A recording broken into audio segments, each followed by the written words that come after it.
It's time for Side Scrollers with me, Stuttering Craig. You decide when you lose, not other people. And Blabs. I like pickles. And co-hosted by our friends from around the internet. If you like common sense, hit that thumbs up button and, of course, the subscribe button. And join us Monday through Friday live at 11 a.m. Central Time. And now, broadcasting from our homes, it's time for the #1 gaming and entertainment podcast on God's green earth. It's time for Side Scrollers.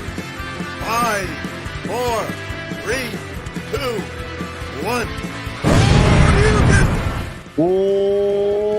Welcome on out to Side Scrollers on YouTube.com and Rumble.com and SideScrollers.locals.com. What's going on, everybody? Hey! Be Wednesday to you. It is Wednesday, right? It is Wednesday. I think it is. It's hump day. Yes, Wednesday the 3rd. We are live. Man, the days get lost when you're on the internet all day, every day, constantly, and then go outside and touch a little grass. Glad everybody's with us today. Man, we got a really, really special show today. I'm very excited about what we're going to be doing today. But first, let's introduce Blabs. Hello. Hi, Blabs. You know, the days do blend. I'm not going to lie. Yeah. I was like, what day is it? And it's Wednesday. It is Wednesday. But I said that It you were ends like, with Y. Yes. They all do, Blabs. That's the joke. I was trying to help you. Thanks. Appreciate that. Maybe that's how I'll start the show from here on out. It's a day that ends with Y. Yes. Here's a guy whose name doesn't end with Y. It's Dev. Short Fat Otaku. Good to see you, buddy. How are you? Hello. You know, it's the same with me. My girlfriend, who doesn't work on the internet, she has like an IRL job. She always complains that I don't know what day it is. Yeah. There's a lot of truth in that. There are days where I'm like, is it almost Saturday? I don't know. Is it almost?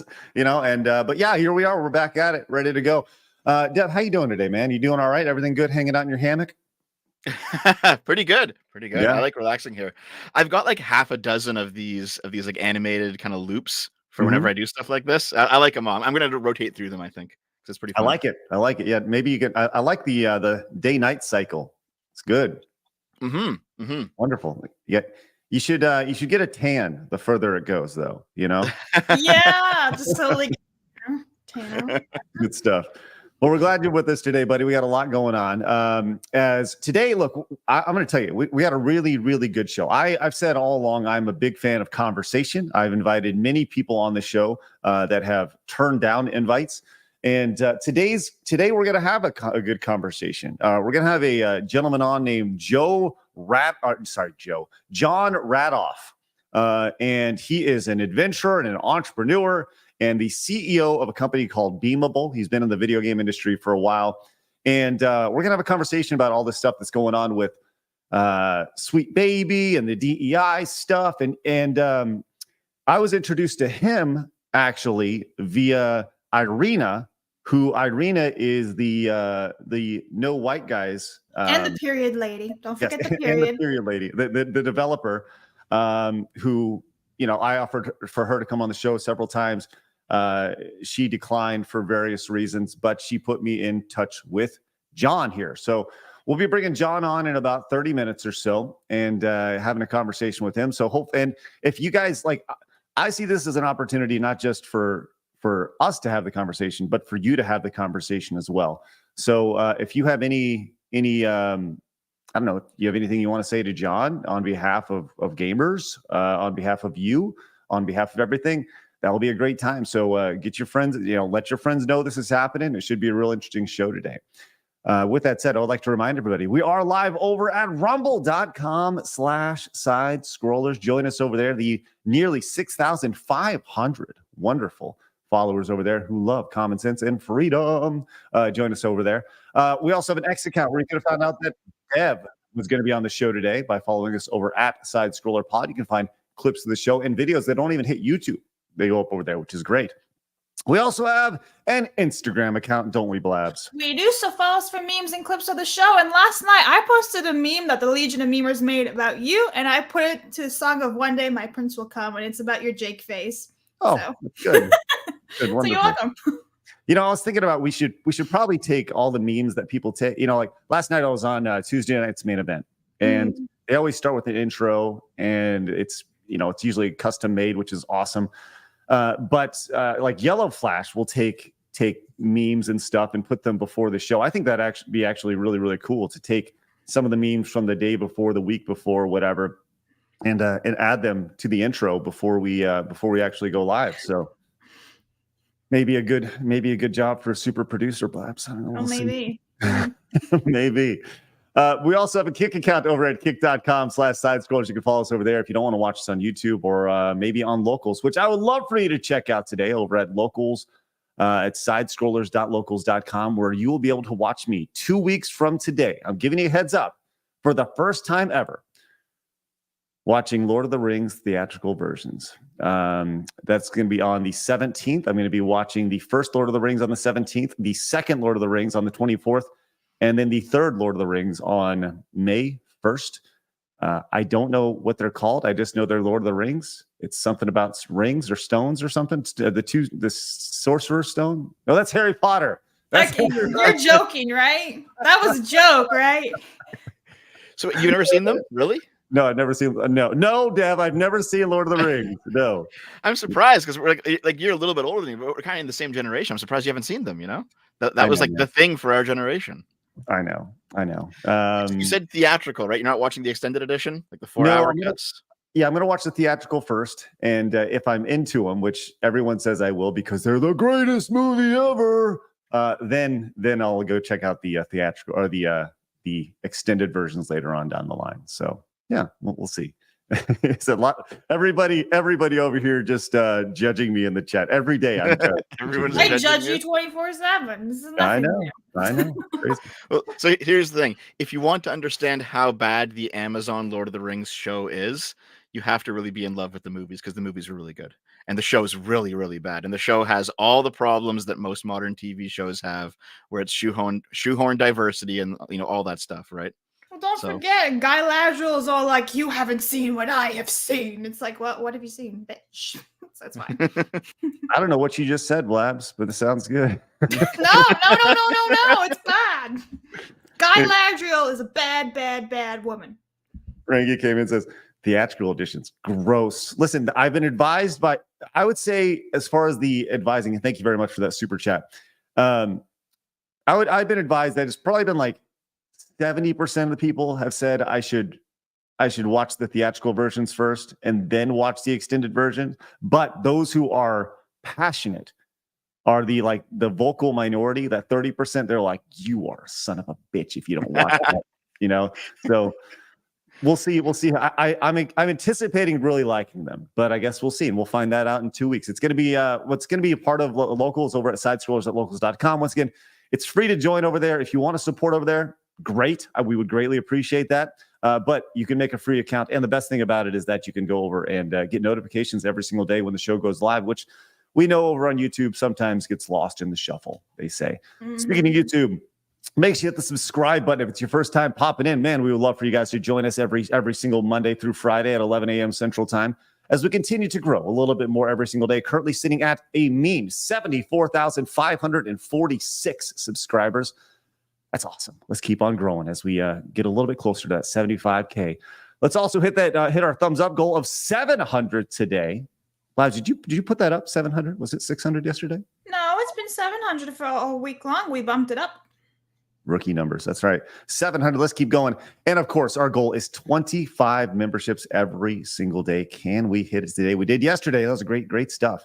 One quick reminder, we do have a limited edition Side Scrollers All-Star t-shirt available right now over on the merchandise store. You can pick them up. They're available till the end of the month or until they're gone. We have less than 50 of them left. So go pick one up right now. I think we're actually down to like 45 or so, which is awesome. So the great little baseball tee, go pick one up. And once again, they're available until they're gone. So we really appreciate that. So that's kind of where we're at today. We're going to have a really great show. I am beyond excited to get everybody in here and chat. But first, I want to let you know that Alan came in with the $5 super chat. Says, OG devs, figs or nah? Well, you talking about the OG developers or OG dev, like dev here? I don't know. I mean, I don't like figs as a fruit. Oh, I love figs. Really? They're good. Man, whenever I bite into it, there's a bunch of little worms in them, Okay. What? That's weird. You've bitten into a fig before, right? And then looked at it. It's like a bunch of little wormies. Where the hell do you buy your figs from? I don't mean they're wiggling. Just like the insides of a fig looks like little like fiber strands that look like worms. They're seeds, man. They don't look like seeds. They don't look like seeds. I think maybe you're not eating figs. Maybe you got something else. Oh man, I'll tell you. Would you like to have your day ruined? Sure. No. You want me to start the day?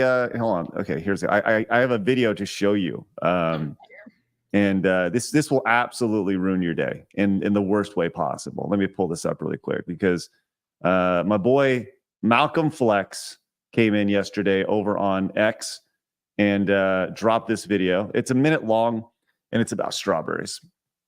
And I love strawberries, but I hate Malcolm Flex for this video. Let's check this thing out real quick. No. It's not what I've done. It's what Malcolm has done. Check this out. Why you need to wash strawberry before you eat it. Watch this clip.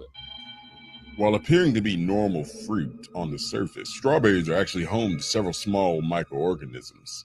As you can see, several crawling insects, things like aphids, armyworms, Japanese beetles, and loopers call the surface of strawberry home. That's all I can watch. I can't watch anymore. I can't do it. I mean, you should always wash your fruit and veggies anyway because of pesticides and a whole bunch of other shit that they put on it they don't tell you. Yeah, it is pretty gross. To be fair, though, apparently you have little bugs and stuff and bacteria growing on your eyebrows all the time. All the time. It's pretty normal. Yep. The really teeny tiny things are there. You got friends. I remember seeing a news report where basically a cracker company said that they cannot guarantee that there's not at least a little bit of spider parts in their crackers. And it's like, well, I thought about it for a minute. Everyone started freaking out. I thought about it. It's like, well, probably like, a spider falls down into like a vat somewhere and it gets like chewed up. It's probably not that big of a deal, but it certainly sounds strange the first time you hear it. Yeah, there's all these rules about the amount of bugs that are and pesticides that are in our food. It's like, and everybody has, everyone's sick now, which is great. All right, cool. Thanks, hey, Silver Camaro came in with the 5. Says Dev invites Black. Okay. What is that about?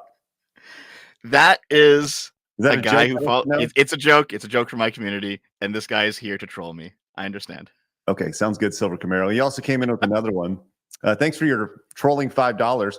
Evan says, honestly, theatrical is best to do first. Like you said, if you love them, then you'll want to see the extended. Thanks, Evan. Appreciate you, my man. That's 2 years right there of membership. That's awesome. Nocturnal says, theatrical is fine if you actually go back and watch extended after. It's going to take you another 20 years. Watch the extended.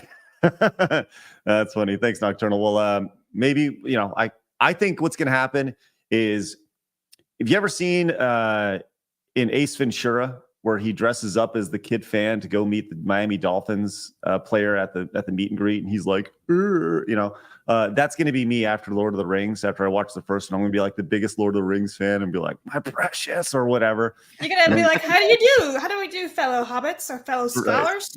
Right. I'm going to be such a dork. It's going to be awesome. 60 Watt came in with the $5 super chat. Says, if you don't watch the extended versions of Lord of the Rings, Craig, then you will lose your geek card and forever be branded a normie. He's gonna do theatrical first, and then he can do it after, like everybody else.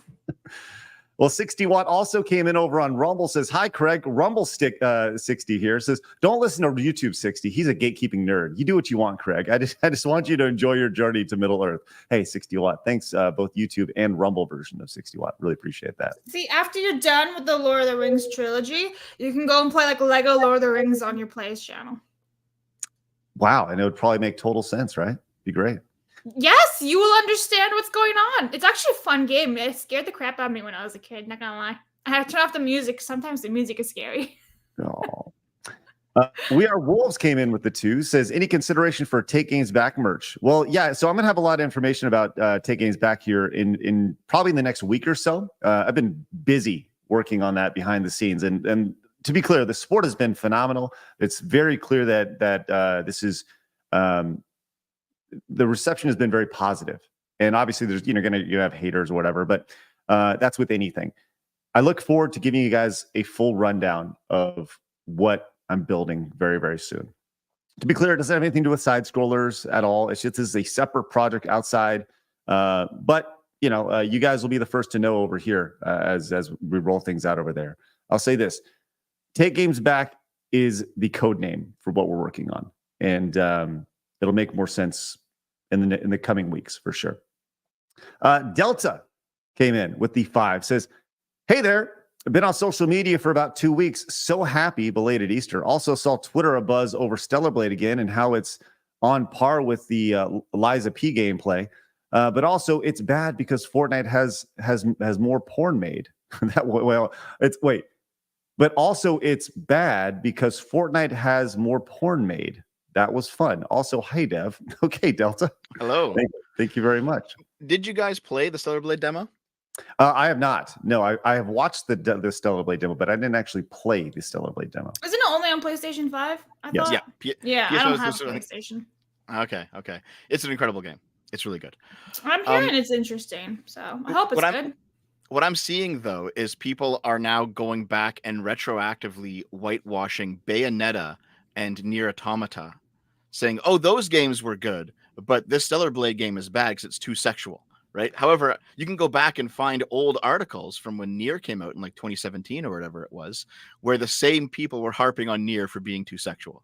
So you can I think Grummz posted about it even. You can see the narrative about these older hypersexualized games be rewritten in real time in comparison to the new hypersexualized game. It's kind of interesting. Yes, it's almost like trusting journalists is not a good idea. It's almost like that. Isn't that with a B2 or 2B, I should say? Right? What's that? B2 yeah, or 2B. Yeah, I always say it backwards. 2B. Yeah. 2B is the girl. Yeah. Yeah. Mm-hmm. Everyone wants to look like 2B. What are they harping about? She's objectifying, apparently. No, hot girl. Yes, it's almost, and I could be crazy here. It's almost like people like attractive women. You can really see how like up her skirt if you like angle the camera right. Well, actually, there's a thing you can do to take off her skirt too in Nier. Mods. So. All right, interesting. Yeah. No, not mods. It's in the game. Oh, yeah, I've not played that. It's just in the game. But there's an obvious double standard though, right? Because you can still see like beefcake men in games with like their shirts off, and it's like, well, you should be able to see both of them, shouldn't you? Of course. Hey, speaking of beefcake men, hey Deb, do you see the new Roadhouse? Hashtag Jake phase. I'm just kidding. Hey, Big Dog Jake came in with a $5 direct donation. Says instead of YouTube taking half, thank you very much, Big Dog Jake. Says here's as much of the $5 I can give you. Let's go. Thanks for the great content, and thanks for being a nexus of great people. So many new friends made and fellowships I've been invited to invited to be a part of because of you guys. Rock on. You know, Jake, that's awesome. And that, my friend, is a great example of the conversation that we're going to have with this gentleman that's going to be joining us in a little bit. He asked me straight up, he said, can you name one positive that has come out of your community? And I got to be honest, I'm kind of insulted by that. But we'll talk about that. And I'm sure he's watching, and we'll get to that in a little bit. But like, that's a great example, right? Whether they like to admit it or not, we are bringing people together. And the one thing that binds everybody is common sense in this community. So thank you, Jake. Really appreciate that. Shaker came in with the 199, says, don't feel bad, Crag. I've never seen Lord of the Rings either. Oh, shame on you. He says, the theatrical versions, that is. Oh, okay. Troll me right there. I've only seen the extended versions and absolutely love them. Sadly, I miss you watching the first movie today, but we'll be able to watch the next two. Well, I'm not watching today. I'm watching in 2 weeks, Shaker. So you got plenty of time. So, which is great. Kyle says, Taiwan is an easy example of why I'd never live on an island. Been to Guam. It's lovely, but I'm too afraid of massive earthquakes and tsunamis. Yeah, that was a pretty crazy story yesterday with Did you Taiwan. see that bridge in Taiwan where they were shaking? I was like, oh, that'd be terrifying. It was insane. It was insane. Silver Camaro came back and gave us that. Thank you again, Silver Camaro, for the troll.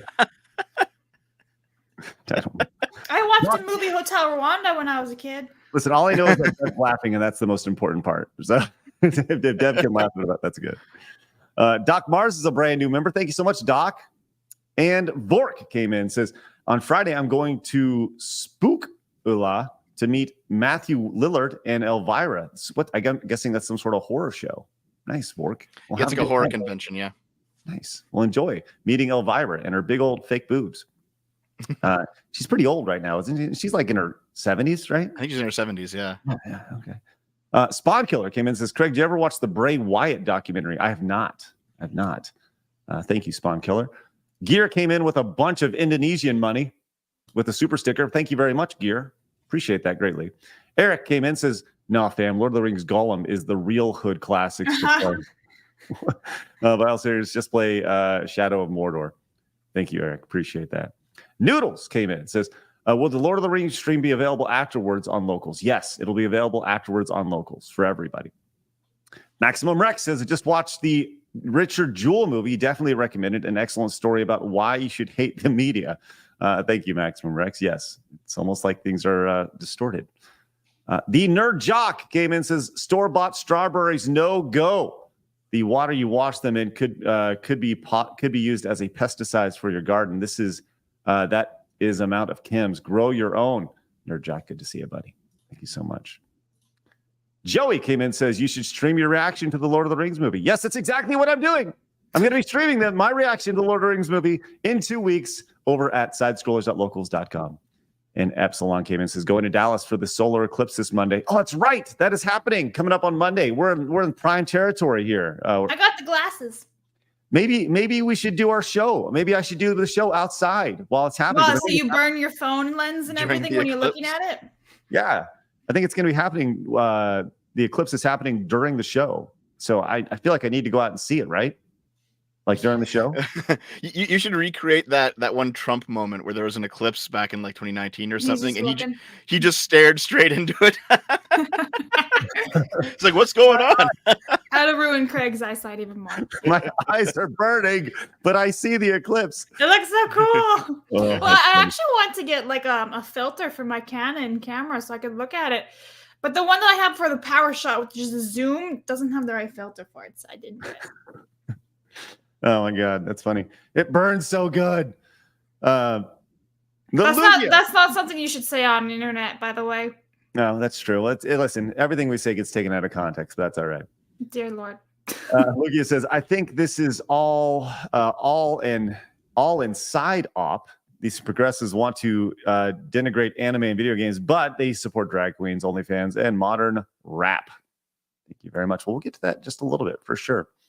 And Rob on Wheels came in and says, prayers for our friend Kirsha. She sounded really ill yesterday. She got a new character model a few days ago. Her excitement was beautiful. I'm sorry if she's sick. I need to reach out. I DM'd her a couple days ago. I haven't heard back, so I hope she's feeling okay. I appreciate that. And Lone Wolf says, the strawberry video reminded me of that old joke. What's worse than finding half a worm and half an apple? I don't know, Lone Wolf. What is it? 60 Watt says 2B stands for based booty. It's totally canon. There we go. Excellent. All right. My goodness. Okay, Nissan came in with the super chat, which we'll get to that in a little bit. And Initial C came in, says, after you watch the second Lord of the Rings movie, you should track down a PS2 GameCube copy of the Two Towers and Return of the King games. Fun hack and slash. Nice, Initial C. All right, excellent. Yeah, there's actually a good number of really high quality Lord of the Rings games. Not Gollum, obviously, but like the GameCube ones they're pretty good hack and slash. And everyone talks about Shadow of Mordor because they invented that really intricate system where NPCs would grow and have their own story that was quasi AI generated alongside your story. Mm-hmm. So if you didn't kill them and they got away, they would come back with like scars and they'd have their personality changed. And it was really interesting. And they only used it for 2 games, and then no one else did anything with it because they copyrighted it. It's like, well, can't do anything else with it now. Lost forever. Damn copyright system. All right.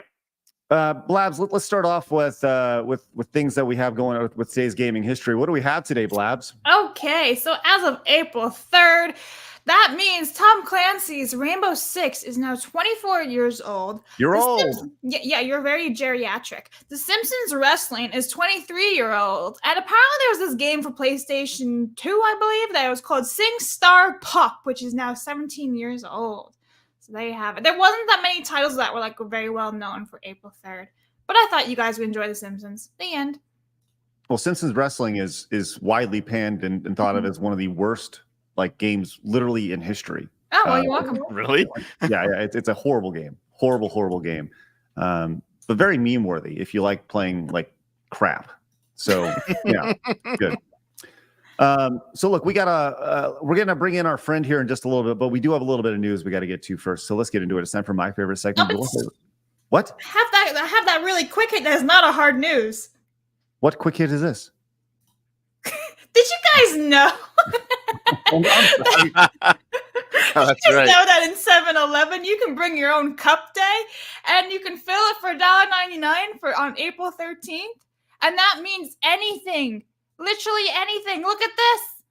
You can fill a tub or a cooler or whatever the hell that is. A giant a potting tray. So guys, April 13th, go to your local 7-Eleven and you can fill anything you want for $1.99. All the Slurpees, all the sugar foot. You're welcome. Diabetes. There you go. There's my super duper unhard news. Man, it's too bad I don't have those in Canada. Get out your butt cake pans and head over to 7-Eleven and get your 75 tablespoons of sugar, and you'll feel great about yourself the next day. I promise you that. All right, let's get into it. Can I go, Blabs? Can I go now? You have my permission. Oh, thank you. Hard news.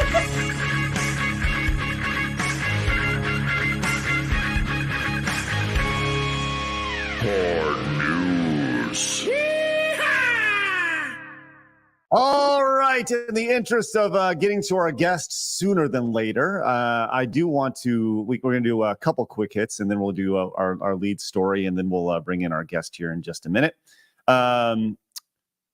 We talked about Funimation a little bit ago. Funimation going under, and it is absolutely official at this point. The Funimation website, as of yesterday, now redirects you to Crunchyroll. So there you go for all you fans of Funimation. It is officially DED dead, and you're gone. So did you say DEED dead? No, DED dead. That's I know I know it's not how you spell it, but that's what I've always said. I was just making sure, man. Sometimes I can't tell with you. That really is too bad because Funimation did some pretty good anime stuff over the years. Yeah, absolutely. I mean, Funimation is very close to where I've lived. In the North Texas area. And they are a big company. And to see, I used to drive by their office all the time. Actually, somebody who used to work at Screw Attack that I hired went over and worked for Funimation. And she kind of went up the chain over there and was I don't know, I think she did some voiceover stuff, but she did a lot of events and all sorts of stuff, Lauren Moore. And I don't know if she got laid off or if she's still going or what, but yeah, Funimation, they did a lot of good stuff, and unfortunately couldn't keep up. A lot of companies from that era, the early 2000s, mid 2010s or so, couldn't quite keep up, and either got gobbled up or have at this point gone out of business after being gobbled up. So were they bought up by Crunchyroll? I guess that's what's going on. Yeah, I think that's exactly what happened. Yeah, because Crunchyroll kind of took over anime, and almost in the same way that Netflix took over from Blockbuster, where they got on the internet game early and then just dominated from that point on. Right. Let's go to another. This is kind of interesting. Fair warning for those of you with epilepsy. We're just going to quick hit this one, but Dr. Disrespect is easily one of the biggest streamers ever. He's a multiple winner of the Streamer of the Year award. He streams to tens of thousands of people on a day-to-day basis. He has now found his a landing spot over on YouTube after being a mainstay over on Twitch for a long time. Then he had some controversy left, and here he is. But Dr. Disrespect is a character played by a guy. His name is actually Guy, I believe. No way. His name's Guy. Yeah, I think his name is Guy Beam, I believe is his name, I think. But Dr. Disrespect is obviously a character. And the whole idea behind Dr. Disrespect is his real name is Herschel. What's that? Herschel. Oh, it's Herschel. Okay. Yeah, it's Herschel Guy Beeman the 5th, 6th, whatever the hell that is. Roman numerals. That's 4th. Yeah, maybe Fourth. that's his middle name is Guy. Well, his name's Herschel. Hey, well, Herschel plays this character named Dr. Disrespect, who, look, he's built around masculine. He's all about mustaches and muscles and being a badass, right? And he backs it up. So this was being passed around. It has 1.7 million views over on X. Says viewer donates $5 to stream, politely asking to stop flashing images due to epilepsy. And then streamer continues for over a minute. So here is the clip from Dr. Disrespect. We're not going to play the whole thing, but you'll get the idea.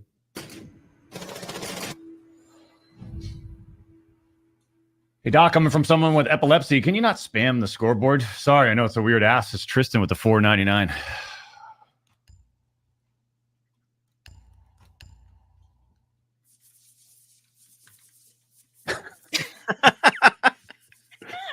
And he continues to do this for the next, 50 seconds or so. And this is kind of his character and stuff. So as he grabs a drink and, it's just a big bit. So,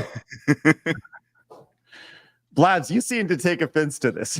No, not at all. I think it's his character. On one hand, the dude's playing a super chat, but also you could just turn off the screen and come back at a later time. But at the same time, a fan's requesting something, sent you money, so it's what do you do? But also, his whole bit is to be a dickhead. Yes. So I thought there's no win-win in that situation for Dr. Disrespect. Yes, no matter what he does, I think the internet's gonna be pissed at him. No, for that moment right there. Here's the reality. The reality is that was a request, and it was very thoughtful, very nice of that person to super chat them. But he's under no obligation to do that. And I actually think that him playing his character in the situation actually played it exactly how his character would act. Yeah. Which is troll the shit out of him, right? Is because he has 20,000 people watching to see how he's going to respond. And the character, Dr. Disrespect, responded exactly like Dr. Disrespect would respond. So what's really interesting. Oh, sorry, go ahead. Go ahead, Dev. Okay, well, yeah, what's interesting about this is I know Dr. Disrespect gets a lot of hate from let's say you're very sensitive people online, right? How could you be like this, etc., etc. They say the same thing about Filthy Frank's old videos from back in the day. Filthy Frank. Yeah, because he was the same kind of guy where the joke is imagine a YouTube channel run by the most toxic person imaginable, right? And that was Filthy Frank, and that's Dr. Disrespect. The issue is that they're funny, but now they're funny in a meta way. Because you have very soft and very friendly YouTubers that have just had their personal lives completely blown open, and they're far worse than Dr. Disrespect or Filthy Frank. You know what I mean? So it seems to be the case that because these guys, they're playing asshole characters, they're probably not assholes in real life. And then it works in the inverse for the very soft YouTubers, No, they can still be assholes in real life. Yeah. I mean, maybe. I'm sure he is. Sure, he's a massive troll. But man, in the past 4 months, the number of YouTubers that have had like logs dropped of them or sexual assault allegations or weird and they're all the ones that are very progressive approved, Right. And it's the old edgelords that are kind of getting away scot-free, if you know what I mean. I think Dr. Disrespect's kind of a dumbass anyway, because he was all those people. Well, he was all pro BLM and all that stuff, and then he didn't even know what BLM was for, and then the whole Call of Duty boycott. Now he's back playing Call of Duty, so it's eat your words. You're not sticking by anything you're saying. I don't know. I think he's just a douchebag just because he can't even stick to his own words. Just fair enough. Yeah, I mean, everyone's gonna have their own opinions, but at the end of the day, I think that he's playing a character. Yeah. People that he cheated on his wife. It's that's none of my business. Does he make me laugh when he shoots people in the game? like that's funny. I don't watch a whole lot of Dr. Disrespect, but I know there are people who like revolve their day around him. I see clips of him and stuff, and his production value is spectacular. I mean, he is next level with his production value, and he is something that, from a production standpoint, all streamers should strive towards. He is spectacular. So, anyways, he got what he wanted ultimately, because guess what? We're talking about $5, and he's got way more than $5. Oh, I know. I'm saying, but like he got super chats and everything. Yeah, so it's working. Sure. Yeah. All right, let's go to this one, and then we'll bring in our guest here in just a little bit. This is from Grummz, posted just a little bit ago. As more developers, ex-developers have, and I'm just going to read this verbatim here from Grummz. Says, now here's the thing, and I want to preface this. Grummz has been seen, he's been very open between him and Cabrutus about being a, for lack of a better word, safe space for devs to be a sounding board. Devs in the industry who feel like they can't say anything publicly for fear of retribution. So he has been open. He's had his DMs open and been reached out to by a number of people. And behind the scenes, he's actually done a very good job of vetting this process. So I want to go to this tweet here that he has. He says, update, the more ex-developers come forth about Sweet Baby Inc. project South of Midnight by Compulsion Games. And we'll just read these off because this is pretty interesting. The community manager is still protected after saying she hates gamers and has a problem with Asian and white people. Okay, this is fine. All right, that's great.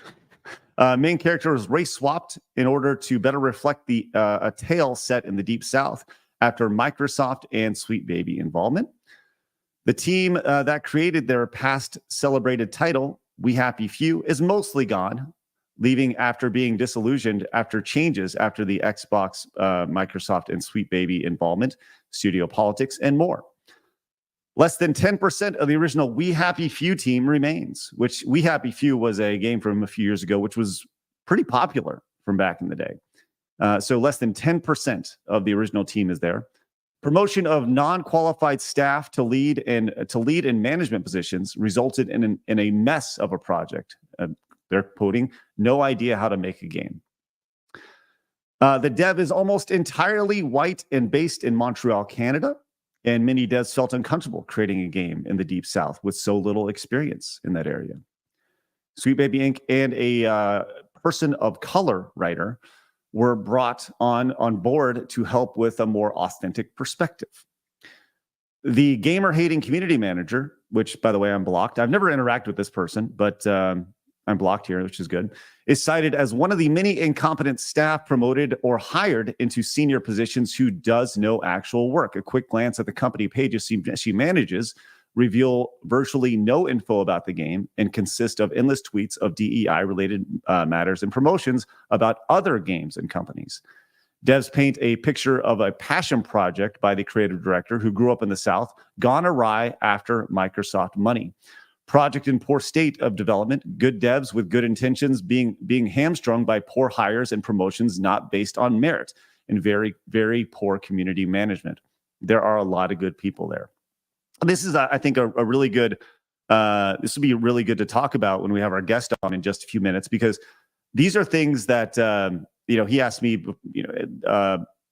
about the idea that, do we think that all developers feel like hate us? No, we don't know. That's insane. No, of course not.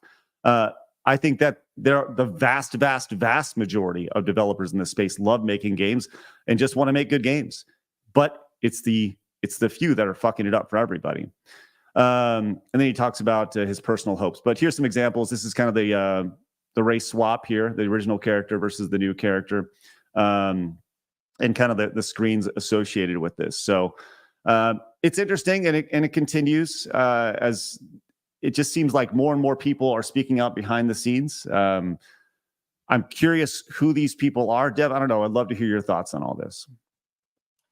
Well, this sounds a lot like when I interviewed the guy who who worked on the Saints Row reboot. He said very similar things. It's like most people on like the rank and file and the team, they don't believe in this stuff, but they're kind of hamstrung by management.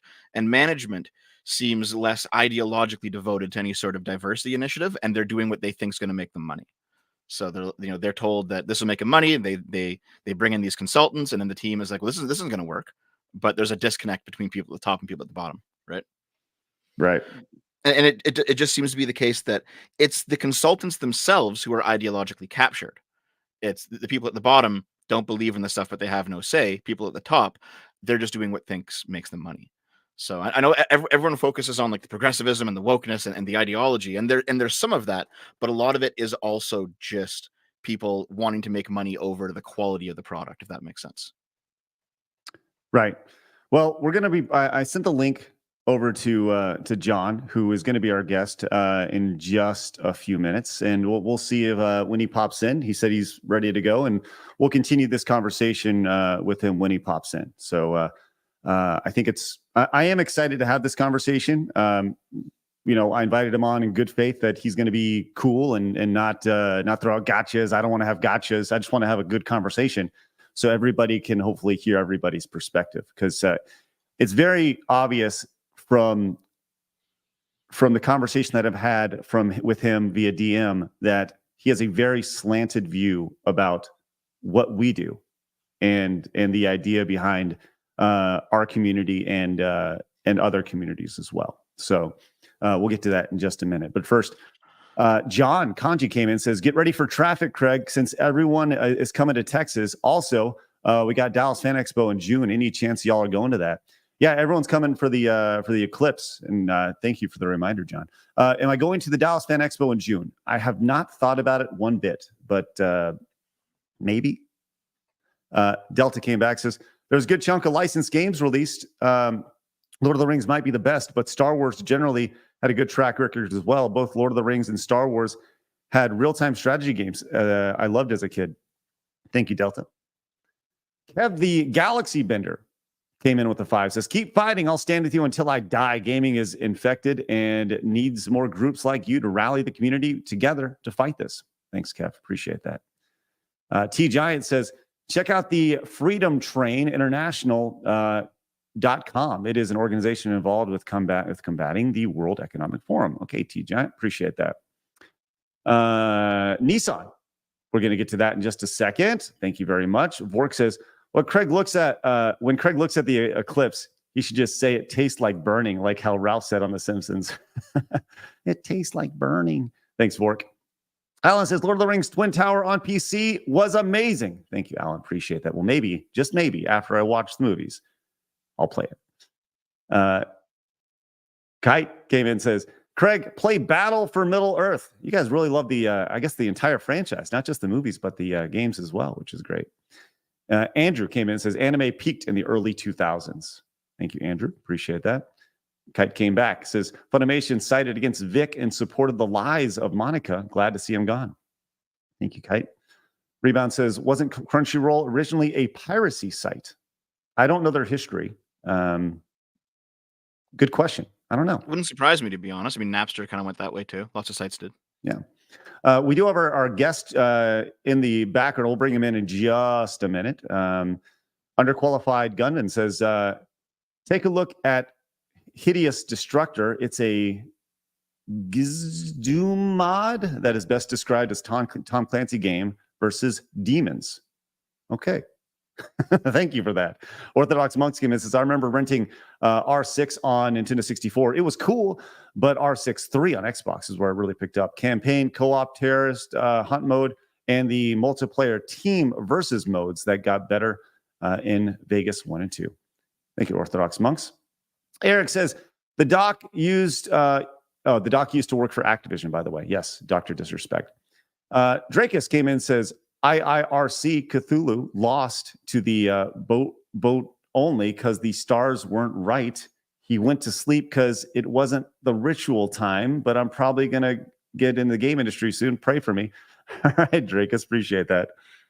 And Belugia came back and said, shout out to the dev for the Skullgirls censor inside job. Thank you. Any updates on the lawsuit? I haven't heard anything about the Skullgirls lawsuit. Yeah. So Oh, it's wow. they are in court right now. We expect to hear things probably by the end of April. I've been compiling stuff for a part 2 of my Skullgirls video, and I'm just waiting for the courts to kind of go through. There's been more developments, but we're basically, I think everyone who's talking about this is waiting for the court date to come up. Cool. And Rebound says promoting incompetence sounds an awful like what Dev said about the Red Guard in his recent bid, promoting dregs as enforcers for the ideology. That is an interesting conversation, but you should probably have it with our guest, because I think he should probably chime in on this specific idea too. Yep, we're about to bring him in right now. Listen, I've said this all along. I very much encourage conversation. It's just very, very, not very often do we have the opportunity to have conversation. Dev and I were talking about this before. He said, sometimes you get in an echo chamber because people are unwilling to burst that bubble, and that's been the situation with a lot of our shows where we've invited a lot of people on, and they have either downright said no or just called us any sort of istphobe or anything like that for simply just wanting to have a conversation. But I'm very excited to have this conversation today with Jon Radoff. How are you, man? I'm awesome. Thanks for having me. Good, man. I'm glad you're here. Why don't you tell everybody about yourself real quick before we get into chit-chatting and stuff?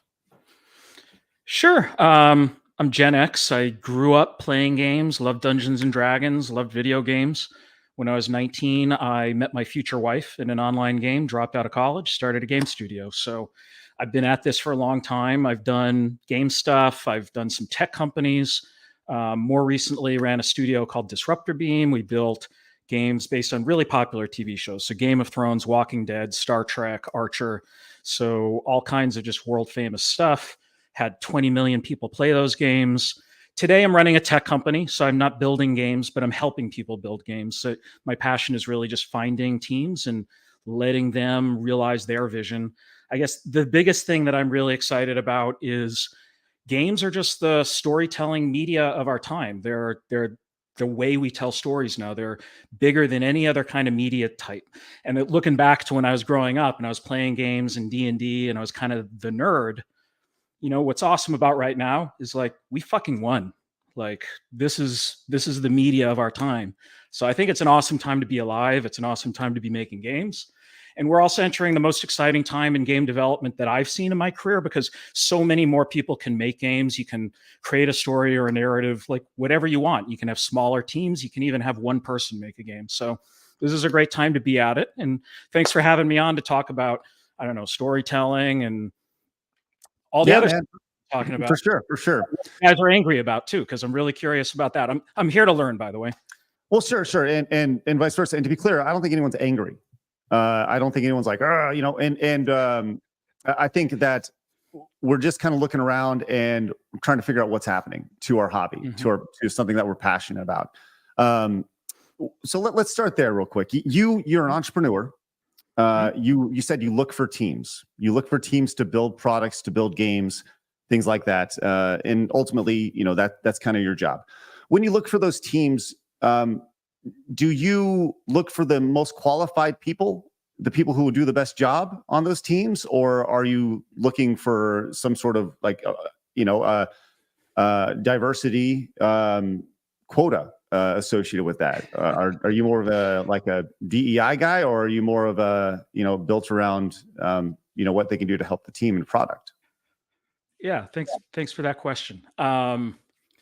I'd say I'm a First Amendment maximalist, and I think that people should build whatever game they want. So we're not in the role of judging what people want to build. So it's not like we're a publisher that's trying to create a particular kind of brand around particular kind of games. We're a technology company. So my mission is, if you've got an idea, frankly, I'm not the one to judge whether that's the idea that should make it to market. We just want you to be successful with it. So a lot of what I do from a tech perspective is just equip people with the things that they can build whatever game they want. And, short of it being like straight up illegal or something, like we're fine. Like go and build whatever it is that tells the story, tells the experience that you want.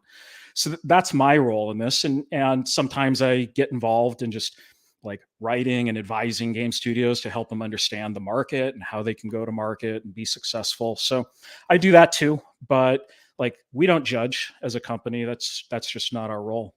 That's awesome. I think that's great. I love that. I love the idea that people have a vision. You let them create their vision, and ultimately the market will decide if that's the right product for them. Right. I think that's one of the beautiful things about it.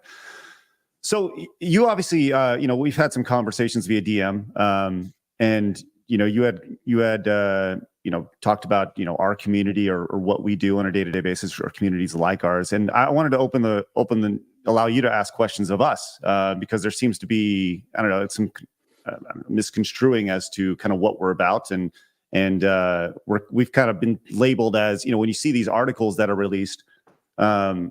It's always a very slanted perspective. So I wanted to, and behind the scenes, you were going to be writing a piece that you said is going to be read by a lot of developer friends and things like that. So I figured if we're going to have a conversation, we should probably have it live because, like I said, I don't really trust anybody in the media in the traditional space.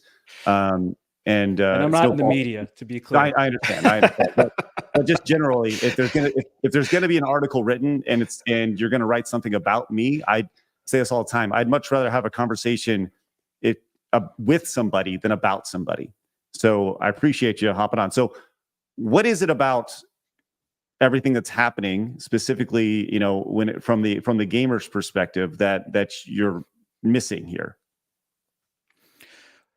Well, I think there's a couple of parallel tracks we could think about. So first of all, like I'm coming up to speed on you guys, so be gentle. I'm learning. Sure. I'm very receptive to learning. So help me understand more. One of the things I saw is this idea of like take games back, and I saw you making a message around like the people who make games hate you, I think was the actual words. So like I just really want to understand that. Is that something you see pervasive in the industry? Because I don't know, maybe I have a distorted view, but I do speak to a lot of developers across a pretty wide range, and I'm not seeing that. So I want to kind of understand where you're coming from on that. Sure. Now, to be clear, I didn't say anything about devs. I said people who work in the industry and write about the industry. Okay. And the whole idea behind Take Games Back is built around providing gamers a voice, because I feel like that's very much lost in the industry right now. We have an award show that is voted on by people who, from a journalist perspective, are more activist. I know this as I have ran news sites in the past. Most of these people who are gaming journalists have no journalist degree. They never went to school to be a journalist, and they wanted to write because they thought it'd be cool to get into video games. And ultimately, they become an extension of what the PR companies and game companies want them to be, which is a message for for their a vehicle for their message. So I thought it'd be great to allow gamers the opportunity to have their voice heard in a way which I'll be announcing more about that here in the next couple of weeks. But yeah, I mean, it's a real simple premise. And when I made the video and announced things 2 weeks ago, it was with an idea that I would say was probably 75% flushed out. And right now I'd say it's probably 90 to 95% flushed out, with Take Games Back being I mentioned this earlier in the show, but it's more of like a code word for what it will be, and what the brand will be in time. And that'll make a lot more sense here in the coming weeks. So, but since then, since the announcement, wireframing, logos, colors, all that stuff has been working. I mean, I've probably spent in the last 2 weeks probably 70 to 80 hours working on it behind the scenes. So, yeah. But to answer your initial question, I don't think that all game developers hate video gamers. I think it's actually quite the opposite. I think that most gamer, just like the story we just read from Grummz, I think that most people in the industry are pretty cool. But I think that there's a select few that have a very vocal voice, and people are afraid to speak up against that vocal voice. Okay. There's something I want to get to in a moment, which is just like the nature of game development and how it's changing and how more and more developers are kind of building in public. Before we get to, I'll share an anecdote with you because frankly, you're not like completely crazy with this idea, just to understand where I'm coming from. I remember being at GDC, not this last year, but previous year. And I remember talking to a lot of developers at the time, like, what game have you been playing? And a lot of people would tell me in hushed tones, like, oh, I can't really reveal this publicly, but I've been really enjoying Hogwarts Legacy, which is a game that kind of got sort of cancel culture after it for particular reasons that I don't even think are that important to get into, but like people didn't want to talk about it, including a lot of game developers. So I totally get that idea. It's a game that I played, to be clear, and I thought it was a great game. So do you mind if I stop you there real quick, Jon? Just for a second. And I think that Hogwarts Legacy is a great example of what we're talking about, right? Like Blabs next to me is one of the biggest Harry Potter fans ever. All right. And so are my kids. So right. She played the game and she thought it was like meh, right? Yeah. But it was the biggest selling game of last year. And during the Game Awards, there was 0 mentions of it. This is the biggest game of the year, and not a single mention of Hogwarts Legacy, whether it was music, whether it was gameplay, whether it was just the idea that this is the biggest game of the year. And there's a lot of talk about that being because of the political nature of it, right? And it was kind of shunned because of it was Harry Potter and Hogwarts Legacy and all the political stuff. Like, I think that's a great example of why, if you're like not listening to your audience, and the fact that there's developers who are scared to say that they're playing the most popular game of the year, that's insane to me. That said, I don't think that continued. I think that people are fine talking about it. I was fine talking about it all along, but this happens across the spectrum though. So like I particularly liked Hogwarts Legacy. I also liked Last of Us 2, which got a completely different kind of set of people that were pissed off about it because it had a trans character or something like that at one point. I'm not the expert pundit on like why the reasons were, but it got a lot of grief from a completely different part of the market. That's another game that I played that personally I thought it was a extremely well crafted game, great storytelling, just super, super well done. So like, this is just something that happens in culture when you get something that's as big a media as games. Like, we're literally talking about a media that's billions of people now, half the world are playing games in one form or another. So there's going to be all kinds of different stories. Some people are going to find the stories objectionable for whatever reason, just like you could find a book and you're not going to like the book. You watch a movie, you don't like the movie because of the content in it. But there's an awful lot of choices out there. The thing that's really cool about games, unlike maybe a movie or a TV show, is that the teams are actually getting smaller and smaller. Like that's why my company exists, by the way. Like, we're trying to equip people with technology so that they don't have to build all these things that in the past might have required dozens of more engineers to build an online game. So I'm just super excited about like teams actually getting smaller and smaller, because then I think you get creative direction that comes from the team. They get to pursue their narrative. And look, some of those narratives are not going to be something you like for whatever reason. If someone wants to pursue that, like I said earlier, I'm a First Amendment guy. Like, go at it, like make your story and tell it. And maybe you'll find a niche audience or a big audience for it. Fantastic. Like, we're all here to just sort of craft experiences and tell stories. But sort of what goes hand in hand with the fact that there's more and more games being made and smaller teams, there's a lot more of these teams, and it's really hard to gain traction and find an audience for whatever you're doing. So kind of the trend in game development in recent years has been towards building in public. This is really, really hard. This is, people showing their game way before it's ready. They're giving early views into it. A lot of the time it's half-baked.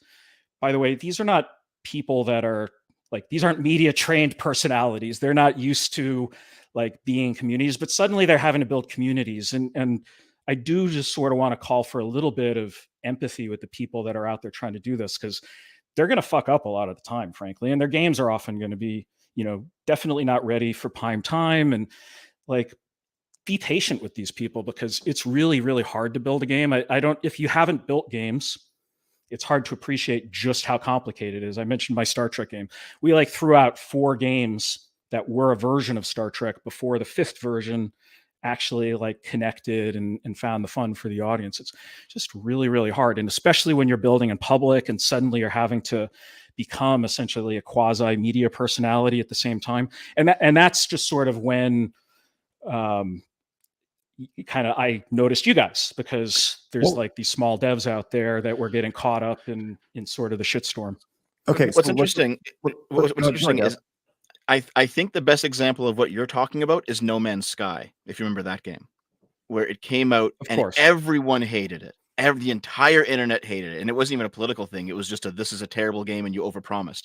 And they've since been it's been like 5 or 6 years now. They've just been updating the game, and now it's actually a good game. And they're having problems with people trying to play it, even though it's now a good game, right? So I think what you're talking about definitely exists, and I do think that sometimes people they jump down people's throats a bit too quickly sometimes online, for sure. So this is, Graham in the chat says, we've been patient for 10 years, dude, being called Nazis, racists, bigots. Our patience is running thin. And here's the thing. You mentioned, there's going to be, when you have smaller teams, there's going to be games that people are going to make that we don't like. Who cares? They're like, I don't like JRPGs. I don't like RPGs. I don't like, the market will ultimately decide with a lot of this stuff. And to be clear, I want people to make all the games. If you want to make a game about a trans, black, lesbian, wheelchair, whatever, the most diverse game you can make it awesome. I love it. Just make it original. Make a great story, make great gameplay, and ultimately the audience will decide when it comes to this. Can you real quick talk about, have you developed, worked on any, I don't know, I guess what people would say are AAA games? And then I want to come back to what you were talking about, small teams. Or have you primarily worked with, I have not personally worked on a AAA game, but myself, from my game development background, I've worked on really big mobile games that had PC game crossover. So you played them on PC as well, but you wouldn't have called them AAA like Last of Us or Hogwarts, like we were just talking about a few minutes ago. But we have teams building at Beamable that are AAA teams. And of course I work with them. Cool. I want to bring back to you're talking about how having some grace for some of these teams. And I'm assuming that when you speak of that, you're speaking of, our mutual connection, which is Irena, and Irena and her team, and kind of the beehive that she kicked with her tweet about, no white men in our demo, and her kind of backtracking on that and everything associated with that. And you're saying, well, let's provide some grace. I would say to that, and I've said this to her, right? Like, don't you see like how that is seen as possibly the worst possible thing that you can say in the environment? Like, it's kind of like read the room type of thing. Like, yes, people are going to mess up. And this goes back to, I invited Irena on several times. And I said, hey, love to have you on. The best thing that you can do right now is show people that you're human, right? And Irena said, well, no, I don't, she said she understands, but she has to do what's best for her team, which I totally understand and respect that. But don't you think that the best thing for your team would be to kind of read the room initially and not tweet that out? Because that tweet very much read like, hey, I'm here to own the chuds, and this joke is really funny and going to score me some great virtue signal points. When in reality, what it did was it sent her into hiding on X. It made her fear for her life, in her words, and probably did more damage to the game and her company's reputation than probably can be recovered. Yeah, I don't know about the latter. You'd have to ask Irena her own opinions of it. So I can only offer like my own view, and I've given her some feedback as well. But I mean, look, did she fuck around and find out like what a statement like that would do? Yeah, Right. she found out, right? So my understanding is like the first character they had in the game was a white male character, and they envision having a character builder where you just can be whatever you want. But she was interested in doing an alpha build in which people experience, I don't know, all female characters or something. And, you know, she sort of bragged about that in maybe a way that wasn't productive, and she found out. So look, I'm not going to say that she packaged that set of information in the right way. You earlier mentioned how like everything's always taken out of context.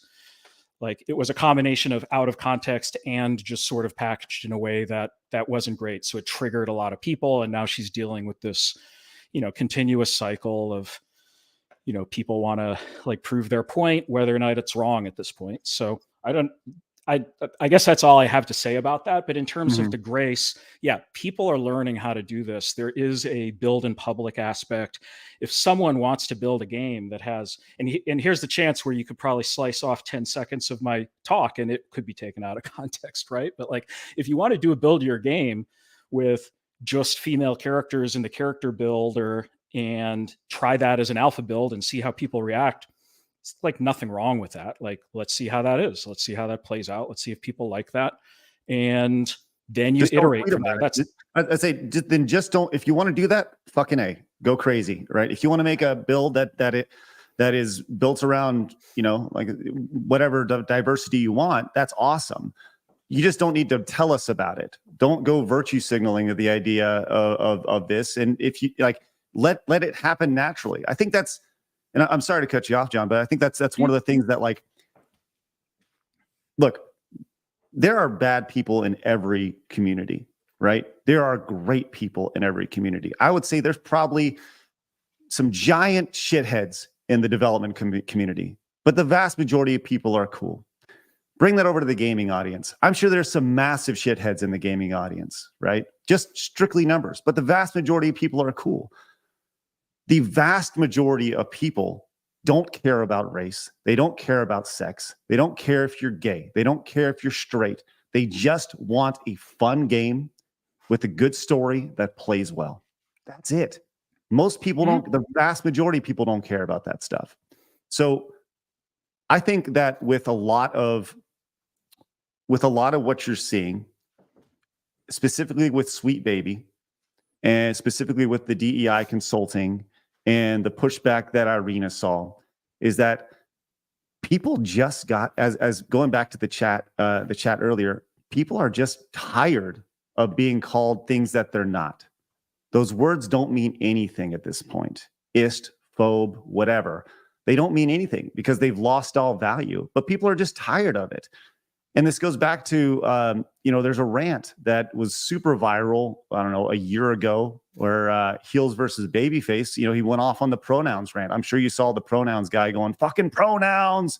Did you see that, John? I haven't seen that. Okay. I'm not the pundit of all this culture war stuff, right? So you know better than I. But look, listen, well, like I said, she fucked around and found out. I don't think she's a bad person. I know her.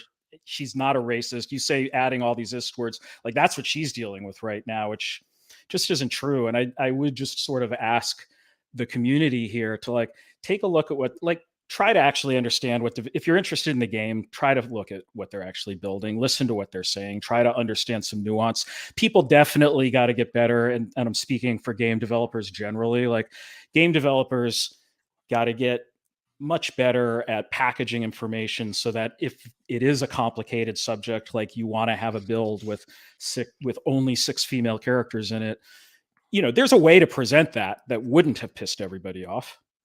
And that wasn't the way this is not the way this was presented. That's true. Right? So we can all agree with that. But it's sort of like the never ending sort of cycle of go after her, abuse her, send death threats, whatever's happening. And then she explains herself and it's just sort of recontextualized as further proof of her evilness. This isn't productive. And we have to encourage game developers to be able to build in public, because that's where you guys get a voice. That's where you are actually going to participate. It's not really a voice just to kind of harass someone and think they're going to go away. Like, it's Irena's studio. Like, she doesn't answer to anybody. It's her company. She's just going to keep doing what she's doing. And frankly, hopefully she's really successful with a game that everyone will love. And at the end of the day, if the game is great, people are going to play it anyway. So, you're talking about like death threats and people contacting and all that stuff. Like, I feel like it's going to sound harsh, but it's not meant to. But as you said, you fuck around and you find out, right? And I don't think anybody, like, it's more just kind of like, welcome to the internet, like, as somebody who does a live show on a day-to-day basis and has been online for 18 years, I think that,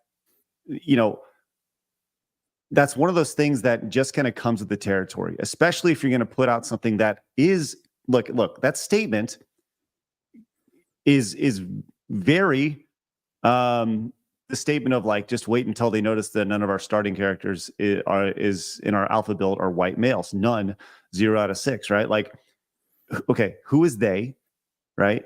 And I'm that's her pointing the finger at all these people, people who are just kind of tired of this nonsense, right?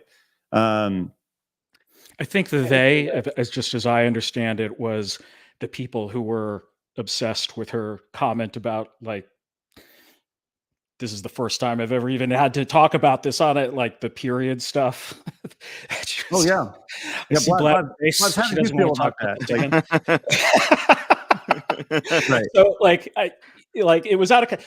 By the way, this is a person who, as far as I know, she had like 200 or 300 followers before this. She wasn't like out there as like a person in dialogue with people every day. I think she just kind of was connected with other game developers, and that was like a comment for game developers, which is something to keep in mind as well. Like, I remember I watched the episode where all this stuff was brought up, and like the GDC Scream. By the way, I learned about GDC Scream because I watched that. I was at a hotel room at the W looking out my window, and I think I actually might have seen it at one point looking down into Yerba Buena Park, because there's like a few dozen people there at one point, and I couldn't figure out what they're doing. But you got to remember that at GDC is 30,000 developers. Yep. It's hundreds and hundreds of events. And you'll find every kind of developer there, all kinds of events. People are there to find publishing deals. People are there to meet their future coworker. It's not really the same as like going to Penny Arcade or something where you're just talking about games all the time. Of course, we talk about games. We love games. We got into this industry because we're game enthusiasts, and then we wanted to build them. But like, any one of these individual events, I think I counted a few dozen people in that video. It's like 0.1% of the people who are there. So remember that these are game developers. They're there to connect with each other. There is a human element, because you're going to be like, building a game can take a long time. You get to know people that you're going to be working with. You might be working on a game together if it's AAA for 7 years. Like, it's a really long process.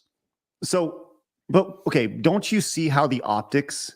Like, listen, perception is reality, right? You came on and you in our private conversations, you perceived our audience as having a very negative look at this stuff. We look at Scream as these people are fucking insane, right? And I realize that it's a fraction of people, but this is the perception that you see online of people who are literally old man screaming at cloud. Right? They're just yelling and screaming because what?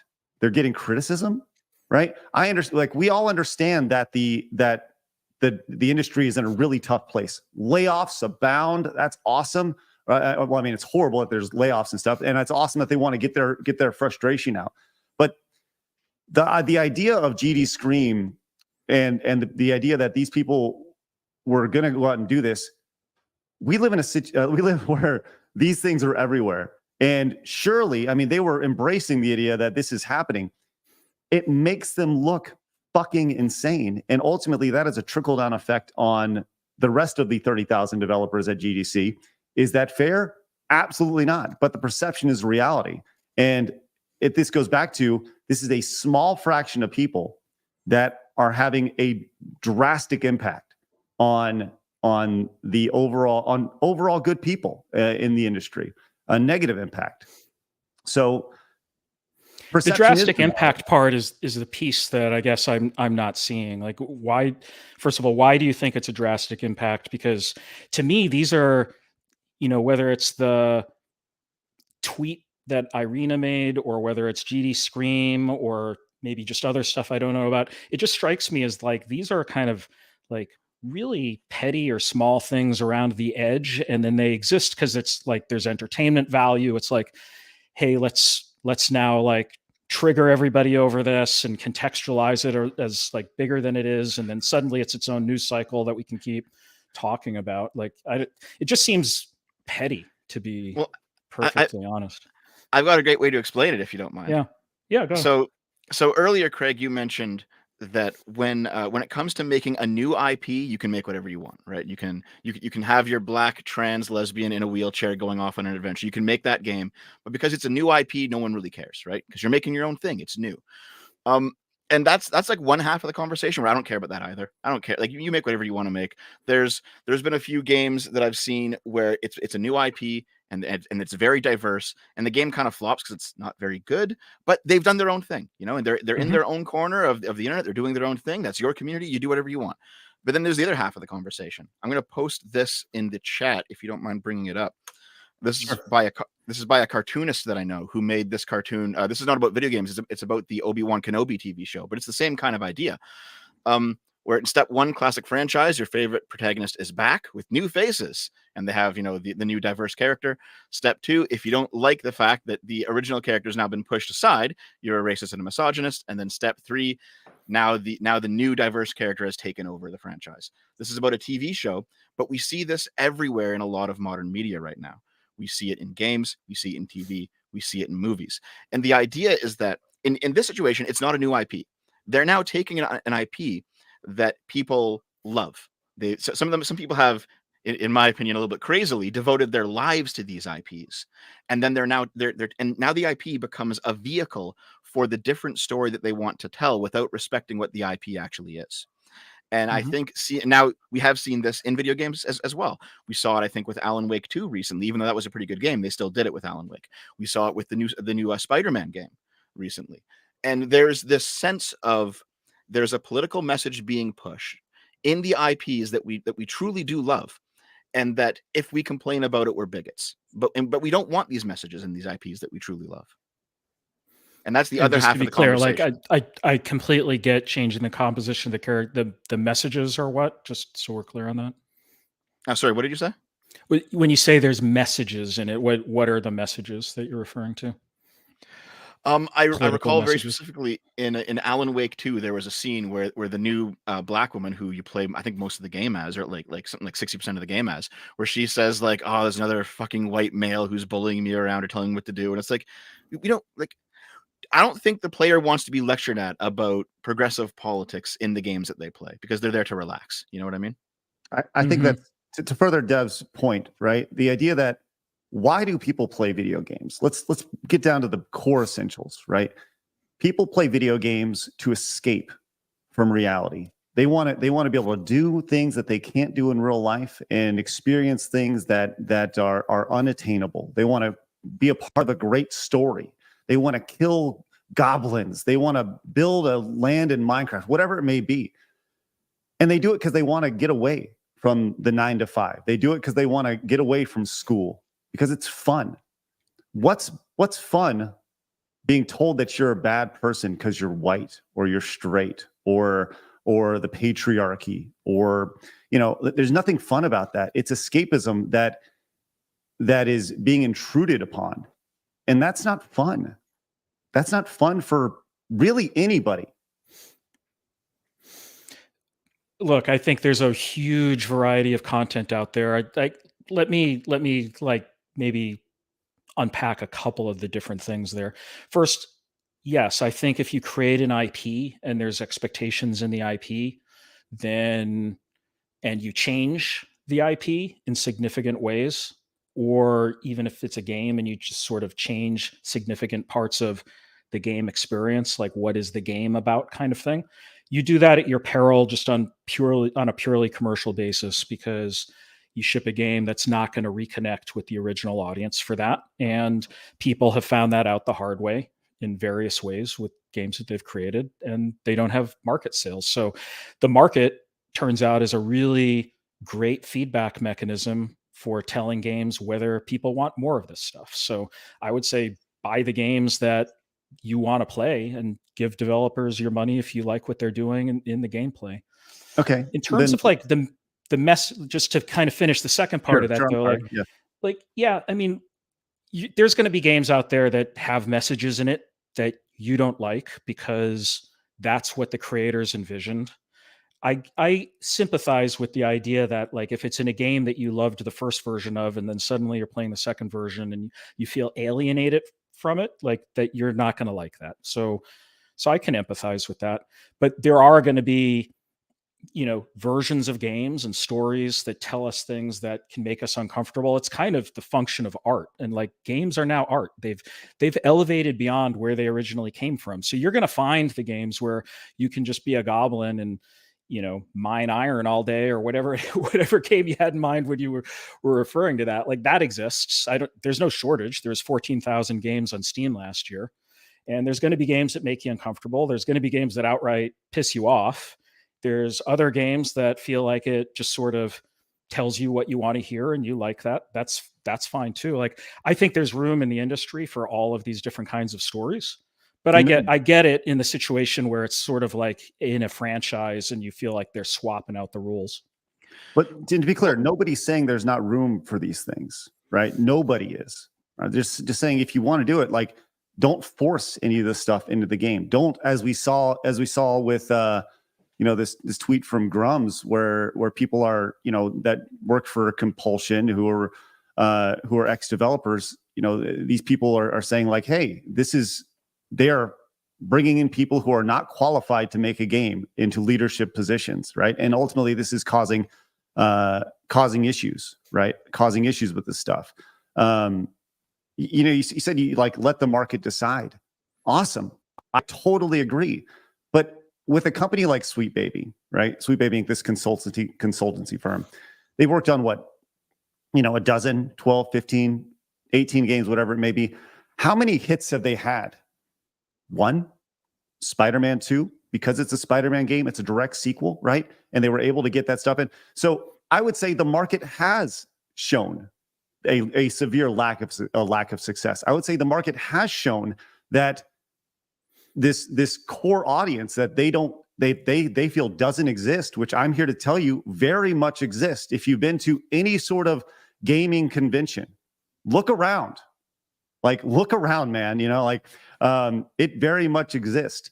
Yeah, Craig, I'm a core gamer. Yeah. I was at Penny Arcade 2 weekends ago. So, right, and look, I know, I get it, right? But I think that the market has and is telling you what they want, but the industry as a whole is not listening. And the grand scheme of things, you said earlier that the exact word you said is, I think you said it was petty, right? The idea of the things that we're talking about. I don't think being passionate, poking fun at GDC Scream and stuff like that is petty. Well, sure. Well, I'll say this. I don't think there's anything petty about being passionate about your hobby, right? And especially about the people who are producing the things that you're going to be playing. I don't think that's petty at all. Everybody, passion's great, right? And yeah, I don't nothing think there's petty anything about wrong passion. That's what I'm saying. I think that's what you see is you have people who are very passionate about literally their livelihood, about their escapism, that just want to be heard, and they feel like they're yelling into a void and being stopped with their voice, and ultimately they are voting with their wallet. You are seeing games that are drastically underperforming because of the message, right? And ultimately, it doesn't stop. It's not going to stop because and they feel like they are not being heard by the people who are these decision makers, because these decision makers ultimately are, for lack of a better term, bending the knee to a very, very loud minority of people who are looking to be heard, and they are very much being heard. at the behest of a large group of people who just want to have fun and play games. That's it. And I can tell you, based on the many game publishing executives that I know, they'll look at they're going to look at the market results. So, that's going to be incorporated into the next wave of games. So if it didn't work and if something got out of hand, I'm not going to point at any particular thing that got out of hand, but if something's not working, it's a commercial industry. That's going to shift around. But 14,000 games on Steam, 1 million on mobile, millions on mobile just in total. And there's a lot of games being made. So I think one thing, there's probably multiple things that we can agree on from this conversation, but one thing I heard you say is that's totally fine if people want to pursue whatever game they want. Let's give people the space to exercise their freedom of speech and make their art and do whatever the heck they want. And then if people want to play it, they'll play it. And if they don't, they won't. So I think that's a great thing to at least be able to celebrate that there's a huge industry out there where people in fact can go do that. I mean, there is more to the conversation than that, though, because have you guys played the Dead Space remake? No, Craig? No. Oh, okay. Well, that kind of hit Tell that hit the internet spin cycle for a bit when it came out, because even though the gameplay was identical, the content of the game was identical, the way the level layout, it was a faithful Dead Space remake. They put in a bunch of background elements that appeared to be virtue signaling towards progressive politics, right? And they didn't actually change the main content of the game, so it's a bit strange that this blew up. But if you think about it, it's not. I'm going to post it in the chat as well. This is a comparison of a background poster, right? So in the original game, it had a white man and a white woman, and it says "Powering Humanity," and she's pointing, into the future. And that same poster was changed to be a black man. Now, the issue here is that, aside from a few crazy radicals on the internet, pretty much everyone agrees that the difference between a white man and a black man, whatever differences that might exist, they are morally neutral, right? They are fundamentally the same thing, because we're not a racist society, right? So if a white man and a black man are moral equivalents, and I think they are, why would you change one for the other? Now, it is just a background piece, so it doesn't matter that much, but the person who changed it for a reason, right? Now, gamers aren't racists. They're not going to say, we want the white man in there because we like white people. It's not that. It's, why are you bothering to change it if they are morally equivalent? Because that now becomes a very uncomfortable question, because somebody in the development team made this choice. And it's like, well, what kind of person are you? Are you a racist that you've made this choice? And this was just, it was one thing. It was one drop in what eventually became a bucket that filled over years of tiny changes like this that got a lot of people, frankly, very, very fed up with how things are going. I don't know that particular case, but here's just sort of a general take, which is that certain people haven't seen themselves within video games. And now that the game industry is a multi-billion person global market, a lot of game developers are trying to make their games feel welcome to all of these newer constituencies who've now come into video games. So it's possible that was done to make people feel welcomed, that they would be represented in the game. I certainly don't know what their rationale was, but that would be the commercial reason. It's a commercial reason because there's so many people out there and they just want to see themselves within the game. So I wouldn't assume that it means, white people bad, or we're excluding by inclusion. I listen, I think that's a really nice way to say, you really think that some black guy was playing Dead Space and was like, wow, now I feel really included because I'm on this poster. And do you think that when he played the game 10 years ago, he was like, man, I feel really excluded because I'm not on that poster? No, of course not.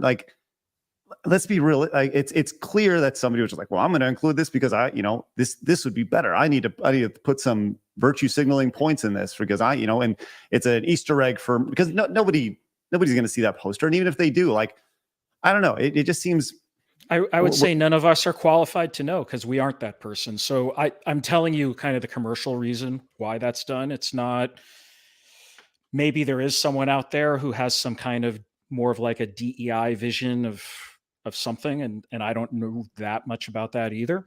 But the reason it's done is to just make people feel more welcome in games that are these growing demographics who've discovered the joy of video game playing just like the rest of us have. I mean, that might be how they justify it internally, but I mean, every black person that I've spoken to pretty much has said that they didn't take race into account when playing games as a kid. I know personally, even though every game I grew up in the 90s, every game that I played pretty much had straight relationships. I didn't take it into account that the relationships that I like weren't being represented. It was just entertainment, you know? Mm-hmm. Yeah, but here's the difference from the 90s. Like, the industry is just much, much larger now in terms of dollars, people, all the different communities who play games. So I don't know about this Dead Space remake. I don't even want to speculate on it. But in general, it comes back to this broader story that I was pointing to, which is because games are the media type of our time, there's going to be way more stories to be told. And that includes stories that are for particular backgrounds in life, demographics, whatever it is that speak to those particular audiences. And that's great. Like, we're going to keep telling those stories. And John, no one's arguing that. Like, awesome. Make those games, right? Just don't change things for the sake of changing them, right? If you're going to do a remake, then just remake the game as it is, you know, do it. Like, there was no reason to have, like, nobody cares if the guy's black or white. Nobody cares. But the idea that, well, we need to change it because of this. But someone does care because you guys care. No, the idea of you us care that it was caring, changed. well, that's true. That's true. In the first place. Go ahead, right? I don't want to 3-in-1 gang up on you. I'm sorry, John. Yeah. I don't know these guys. Like, they should come on and explain what their thinking was. Well, right? the idea is, like, we do care because it was change, and that is a pretty good counter argument. But the issue is, why was it changed in the first place, right? Because if it doesn't matter and no one cares, why did you change it in the first place? And then the answer has to be because they did care, and they actually don't see a white person and a black person as being moral equivalents because they wanted to change it. That's what it seems to me. The part I'm missing, and I really want you guys to help me understand this, because I really am here to kind of understand the perspective. Yeah, please. Like, but okay, I get it. But why is this a big deal? Like, who cares? Then you're going to play Dead Space. What is it? Dead Space remix or whatever, yeah. and yep. You're going to like it anyway. Like, who cares? Like, so why, it doesn't why matter. Is this it doesn't matter if this was the only time, right? It's like I said, it's one drop in a bucket that eventually filled up. And I think gamers are very mad right now because it wasn't just one drop. It seems to be every big IP, every game, everything that everyone's playing.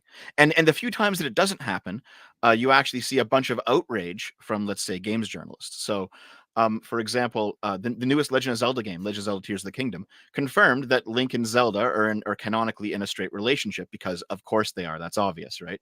But you had people writing articles of how they betrayed the queer community because Link cross-dressed in Breath of the Wild, which is it's a ridiculous take, but it's like, listen, you can't stand if let's say to use the same logic, if gay relationships and straight relationships are moral equivalents, and I think they are, why does it matter that Link is straight? You know, why did you write this article getting mad about it? You know what I mean? Yeah, and it just comes back to it's like, okay, we're talking about the internet, right?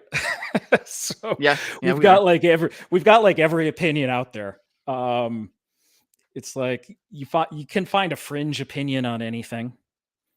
Who cares? Like, why is that a news cycle? Why is that something even worthy of, like, why even feed that with attention if you don't like it?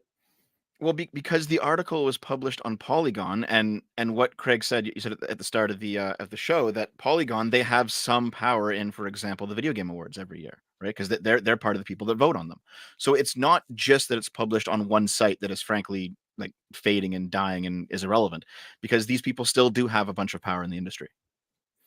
Do you see, so just out of curiosity, do you see things like the Game Awards and these websites like Polygon, Kotaku, kind of the whole blogosphere of game review. Do you see that as like really influential and shaping who's buying what games? Or no, I think that Polygon, Kotaku are on life support, but I think they're grasping for life right now. They're doing their absolute best to stay relevant. I think that the vast majority of people who work at those outlets, like I said, are not journalists. They have no pedigree at all when it comes to, they don't know how to write a story. They don't know how to do research for a story. So as far as the Game Awards go, they're linked. Polygon, IGN, these are all outlets. And to be clear, there are a few people at IGN who do good work. Very few. But I think that 99% of game journalists have no idea what they're doing, from the idea of simply setting structure for an article, how to research that article, how to actually dig. I think, as I said earlier, they are just mouthpieces for the industry. And very rarely do you see pushback on any of that. And I think that's really where a lot of this comes from. Why are shows like, SideScrollers growing, right? It's because we represent something that ultimately gamers, 80% of gamers, right? I say this all the time. I think our audience is 80% of primarily the United States, but mostly across the world, right? I say we speak to 80% of people, because that 80% of people have been told for the last 10 years and longer that they're racist, homophobic, bigots, because they don't think a certain way, the way things have been thought, the way things have been, the way things they've known their entire life have been flipped upside down by them. And all we're doing is saying, you're not crazy. That's it. And we're pointing and laughing at the idiocy inside the video game industry and some of the things that are happening as a result of the idiocy of the decision making. And as Cerny Strife says, it's more gamers are upset that companies and PR people attacking fans just because we don't agree with what they did, than the media jumping on the take as well. And this goes into it. It goes back to the media being a mouthpiece for this. I said in the video, it's one big club that you're not in, right? And I would actually alter that. It's a small club. The video game industry is a very small club. Everybody knows everybody in the industry for the most part, right? There's a lot of people who work in it, but this is not like, it's a small industry that produces major money. And when you deal with these PR companies that represent these developers and publishers, you just start connecting dots, right? Here's the traditional mainstream media, right? Your Kotakus, your IGNs, your whatever, right? They're connected to the PR companies. The PR companies are connected to here, right? And it's just a game of telephone all the way down. So to go back to here's the good news, Craig. Like, actually, It is a small industry in certain ways. Like, I go to GDC, and like there's a percentage of people that I see there, like at every event. I'm going to Reboot, which is a smaller event in Croatia in like a couple of weeks. Probably there's going to be like 25% overlap in seeing people that I see. So there is that aspect, particularly amongst like gaming executives, publishing people, stuff like that. But actually, there's a hell of a lot of game developers. I mean, if you go by Unity's numbers, so Unity, for those who don't know, is like, it's just a tech company that makes the 3D engine that a lot of games are built in. They have like over 1 million active developers a month. Way more than 1 million, actually. So there's actually a lot of people building games out there, and we are moving into an era where, whether it's building your own game on Unity or building your Minecraft server, or doing something in UEFN, or just being able to have a much smaller team build stuff, like you're going to see a lot more games just being created by smaller teams, and they're going to do whatever the heck they want to do, and it's not going to be beholden to this structure that you're seeing. And Kotaku, Polygon, etc. I mean, they've been waning in influence for a while. So how do you tap into markets now? Obviously, Steam reviews is continues to be super important in this industry. How do you kind of create the foundation for that, it's by building your own community. So all these little game developers are having to create gaming communities. They're doing it through Twitter, through Discord. They're just kind of curating their audiences around the kind of game that they're building, and hope that that's the foundation from there. And none of that depends on like the traditional media. And I happen to agree with you, like the stuff that you're doing, connecting more directly with gamers through this kind of content, like that is far more influential than the these traditional venues for like reviews and stuff. But it just comes back again though, like I do have this strong sense that like there's a little bit of, you know, ready, fire, aim going on, in that a lot of the people who end up being targeted for this, as much as they are like entertaining to talk about, and you can kind of like, hey, look at this, whatever, you know, pick your extreme position, let's like play with this for a bit. Like, I don't know that that's actually central to what's going on in game making or game creation. You're muted, Craig. Do you feel like our position is extreme?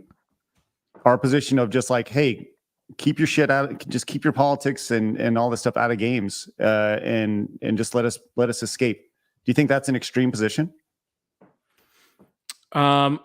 Extreme isn't the word I would use. And when I was referring to extreme, I was talking about the things that you're targeting in some of this news cycle stuff. I think it's fine to not want politics in a game. And I think it's also fine to have politics in a particular kind of game. Like that just goes back to the whole idea of there's this vast industry of content. And if people want to put that in a game, that's fine, especially, you know, given that there's so many thousands and thousands of games to choose from. If you don't like that game, you just move on to the next one. And as we talked about earlier, you let the market decide. Mm-hmm. I thought we agreed on that actually, which was that like, hey, if people want to build whatever game they want, let them have at it.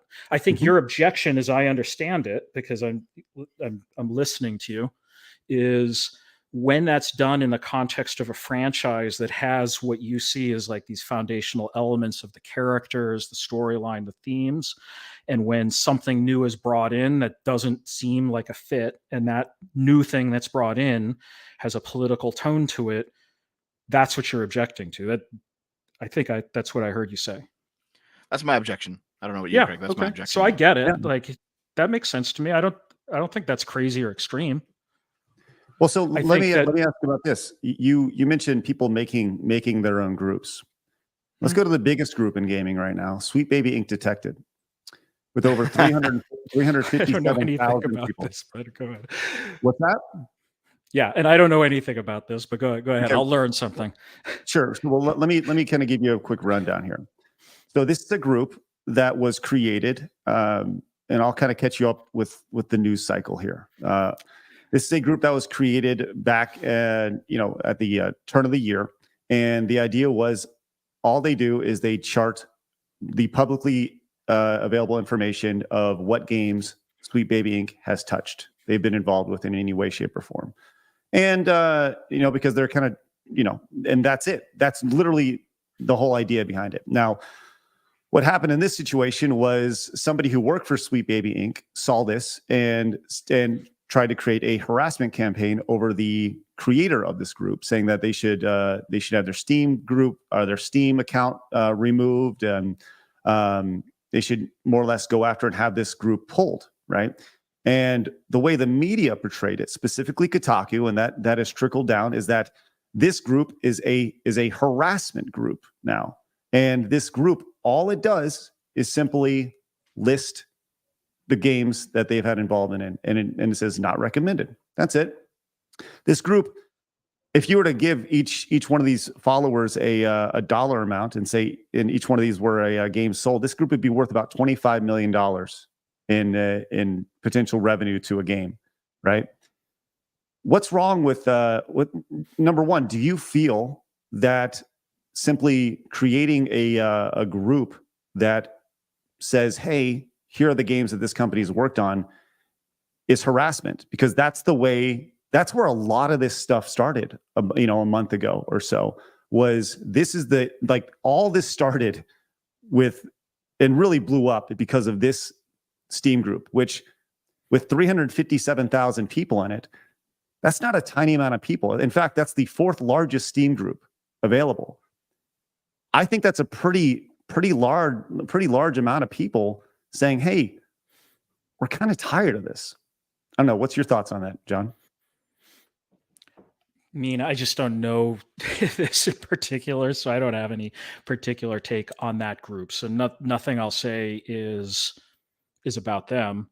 I guess number one, like, if there is harassment, like I'm not pointing fingers at anybody, but we can agree that harassment is not like a cool thing. Yes, absolutely. Mhm. Yeah. Okay? Now- So we agree that harassment is just not a cool thing. We know it happens on the internet and people get spun up into it. So I guess that's one take I have, that if there's harassment happening, then people should knock it off. It's not And cool. to be clear, the owner of the group has said, do not harass anybody, right? And it's something that they won't stand for. Now, with that said, anytime you have a group of 350,000 people, like I said, you're going to have bad actors in it, right? You could have a group of 50 people and you're going to have bad actors in it.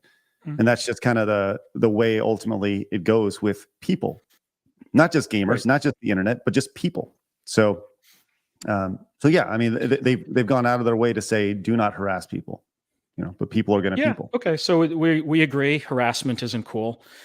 My other thought is, again, I don't know the dynamics of this particular group, why people want, what thought process people go through when they get into it, what thought process they go when they click a not recommended button or something like that.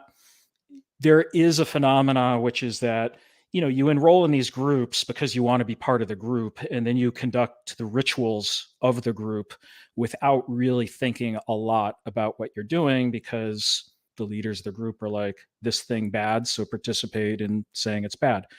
Maybe these guys are doing that, maybe they're not. I don't know about them in particular, but I mean, that's just a normal phenomena of the internet. So when I see these sort of, I'll just call them abusive cycles in some cases, like, I don't think that helps anybody. There's no nuance coming to it. No one's really trying to understand the context. Like, that doesn't impress me.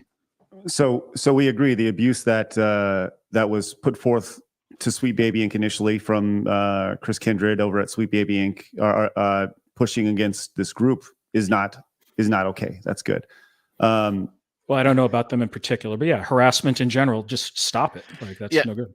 Yeah, I guess the other part of the story is that after this group started taking off, people from Sweet Baby Inc., one guy specifically named Chris Kindred, tried to get the group shut down, and then the guy who made the group, his Steam account banned. And it's like, listen, you can hate the fact that the group exists, but you shouldn't be stifling criticism of your work online. And I think that's a bigger question here as well, is what is harassment, right? I feel like there's been a big, giant push lately to where people's feelings, when they get their feelings hurt based off of criticism, that is deemed as harassment, right? And criticism is not harassment. Let's be totally clear. I think that's everyone's open. People criticize me every day. Sure, I could go into my cell and say I'm harassed, but I'm not going to do that. So where does the line start?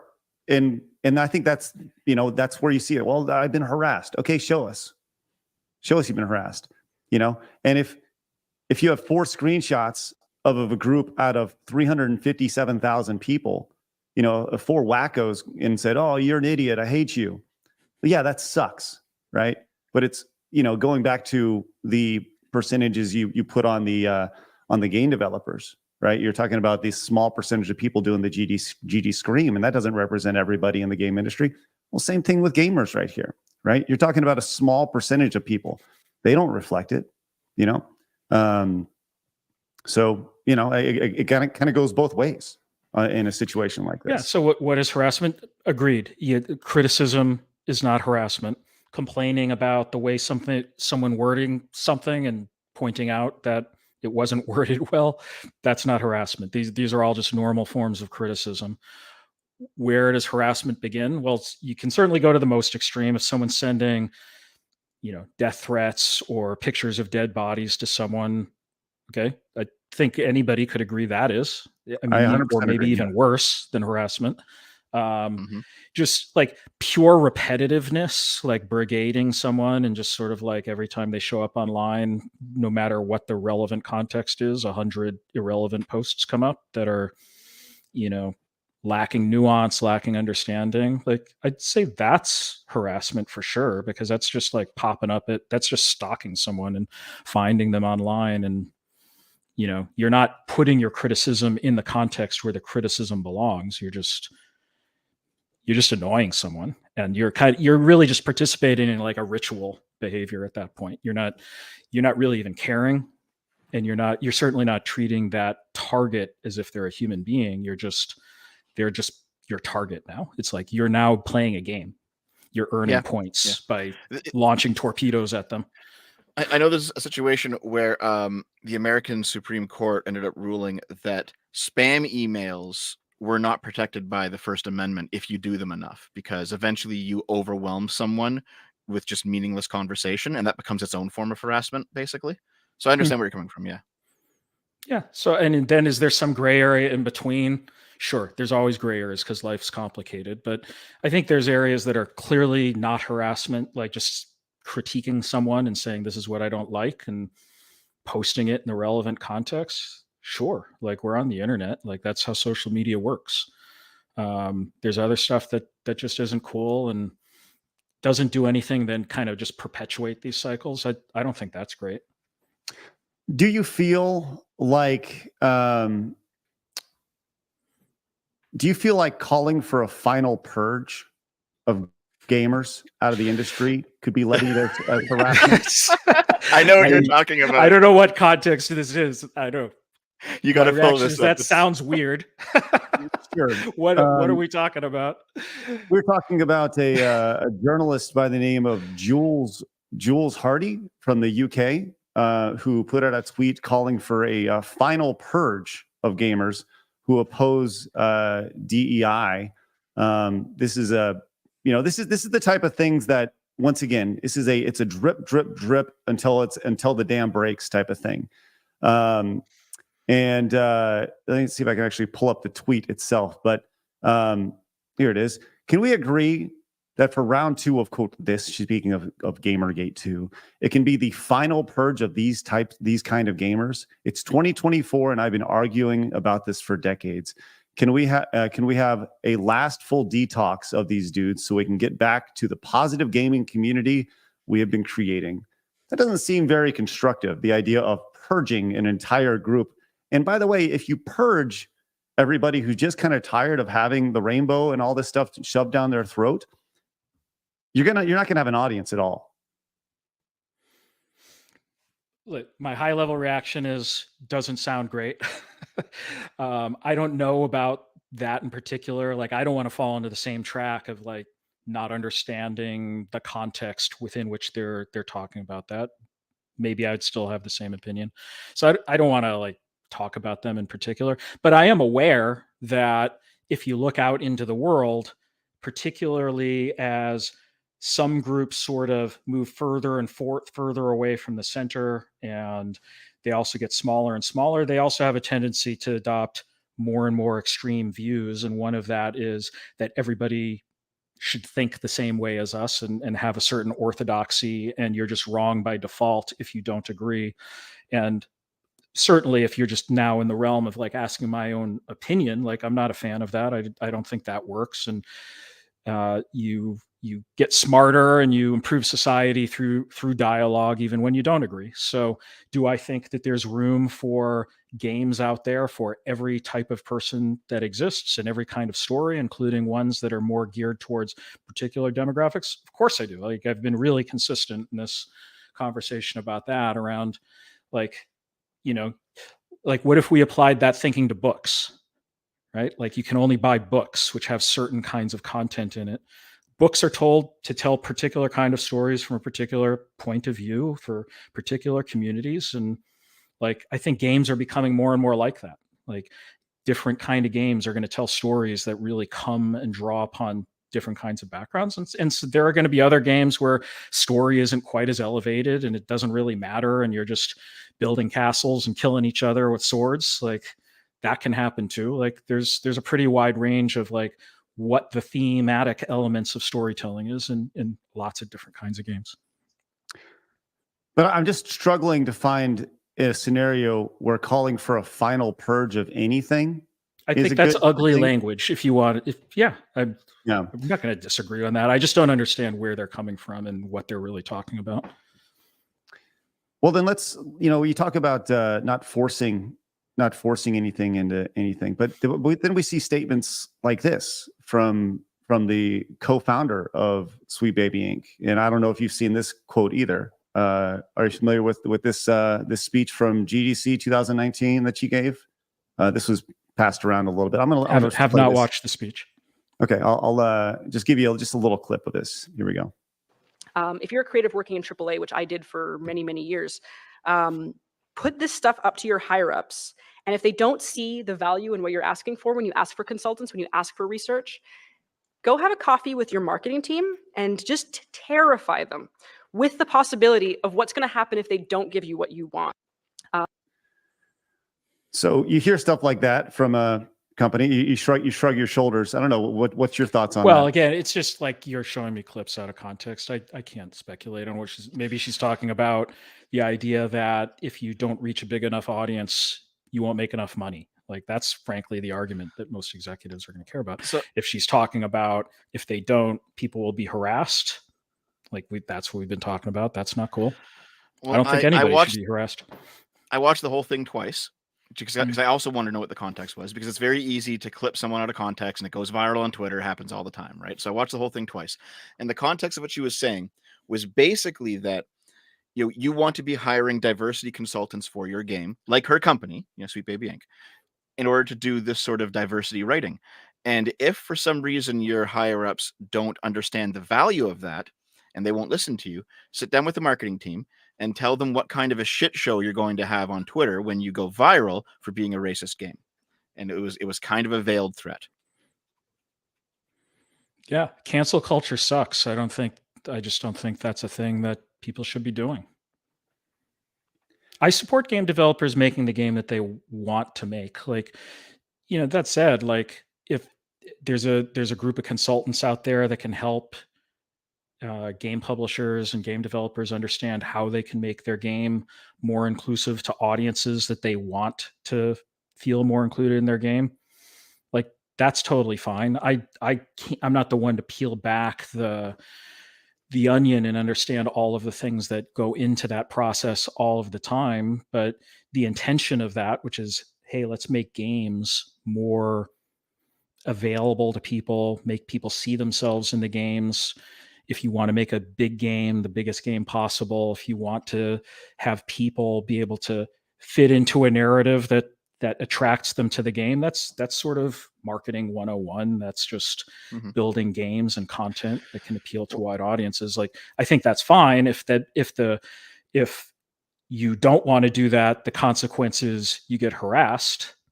I'm not a fan of harassing anybody. Like I'm not a fan of when that happened to Hogwarts. I'm not a fan of when it happened to Last of Us 2. I'm not a fan of it when it happened to Irena in the last couple of weeks. Like there's two interpretations, right? Because there's definitely a space for these kinds of writers where if you're making a character about, let's say, the experiences of a black person in the American South, and none of you are a black person in the American South, you might want to bring on somebody who can at least tell you, hey, is this authentic to that experience? That makes sense, right? There's a place for this kind of work in the games industry, but a lot of the time that isn't what's happening, right?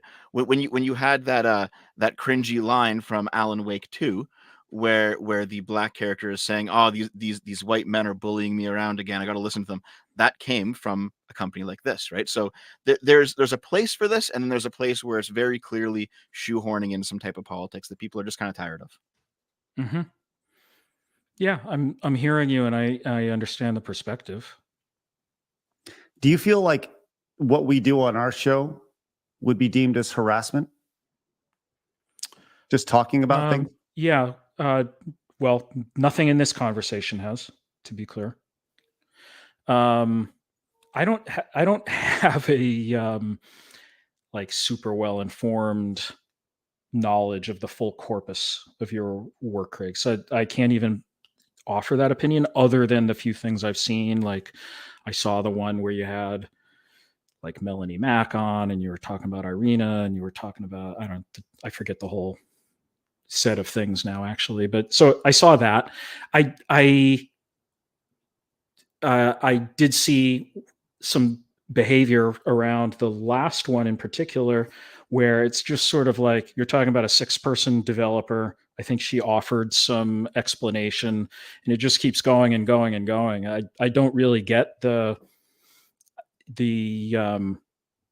sort of whipping up the community to respond to that over and over again, because again, it comes back to this thing. It seems like a relatively petty thing on the sidelines of the industry. It's not at the heart of it. It's not the Alan Wake stuff. Alan Wake is actually like a big AAA game. Like, so I get that. I get the sort of the objections there. This stuff that's around the fringes for entertainment value. Well, I don't think you're specifically harassing, but there. And I'm not. And by the way, I want to be super clear. Like, I'm not accusing the audience generally of that either. So I don't want to like say your audience is doing this, but there's constituents of the community that get whipped up into that. They want to see themselves as part of an in-group. They want to be seen as like just doing these ritual behaviors, and it does kind of keep it going. And not a fan of that in the same way that I wasn't a fan of other forms of harassment that we've talked about.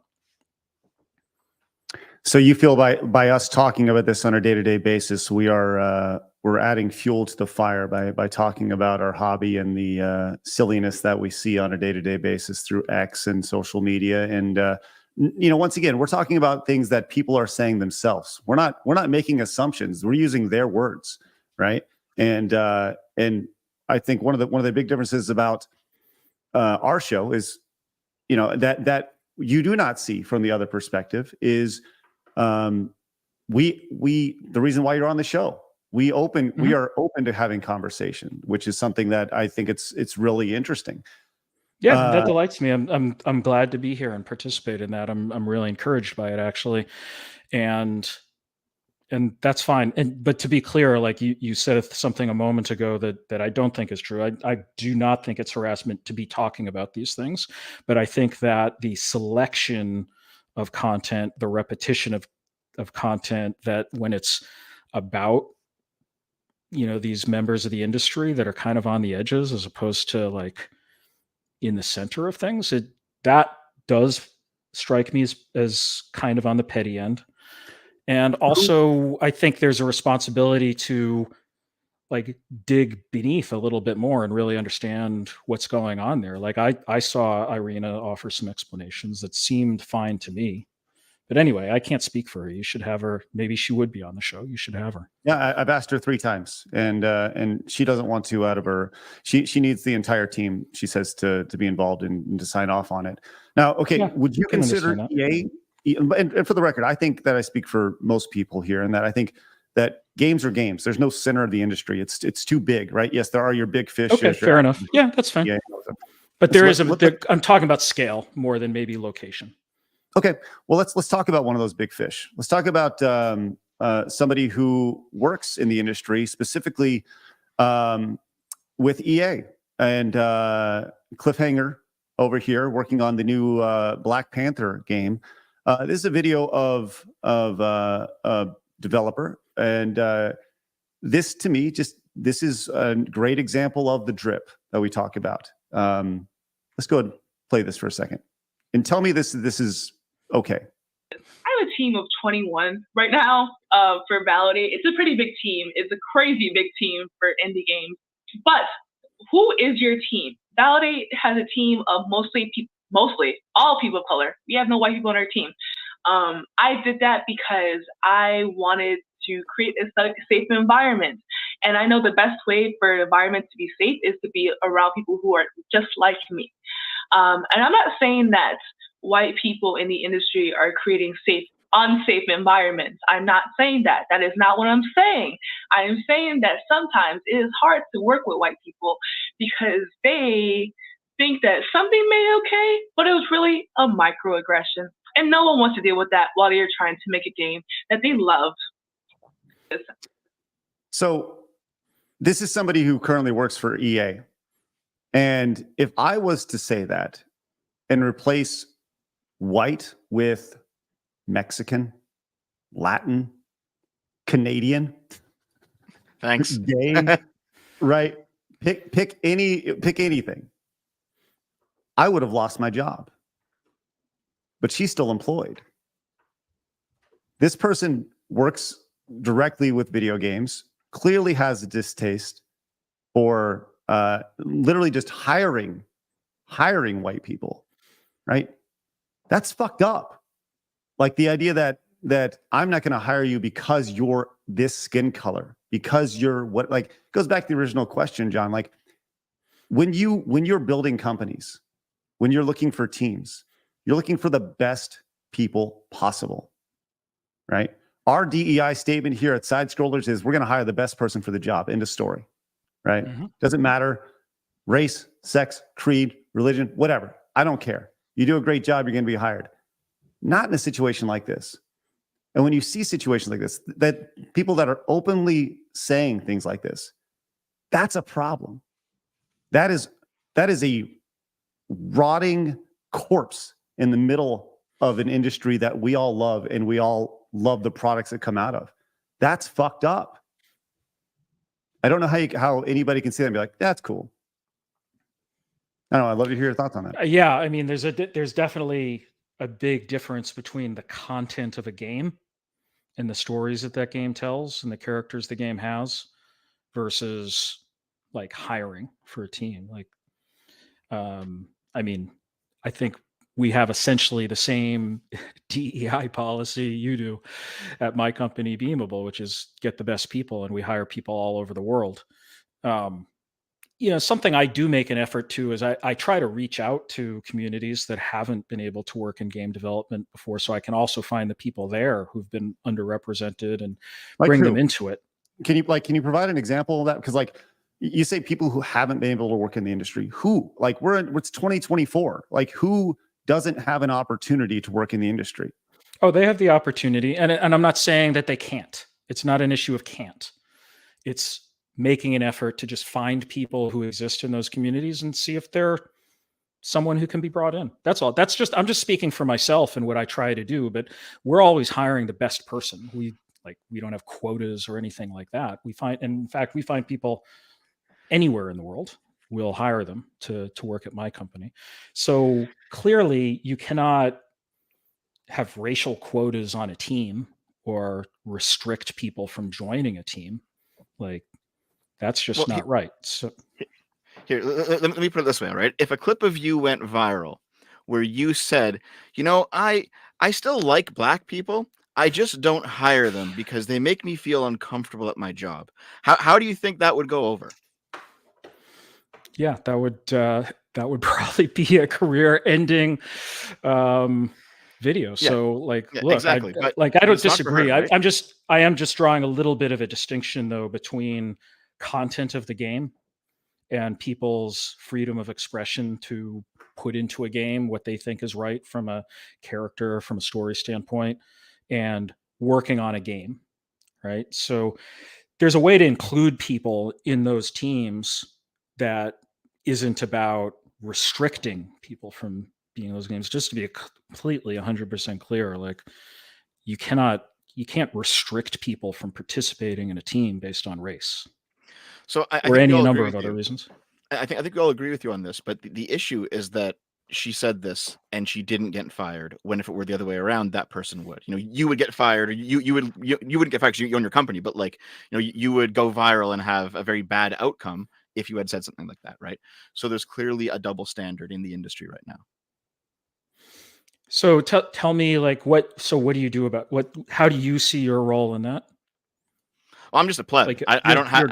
You're displaying it, so you're sharing that information. But what would you like to see happen? I guess is my question for you. Oh, I think she should be fired from her job. My current editor got fired from his job because of his association with me. right? Because now I'm not part of the gaming side of things like you are, Craig. Even though I love video games, I'm a politics and philosophy YouTuber, right? But this was back in like 2019. So even though the presidency was held by a Republican in the United States, the left was at like its peak of online power, and my editor got canceled and fired because he's been my friend since school, right? And it came out, and so I ended up hiring him because it's like, well, yes, I have a job, right? So it's this view where like I'm on the outside, and I don't have the experience that someone like you has, Craig, because I'm just a random YouTuber, right? I have no connections or anything, but I've seen this happen to people, and the fact that it only goes one way and it consistently only goes one way is a problem, and it's happening in gaming and in other spaces online as well. John, you asked what would we like to see happen? It's real simple. Hire based off meritocracy. Same way you do. Like, and if somebody's racist, get them out of there. Someone's sexist, get them out of there. Right? It's real simple, right? Contrary to the way that communities like ours is portrayed, we're not sexist. We're not homophobic. Nobody cares if you're gay. Nobody cares if you're trans. Nobody cares what dick you like to suck. Nobody cares. I don't care if you're black, white, Asian. If you do a great job, that's the most important thing, right? And if you don't think a certain way, then you're labeled these things. You're a far right bigot. Like, what? Like, that's the most insane thing in the world. And the video game industry there are a lot of people who are developing games, these indie games, right? And we're seeing an indie a renaissance right now, where because there's so many indie developers, you're seeing great indie games that are seeing tremendous success. For every failure, like massive failure, you see like Suicide Squad is a great example, right? Suicide Squad is a game that came out based off of a big IP that had the message pushed down their throat, right? Pushed down its throat in all sorts of ways, and couple that with a poor story, and people just didn't like it. But then you see this idea that games were better back then, right? Whatever. That's an idiot talking point by people who don't know. There are phenomenal games right now. Two of the biggest games of the year: Helldivers, Power World. These are just games that allow you to escape. They're fun games. They allow you just to get into this own little world and escape from school, escape from the 9 to 5 like we talked about earlier, and nothing is shoved down your throat. Democracy in Helldivers 2 is a joke. It's very, it's a joke. It's funny, right? But even in a game, just quick press pause on that, because Helldivers 2 I played it also. It's a great game. To be clear, like, there's a critique present in the theme of the game. Like, it goes back to like Starship Troopers, which I think we're both Gen Xy, so like we probably both watched Starship Troopers. So like it's going with this theme of like what happens under an authoritarian government and militarism and stuff. So it's there. So it's actually not true in the case of Helldivers to say like it's absent of like real world reflections or things that they wanted to bring into it. So, but I would say it's more of a satirical perspective than a real world. Oh yeah, perspective, totally. right? Because satire is a tool of those critiques. Right. But then there's games like Stellar Blade, which are being released, and that's being used on both sides. Well, look, like the idea of like this is wonderful. We have this beautiful character here. We have this beautiful character based off a real woman, and then you have outlets. The over sexualization of women, and these are the same people who are complaining about this that are now putting games like Bayonetta on a pedestal compared to Stellar Blade that 10 years ago were criticizing Bayonetta, right? It just goes back to the hypocrisy of this whole thing. So it's hypocrisy though, Craig, as much as there's just like, again, we're talking about the internet. There's lots of diverse opinions. My favorite game from last year was Baldur's Gate 3. I mean, there was plenty of sex in that game. I think the one where you had the clearly a market for it. The bear sex.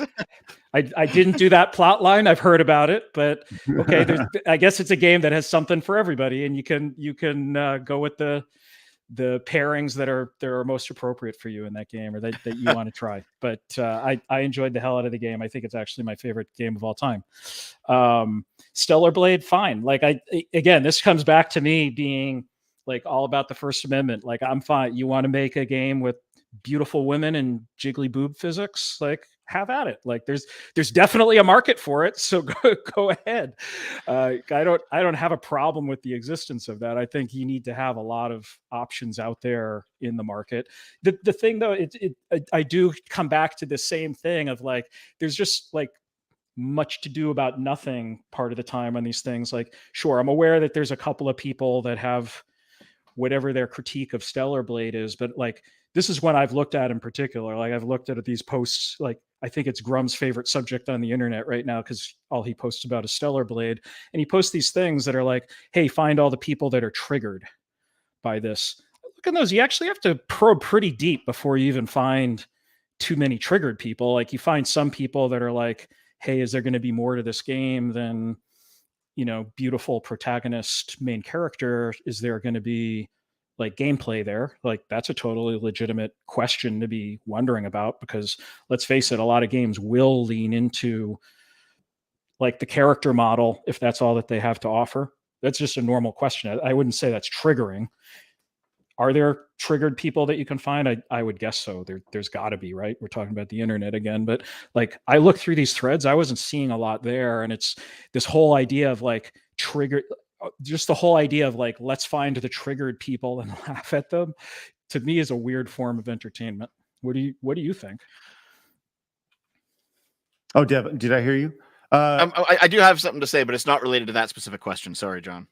Sure, I think you find that on both sides of things, right? The idea that you're going to find people triggered about things, but I think in a lot of the situations that we're talking about here, like once again, you know, you're talking about a small group of people that are triggered for one way or the other, and I go back to, you know, what we talked about a few minutes ago is 357,000 people, a small group of people. That's a lot of people that's not a small amount of people who are just kind of tired of all this stuff, right?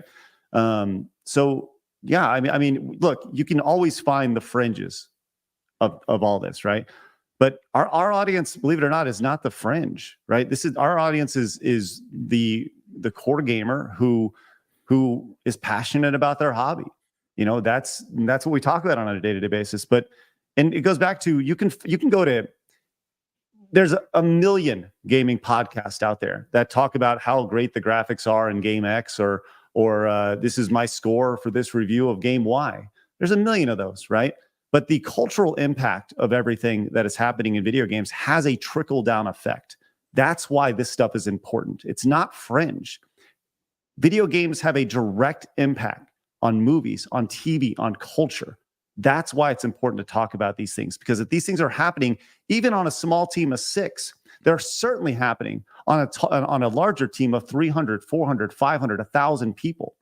And that's just a great metaphor for everything that's going on, you know. And then so that's why talking about this stuff is important, because there's a larger impact with all these decisions that are being made to shoehorn this stuff into it.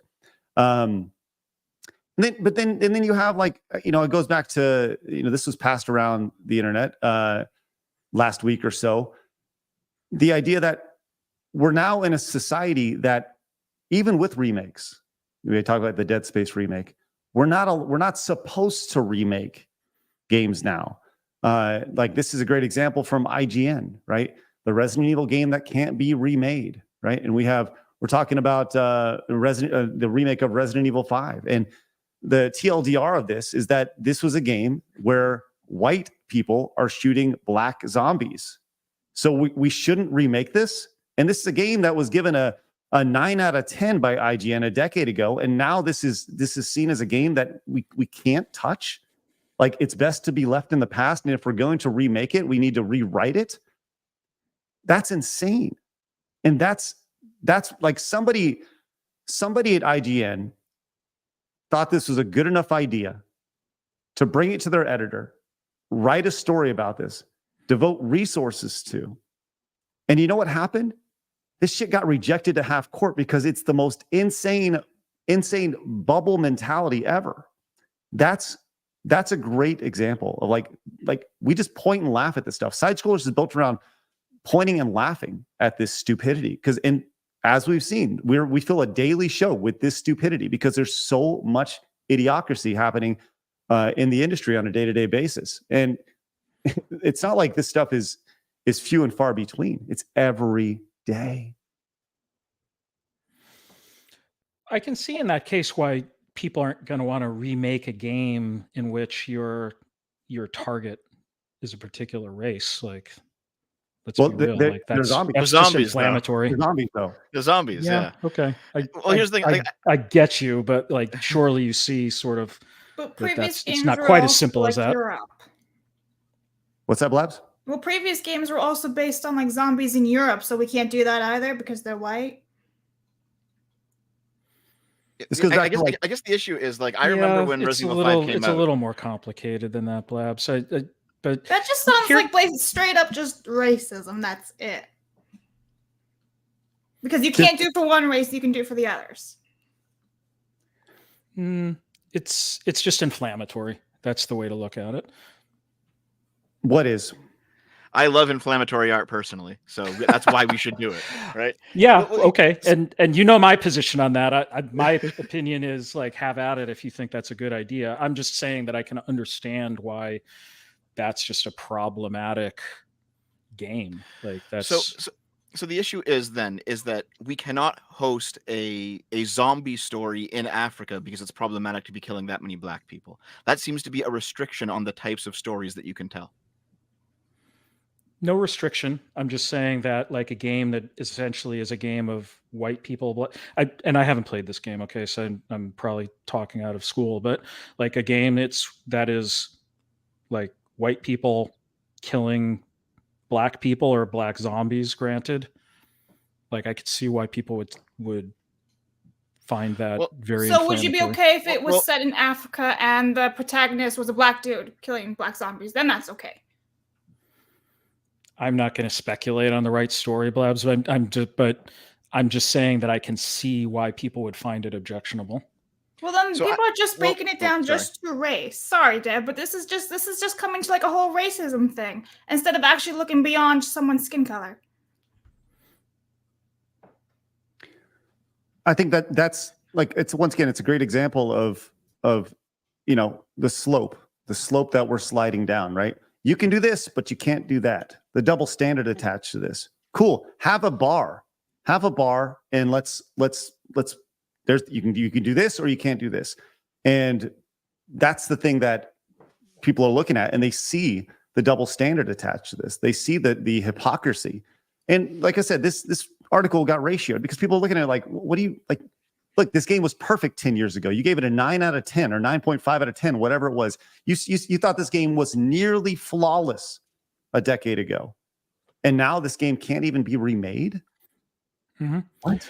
And look, I think there's probably a way to, I haven't played the game, but I think there's a way to tell that story in a really compelling way that's fine. But here's your opportunity, though. Like, I get the aspect of sort of the entertainment value of going at some of these people. I get the libs of TikTok video that you shared and kind of the absurdity of like someone saying basically not just absurdity, the illegality of hiring someone on your team. I get all that, but you guys have a really interesting opportunity because, and listen, I'm a guest here. I'm just learning about your particular community. So I'm not jumping to assumptions about like, the composition of your community or the thinking or the psychology. I try to stay out of the like psychoanalysis business. You have a really big opportunity though, which is in this era of game developers building in public.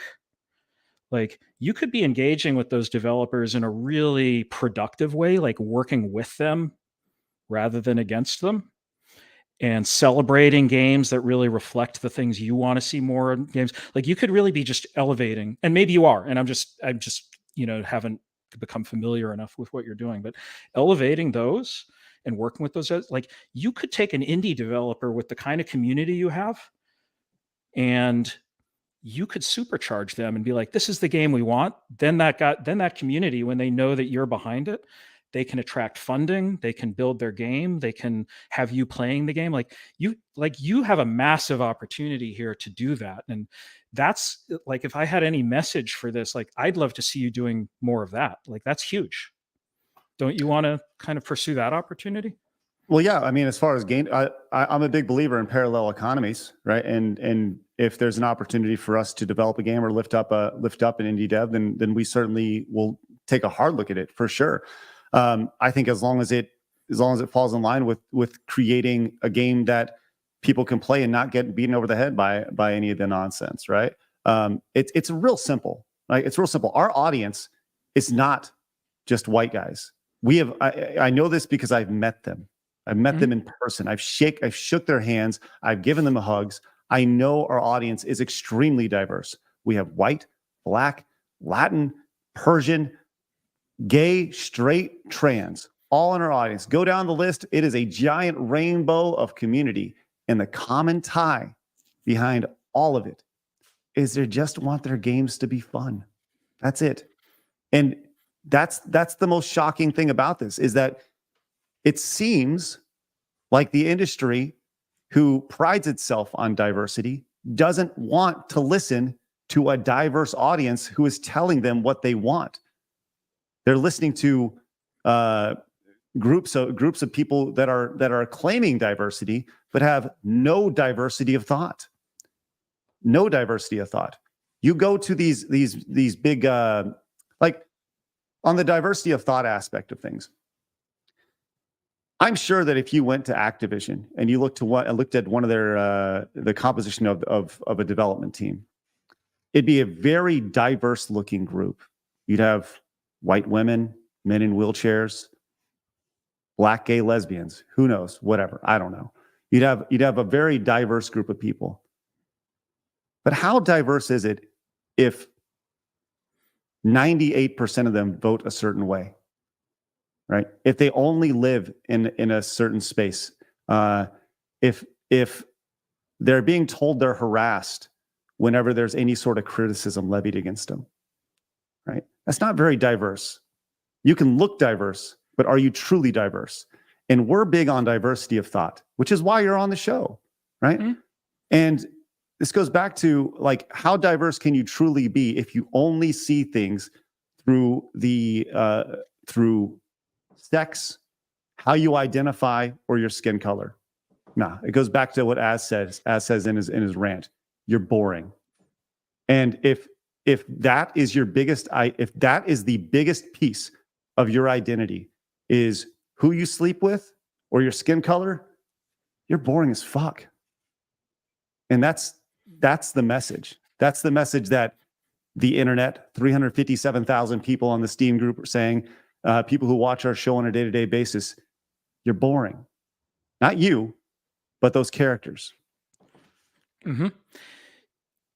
I return to your opportunity though. Like, you need more game development. Like, you're making a bunch of assumptions about what game development teams look like.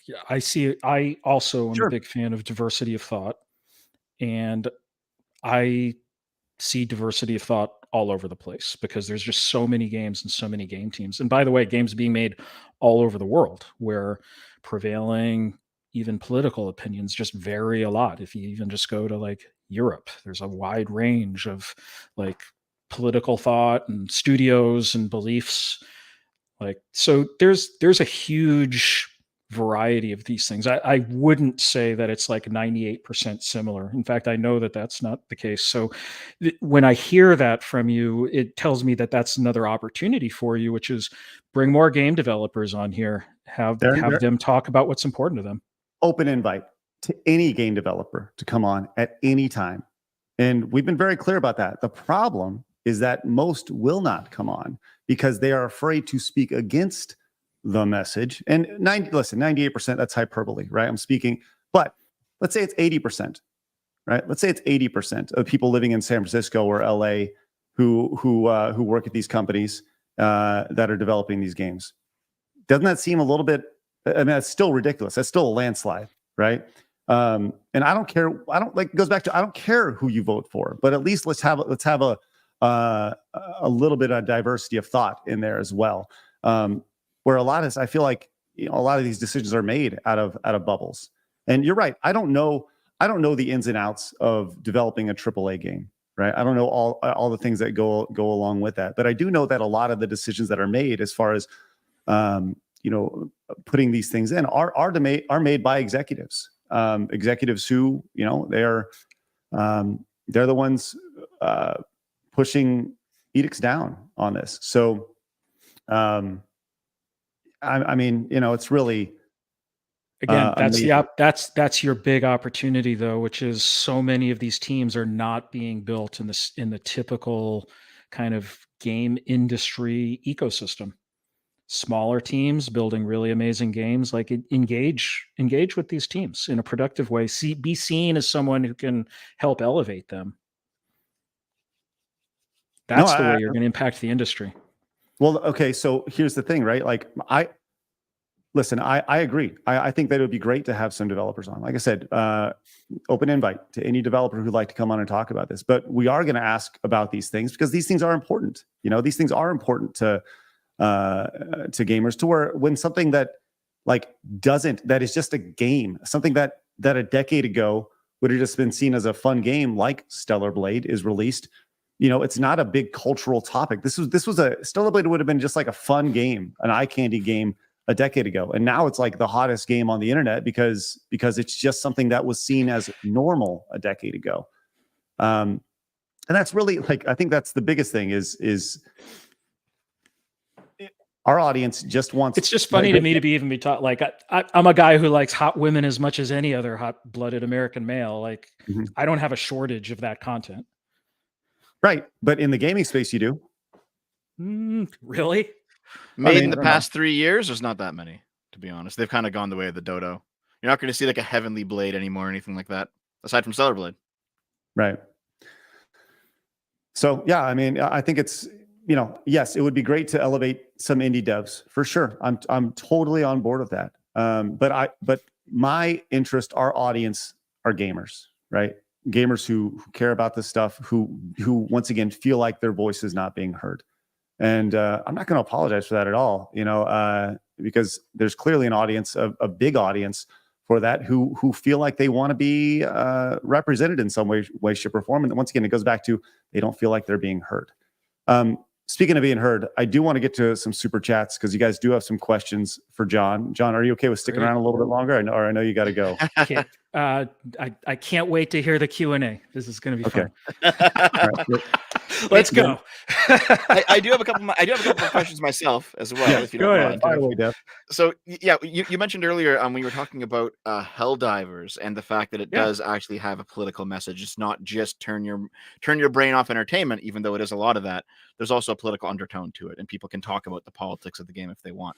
I think we all pretty much agreed that you can make a game with politics. You can even make a game with progressive politics. The one of the first issues that we brought up was firstly, don't twist a previous IP into being like a vehicle for your political message, because that just kind of seems slimy and no one's going to like it, right? I think the other issue though is here. I'll post this as well because this went viral a couple of years ago from my friend Christina. I'll post this if you feel like bringing it up.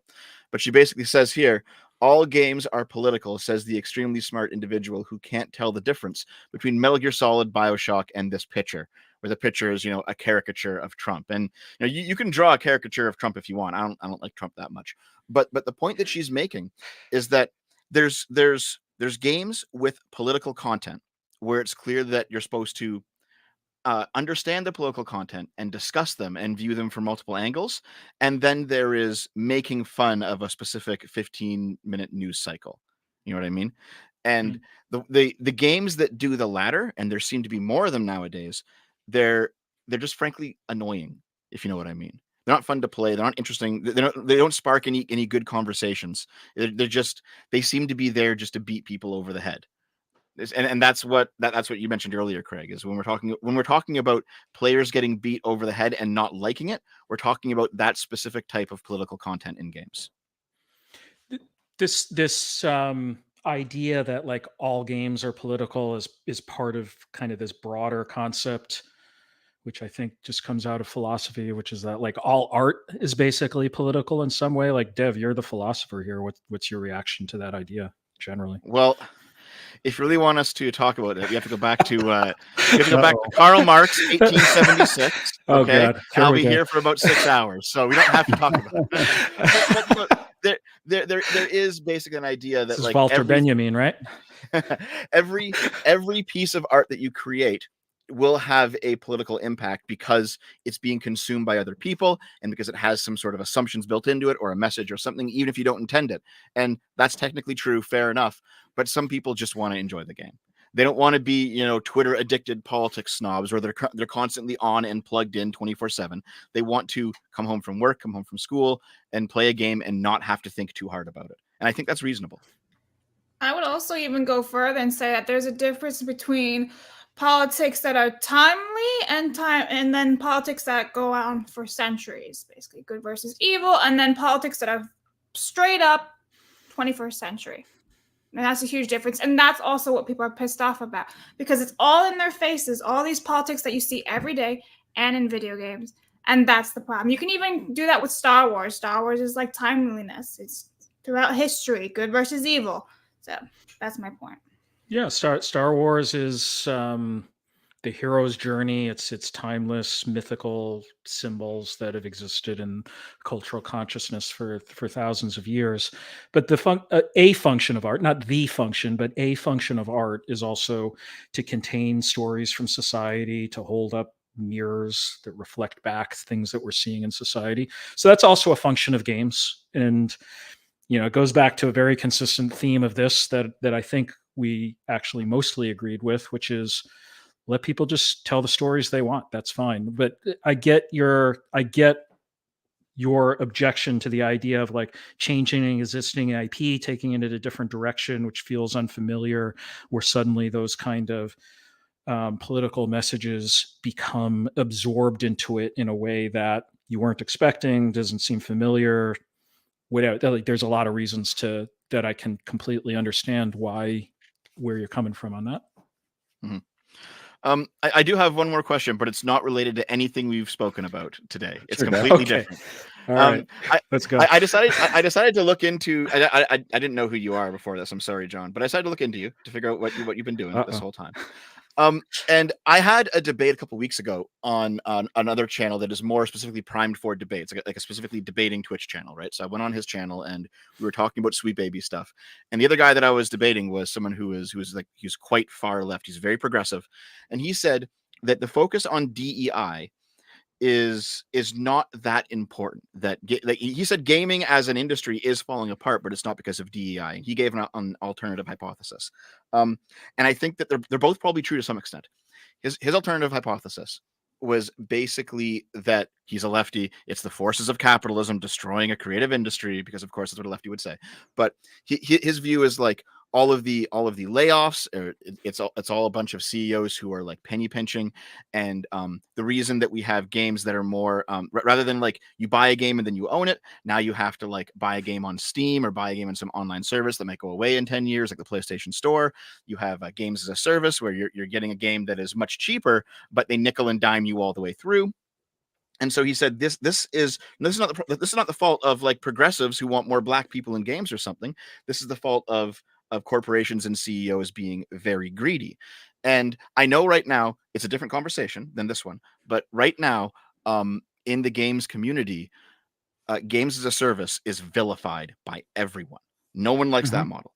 And when I looked into you, I understood that your company does some stuff regarding games as a service. Now, this will probably be my only opportunity to ever talk to somebody who ever actually does games as a service as their job. So I want to know, like, what considering that everyone hates this model, sorry, what positives do you think there are there? Like, if you're going to sit down and talk to a bunch of gamers who are like, I hate games as a service, I hate that I don't own my games anymore, I hate that I'm being nickeled and dimed in the shop in the game constantly, just let me buy my game and own it. What would you say to them, considering that your company Beamable does work in games as a service? Yeah, I mean, we're a technology infrastructure to help enable companies to be games as a service. And if you look at the industry generally, it's like 85% of studios are expecting to be games as a service in one form or another. The benefit of it is that it's a sustainable business model. So if you look at games, it's 80% failure rate if you can ship the game at all. And this has really been a problem in games, is just shipping a game. You build up a huge team, game's shipped. If it's successful, maybe you can hold on to the team to try to bet again. In general, that's been a super volatile process, which doesn't allow you to really retain knowledge, skills, expertise over many years. So that causes team disruption. It causes business disruption. It's hard to allocate capital to companies so that they can actually, produce sustainable businesses. So all of that is a huge problem in the industry. You're the person you talk to. I don't think they're right about the reasons why the industry is in disruption. I don't think capitalism is the reason. Like, capitalism, I think, is just creative energy, and you direct it towards the places that can produce returns. And if you're lucky, you get to build something that keeps growing and creating more creativity out of it. So I think that there's a lot of reshuffling in the industry around distribution models in particular. So, for example, if you build a mobile game, 30% of your revenue goes right out the door to Apple or Google. What do they do for that? Once upon a time, they did more for it. They would help people become aware of your game through their app stores and whatnot. Today, they don't really do anything for that other than it's kind of a tax. What does that do? It creates an environment where developers have to get more and more aggressive on what they can charge or what they will charge, because you also have to now spend a ton of money to even get someone to your game. And then Apple changed things recently over the last couple of years so that it's very difficult to even find your audience through games. So this is just one facet of things that apply not only in mobile, but to many, many different distribution systems for games, where more and more capital comes from the developer back to advertising, distribution, payment systems, and whatnot. So I think it's important to understand that, like, game developers are getting less and less of the pie over time. And that in general has made it very challenging for developers. And when you tear that to the fact that like only 20% of games turn a profit anyway, and you're building up these bigger and bigger teams, that's problematic. So, I mean, just for sort of consistency in the industry. So live services, I totally get the objection that people certainly can make live services games that have all kinds of mechanics that someone's going to hate.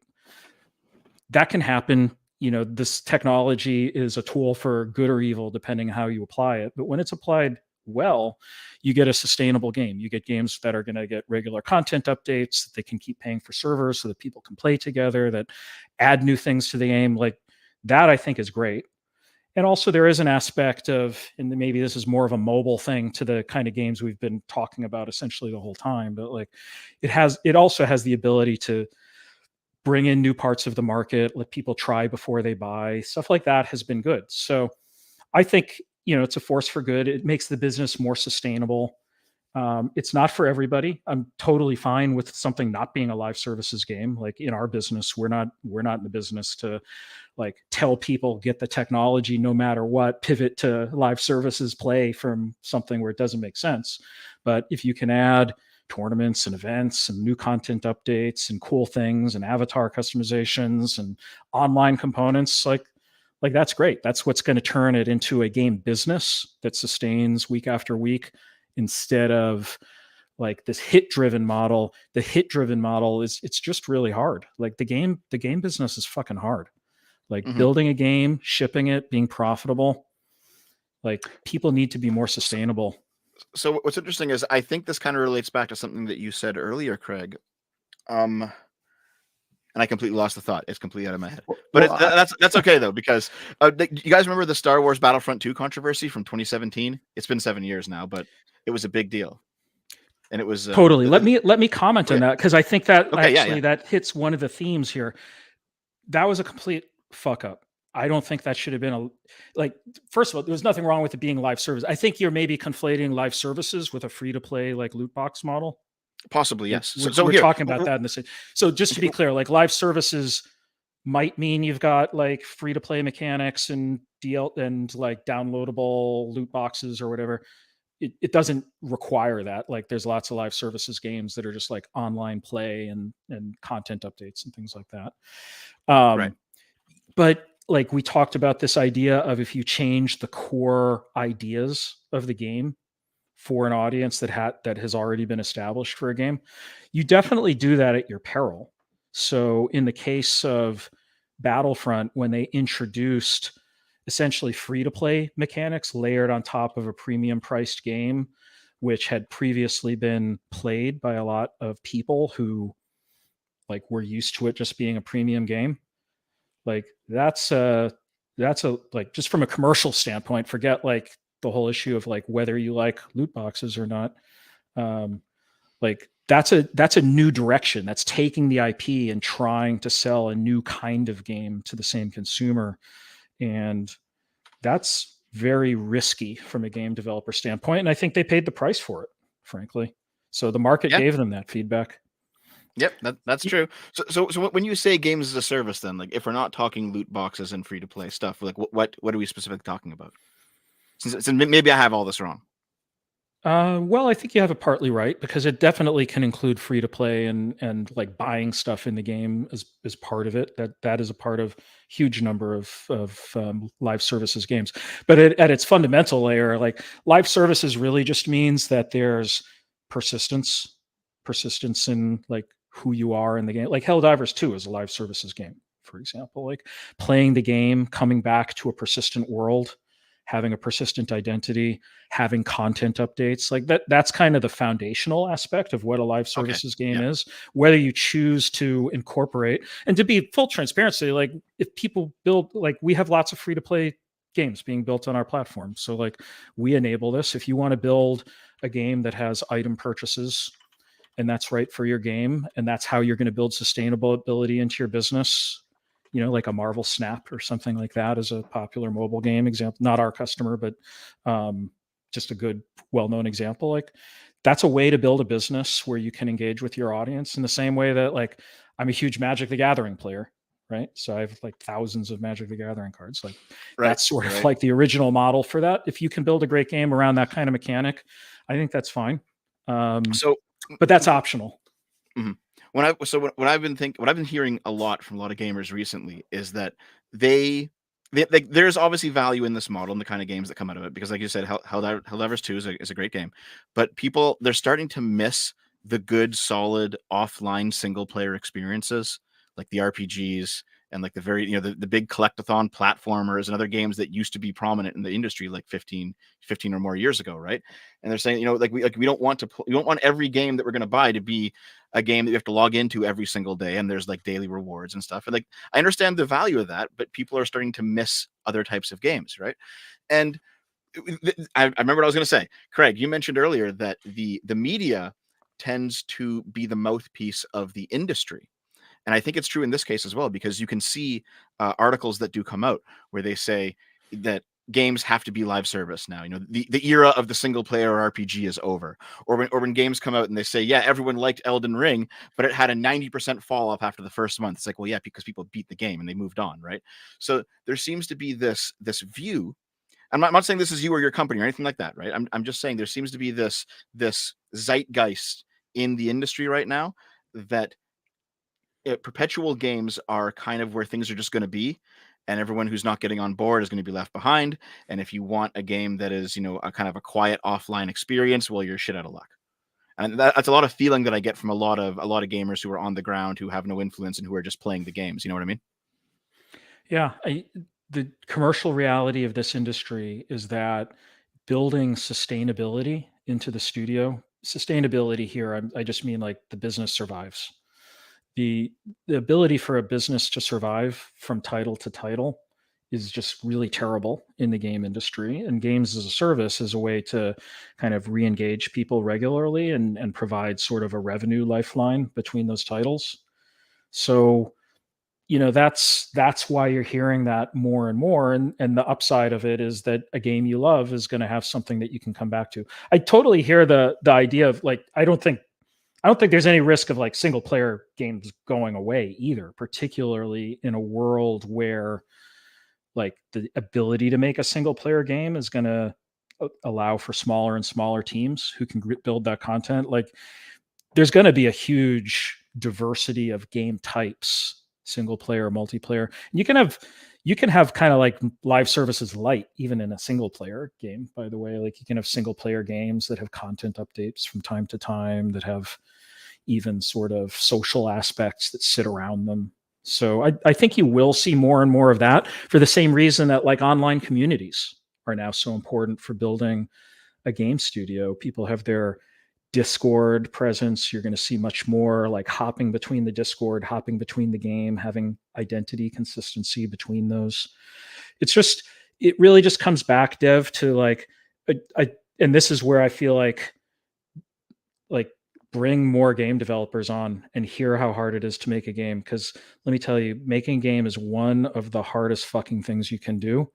You can have a great idea, getting from that great idea to something that's actually fun, not just finished, but actually fun, and then fun enough to keep people playing for long enough that they want to talk about it, and then scaling that to reach sizable audiences.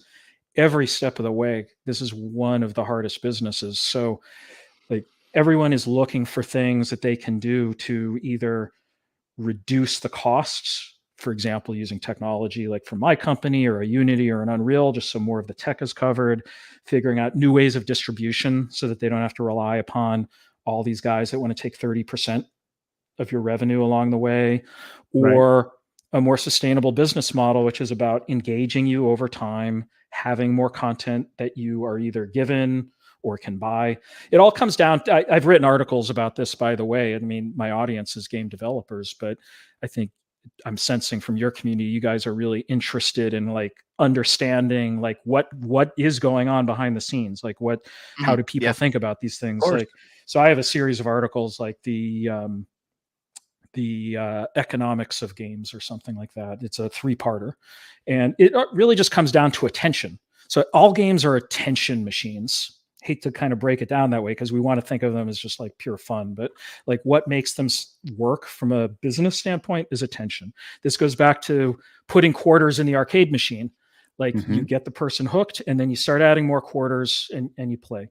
Then we started having box titles. Then the model became like, get people engaged with that game long enough so that, you played Dark Souls and now you want to play Elden Ring, and your sort of franchise awareness and the deep immersion you had in each game brings you back. Live services is just another way, and it happens to be very efficient. And for a lot of players, it's a big benefit because they get to be part of a world and sustain themselves within it. So I understand all the things you're saying, but from the point of view of the average gamer, it seems like the past 5 years, maybe even a little bit longer, gaming has just been a graveyard of live service games, right? Like, does anyone even know if Final Fantasy the First Soldier is still around? I don't think it is, right? That was supposed to be Square's big live service game, and it died within a year, I think. It seems like, this goes back to like the World of Warcraft situation, where World of Warcraft was huge, and then there was something like 50 different World of Warcraft killers, and none of them they all just died within a year. You know what I mean? So people found out how hard it is to make an MMORPG. Yeah. It's live services does not guarantee success either, to be clear. Like, just because you slap live services on a game doesn't mean now the game is going to be around forever. But it's probably the single biggest strategic decision you could make on a game that will give you a much increased chance of success. Okay. All right. So I guess just from the outside, maybe it's not being communicated to your average gamer, but from the outside, it does not seem like this is a sustainable model. It seems like companies are just burning money trying to find the next big thing, and it's not working. You know what I mean? But that's just our point. Everyone's always burning money.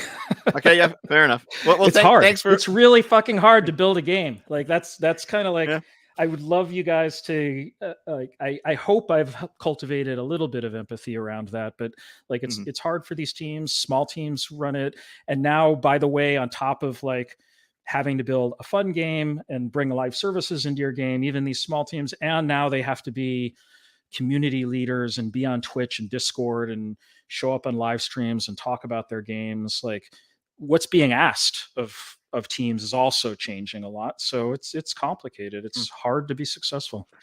Well, okay, let me, thanks for filling me in. Yeah, let me do a quick reset. And then once again, we're going to turn this over to you guys. We've had a good conversation today. We're going to turn it over to you guys with your super chats and your direct donations and Rumble rants. Thank you guys very much for all of them today. We're talking with Jon. It's Radoff, correct? Radoff, but that's Radoff. Okay. I answered to both. Cool. So we're speaking with Jon today, who is the CEO of Beamable. You can go to beamable.com and learn more about what he's doing. And we thought this would be a really good conversation to have as I don't want to put words in your mouth, but you were just looking for a little clarity as to some of the as to what we do, why we're upset, and why, and you say upset, but why we talk about the things that we do and all that. So that's what the conversation has been today. And once again, now it's time to turn it over to you guys. But Jon, I was thinking about something you said. You said, well, what you'd like for us to do is to work with indie devs. That's great. I want to work with all devs. I want to work with everybody because I think that our audience, it goes back to, I want to allow what we're doing and what we're building, with Take Games Back, the idea of providing a voice for our audience, for gamers who don't feel like that, and that's who don't feel like they have a voice, and that's important to me. And more so than working on the development of a game or whatever, we would love to be able to make an impact from that perspective of being able to talk to EA and say, hey, that lady's racist. She probably shouldn't work on your team, and we don't want that in the industry, or hey, how about you just make games fun, and ultimately the market will decide, but it goes back to what I said earlier. It feels like it's falling on deaf ears. So if we can be a megaphone for gamers, then that's what I'd like to do. And who's the most likely to talk to you? And by the way, I'm not all about indie devs like they're the only ones who are doing great game work. I play AAA games. I love AAA games. So like I play games across the whole industry. But the ones who are most likely to engage with you are the smaller developers, quote unquote indies. Some of these guys are venture capital funded. It's not like they're necessarily just shoestring budget building a Stardew Valley at home for 5 years. Like it does include that, but it also includes, reasonably sized teams that are really just doing their own thing, but they're not beholden to a particular big publisher. Like those are the ones that are really going to want to talk to you. Why? Because they need to build audiences. And for the same reason that I mentioned earlier, 14,000 games on Steam last year, you don't know what most of those games are. You probably would struggle to come up with like 0.5% of those games, right? Like you just never have heard of them, but there's probably a lot of good games out there that just never surfaced for you. Like these guys are really hungry to work with you. They will work with you. I think that, look, like you heard my thoughts on sort of like the hype cycles that can get spun up on some of these folks. We talked about Irena earlier. Like, I think that if you could elevate it so that you find the developers that you really like who are reflecting what you want and work with them, like they're going to be your best friend. They're going to talk about the game. They'll want to hear your input. They'll even change the game based on that input. Like these developers that are building in public, they want feedback if it's productive. Like they don't want to be attacked. A lot of them are afraid of being attacked, frankly, because they're used to, like, you just put up with a lot of shit in games. That's how we got here, though, is because they were afraid of being attacked. That's how we got to characters being changed on the back wall because they didn't want to be attacked. Hey, is this okay? Yeah, I guess. Just don't attack me. That's how we got there. Because people are afraid of being attacked. So, well, I'm just telling you your opportunity. I think you have a really amazing opportunity here, Craig, to achieve your objectives. I think there's a more productive way to go about it, and maybe this is the start of it, which is, I'm sort of, relatively unique in the industry. I'm not beholden to a publisher. I don't have to talk about a specific IP or what the heck I'm trying to do with it. I'm just out there trying to help every game developer build their game, whether it's, the most, we'll call it woke left version or like their alt-right. Like, I don't care. I don't give a shit. Like, build the game that is the story you want to tell. And then I want to help you be able to do it. And I super hope that you find a market for it and you build a business that sticks around, because people need like all these studios out there building stuff and building different stuff. The irony of what you just said is pretty much exactly what we're looking to do as well. We want to help. We're gonna have a love fest now, Craig. Well, no. I'm just saying it's just different perspectives of things. But before we get to super chats, I do actually have a question that based off of our conversation today, would you categorize us as alt-right? I have no idea. I mean, I use those words just to sort of paint a spectrum. I have absolutely, I actually have no idea. Okay, because do you classify yourself that way? Absolutely not. I'd say we're about as central as you can possibly get. We are normal people. I don't know. That wasn't an attempt to characterize you or your audience. Sure. No, absolutely. But that's the thing that you hear, is that if you just want games to be games, then you're a problem. And I think that's how a lot of people feel in our audience. They feel like they're being labeled. I'm not a fan of like that attempt to try to like box people in and create some kind of orthodoxy of thought. Yeah. Let's get to some super chats here. Guys, thank you again for your support. Really appreciate this. These should be good. I've not pre-screened these. I'm going to do my best to pre-screen them as we go along. Can't wait. Let's go. We'll see how this goes. Blabs, if there's any in there that should not be said, we'll go pull them. But I think that will be just fine. Nissan came in and says, question for the game dev. Please explain the difference between crunch and overtime. Lots of professions have mandatory overtime, so I fail to see the difference. It's a good question. The difference between crunch and overtime. Hey, we got to get this game done. Then you see people going, we had so much crunch. We had a deadline. Deadlines happen in every industry. What's the difference? Great question. And I, to be fair, I think you'd find different people kind of defining things somewhat differently across the unit. So I'll say how I define crunch.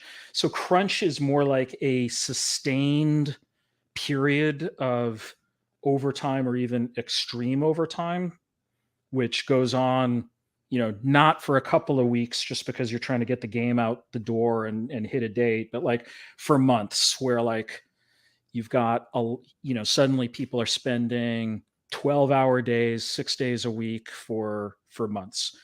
Most people would agree that that's the definition of crunch. The problem with it is that usually the reality is you just don't get that great work out of people under those kind of conditions. But overtime is different. Like overtime, you're getting paid extra. It's usually not on such a sustained basis. Okay. That's the difference how I think of it. We got a lot of questions. So, and obviously we'd love to hear your input on all this stuff, but we'll do our best. Try to keep them in, tweet form, I would say. Be brief with your answers, so we're not here till 7 o'clock tonight. So, Mercenary says, I want Devin raise your fist to debate. I also meant for Creole to get WW Pro on SideScrollers, for Craig to interview the stuff he has on Disney is hair raising. Thanks, Mercenary. Appreciate that. Casey says, you see the backlash RGT 85 got from journalist about IGN's Stellar Blade article, hypocritical because the journalist always be playing the moral high ground. I think there's a lot of feeling with that as well, John, is that there's this holier than thou aspect when it comes to traditional video games journalists in the space, for sure. You know what? There's a lot of, I don't know that person in particular, but there's a lot of people that want to comment on games that are kind of like frustrated game designers. Like they think they should be the ones designing the games, and now their career is talking about that. So that's a reality of the industry too. Yeah, for sure. And then that's the thing is, this goes back to, connecting the lines. So many failed gaming journalists end up working for PR in the space, and it's connected, which goes back to everybody knows each other at that level. So, Walkman says, People did not like The Last of Us 2 because of a trans character, but due to crappy story, below average gameplay, and the devs attacking gamers for not liking their game. Also, Joel's character treatment. That's a good example for sure. Did you play The Last of Us 2, or do you know I did. It's one of my favorite games, actually. So that's a spicy question for me. I guess we have to talk about this without presenting spoilers, because you should probably play this game if you haven't. The game's old. You can go ahead. It's old at the point. I'll talk about what I liked about The Last of Us 2, which is it's a game that really tells this compelling story around, like, you see the world from the standpoint of characters that initially you fucking hate those people.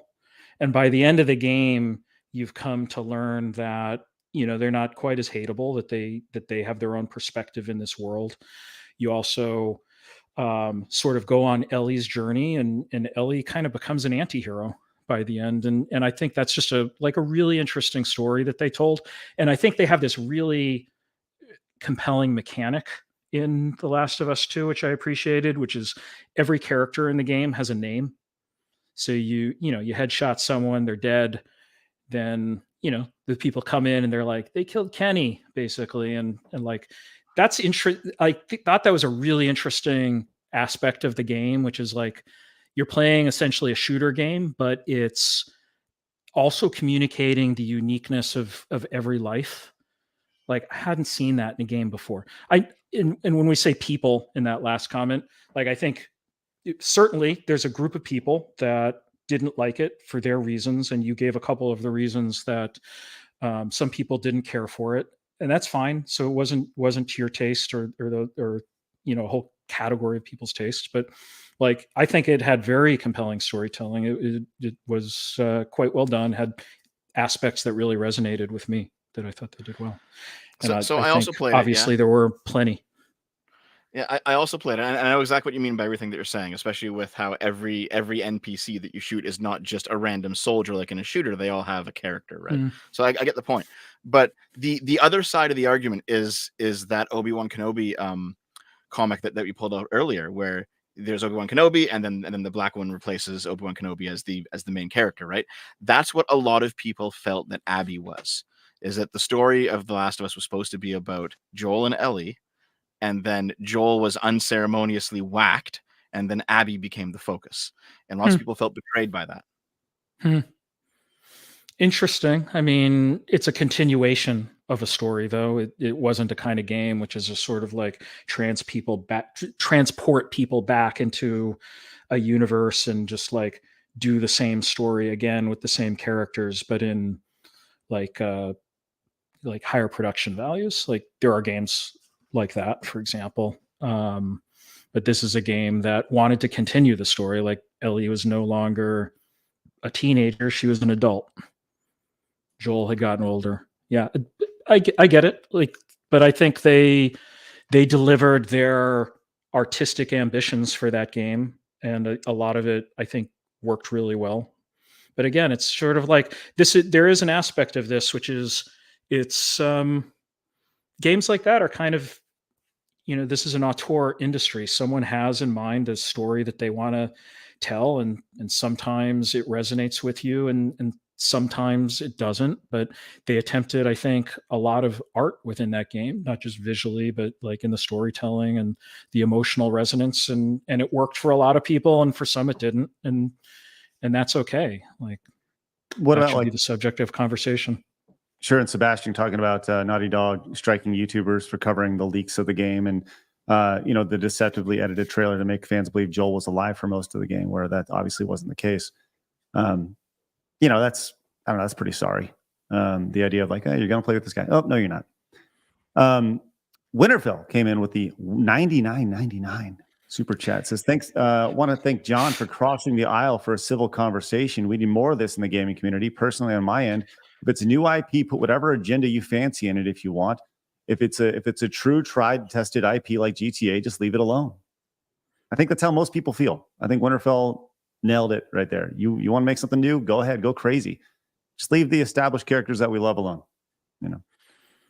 I'm curious what crossing the aisle means. By the way, guys, I'm like not at all like conventionally left or right or anything like that. Like I'm just a guy in the industry who wants to tell us your voting record. developers. Tell us the whole voting record right now. I think Winterfell's speaking when he says crossing the aisle. I think from a developer to a YouTube perspective. So, you know, we talk about this all day long, and rarely do developers have the courage to come on and talk to us and actually answer questions.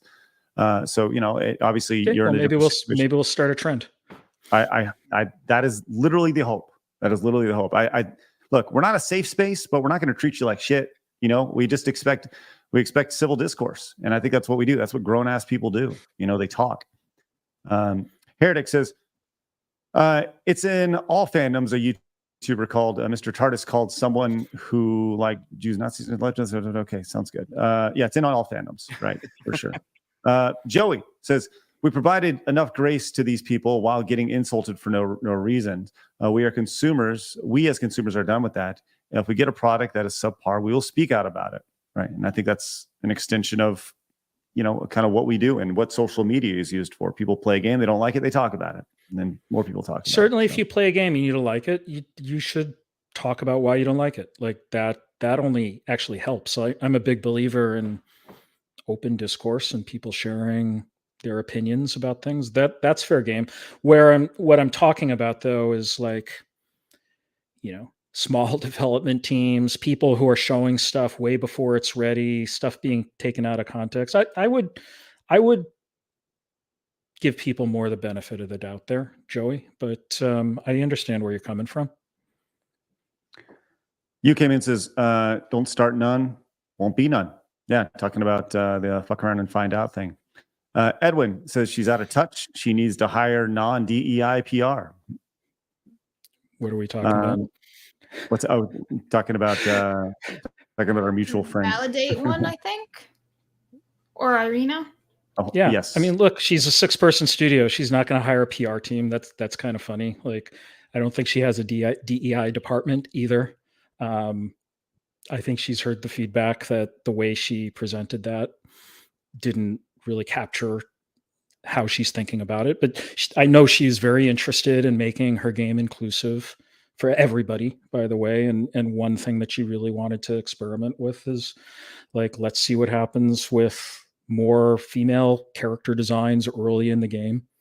There's nothing wrong with that, guys. Like, I think this is where, like, yes, I'm not gonna stand here and say that like the way she communicated that was great. I'm the one who said, you know, she fucked around and she found out. She poked the bear on that, and it's almost like it was purpose built to piss people off for sure. But I don't think that she, you know, my read is that she wants to be highly inclusive. White men are perfectly welcome. White men are most of her development team, as I understand it, by the way. So yeah, there's a lot of irony. I think she has a 5 or 6 person team, and I think they're all white men, I believe. So or most, you know, but either way, like I said, the invite is open for her to I think it's funny that people see like hypocrisy somehow in her team composition versus that statement versus just, oh, well, wait a second, maybe we're slightly wrong about how we're reading this. So let me, you know, okay, but here's a great, and I know we got to get to super chats. I know, and we'll get to them, but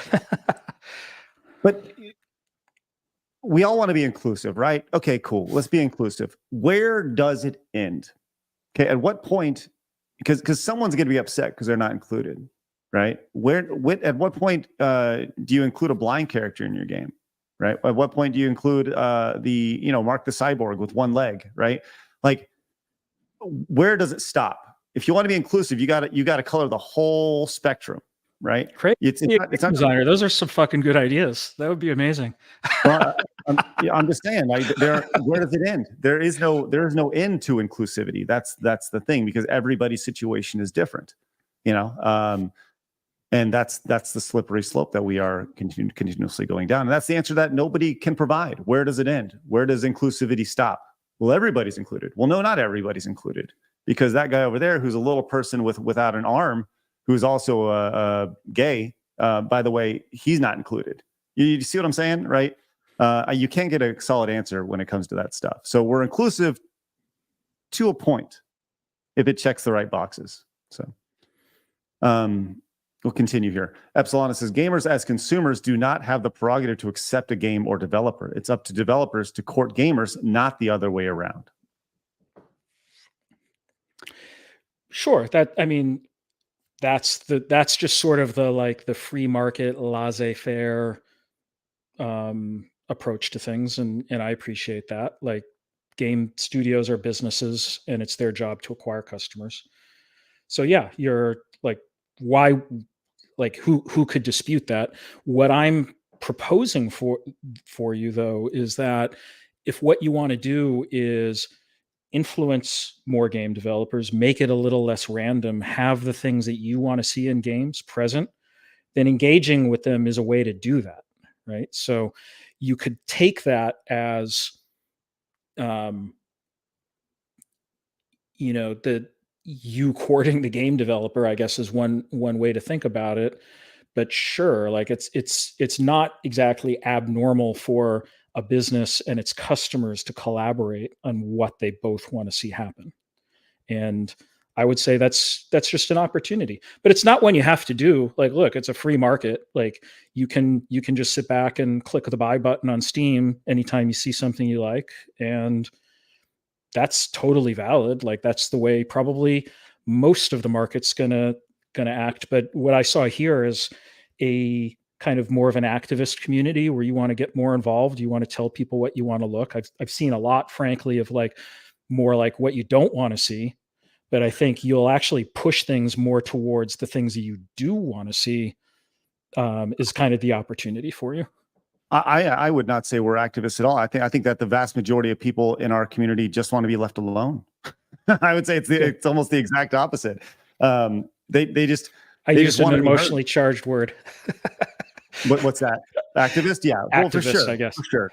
I mean, like I'm. There's a reason why Taking His Back exists, because I'm a big believer on taking steps and doing things. That's more of, is that more of the activist side of things, or is that just not the right word there either? I would say it's active, but there's no politically charged anything behind it. I think activism, I think there's some sort of political nature to it. No, the idea behind Taking His Back is simply provide a voice for people who don't feel like they have a voice. And when the game of the year or your award shows are being voted on by people who are writing articles about why gamers are idiots, or why we or there's one journalist in particular, and I don't have this pulled up, but saying things along the lines of, if there's one thing I've learned over the last 2 weeks is that gamers don't deserve games. What a narcissistic statement that is. And that's somebody who writes about video games. Like, what an asshat.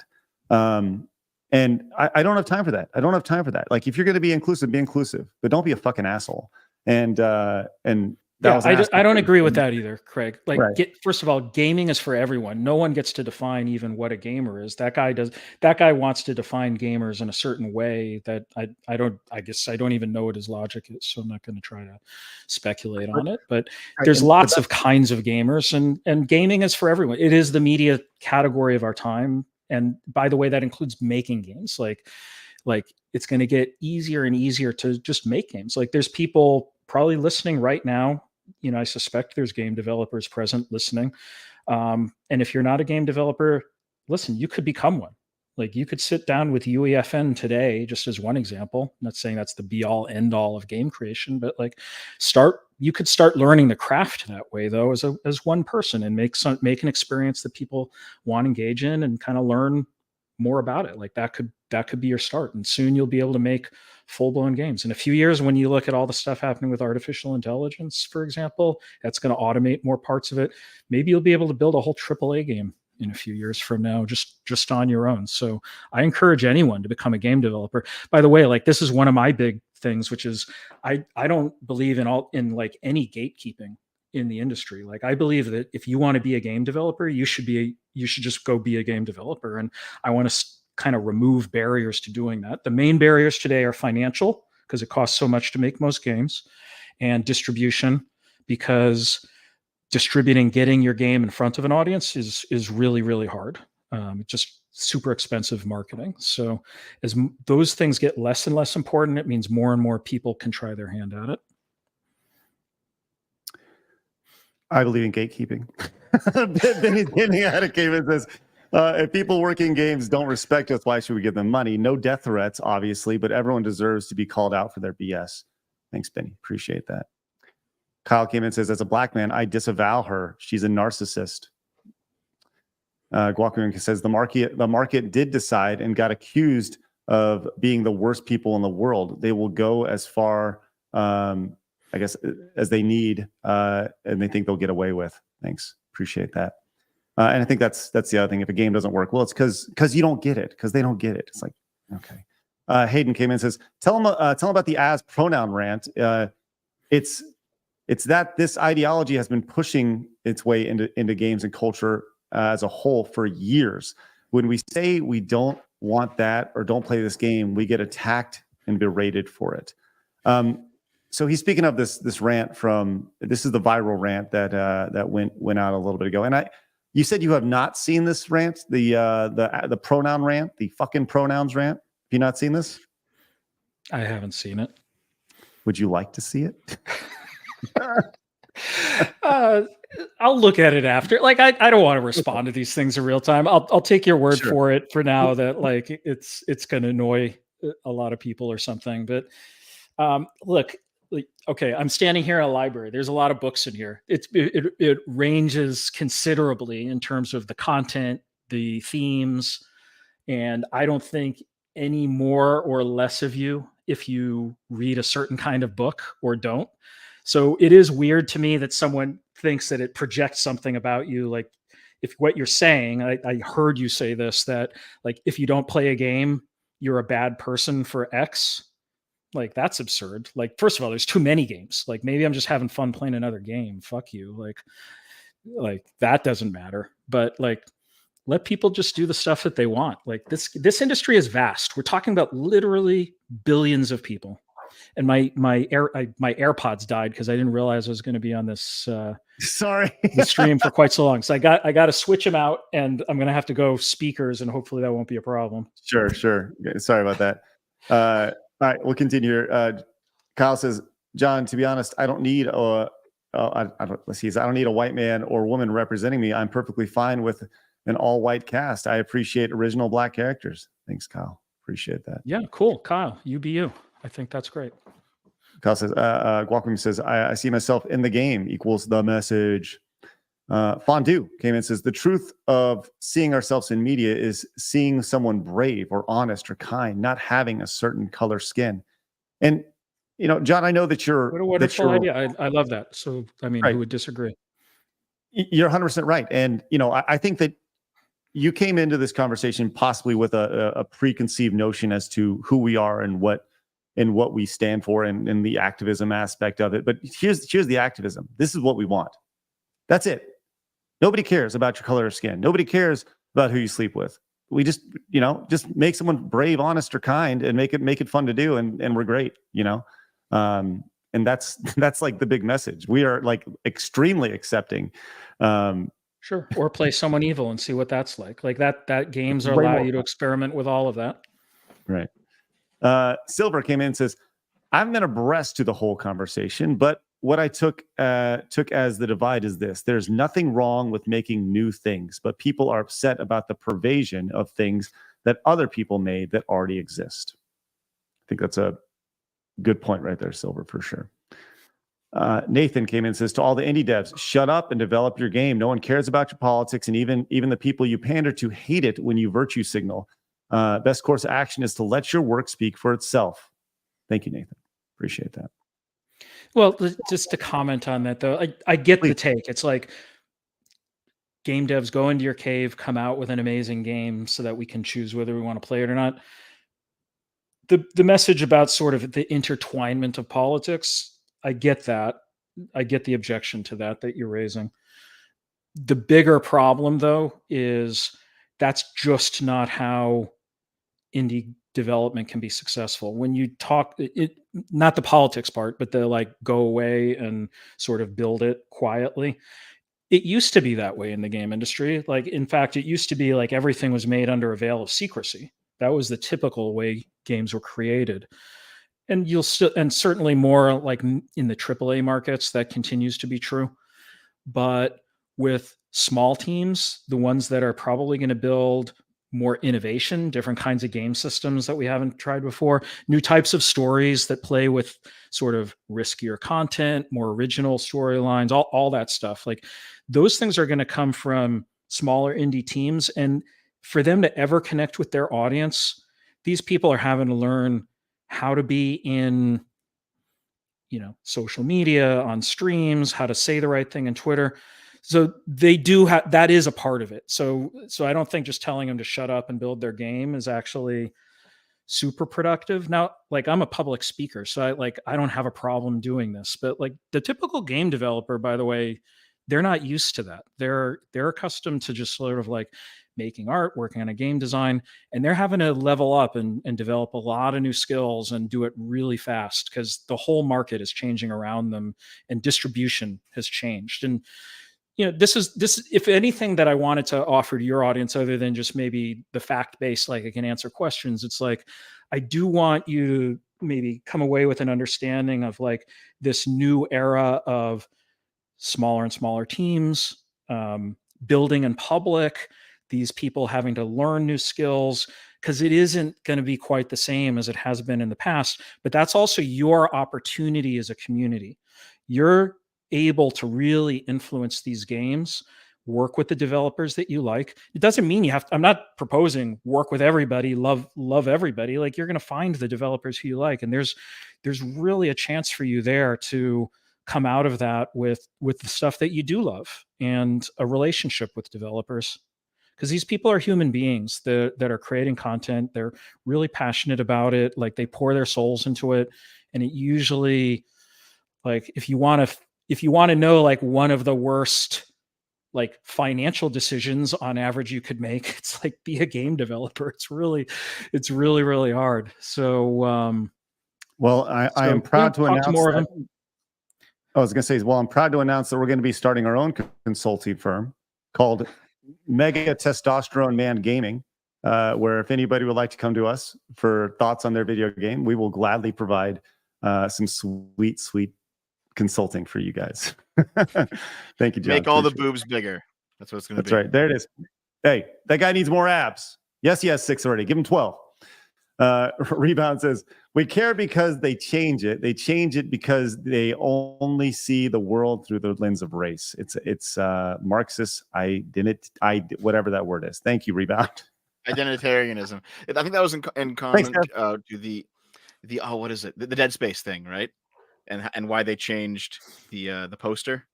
And it's like, well, there's no reason to change. There's no reason to complain about it being changed. There's also no reason to change it in the first place, right? It's one of those things. You seem like the house expert on Marxism, Dev, so I'll just defer to you on that. There's not much to it. He's just yeah. D. Schwartz came in with the $50 super chat. Says there's a difference in genuine artistic direction decisions and blatant IP vandalism. Stop judging intentions and words and judge actions and outcome. These people existing in bad faith have gaslit themselves into gaslighting you. That's very generous of you. Thank you very much for that. Grumpy Rat says there's nothing wrong with creating your own space. The problem is co-opting an existing space and forcing change upon it. Keep your politics out of games. John, I don't know if you're seeing a trend. Well, I mean, I think we've talked about that a few times. I don't. You probably don't want me to repeat myself again, but like, politics are going to be in games.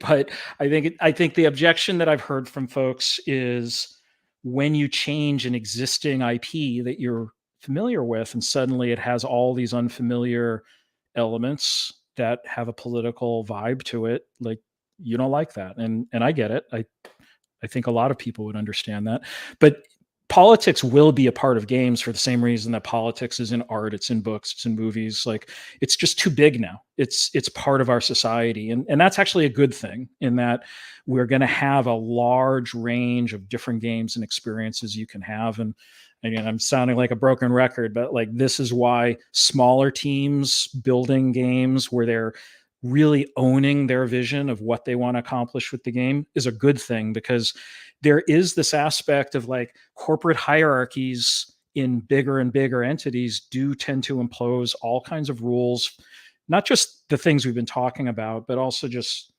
the way that capital is allocated, the way they think about risk and stuff like that. Like, it's difficult to have the level of innovation within those kind of enterprises as you're going to find in startup teams, indie teams, VC backed, like startup teams. So, find opportunities to support that. And if they want to have politics in it, fine. Like, I think they should just be transparent about it. Like, they can tell you through their communication what kind of the vibe of the game is going to be, so that, if that's for you, you can discover it. I will also say that a function of art is to, not all the time. Like, I don't want to be uncomfortable all the time playing a game either. Like, don't get me wrong. Like, I'm with you, all of you, like probably, I don't know, 90% of the time, I just want to play the game and shoot someone, or like, kill the big bad in Baldur's Gate 3, my favorite game last year, like whatever, like that's what I want to do most of the time. But a function of art is also to make you uncomfortable sometimes. And that can be interesting. It could cause you to discover new things. It could allow you to see the world through a new perspective. Like, that's a function of art. I'm not even speaking specifically about games, but games are a type of art. They're a kind of media. So they have that role in our society also. And I wouldn't reject that out of hand. Now, maybe you don't want it in the game franchise that you've been playing for years, where that just seems weird or discontinuous or unwelcome. Like, I hear that, like that makes sense to me. And I want to say I empathize with that view, but I wouldn't just sort of dismiss the idea that politics, morality, ethics, philosophy doesn't have a role within games. And I'll just give you an example. Like, in the games that I worked on, they were drawn from television. So, Game of Thrones, had a message. Part of the message of Game of Thrones, by the way, was fuck around and find out. Like, you're going to live with the consequence of your decisions, good or bad. Like, we had to play that into the story. In Star Trek, it was different. They had this very, Gene Roddenberry had a very optimistic view of like what future society would be.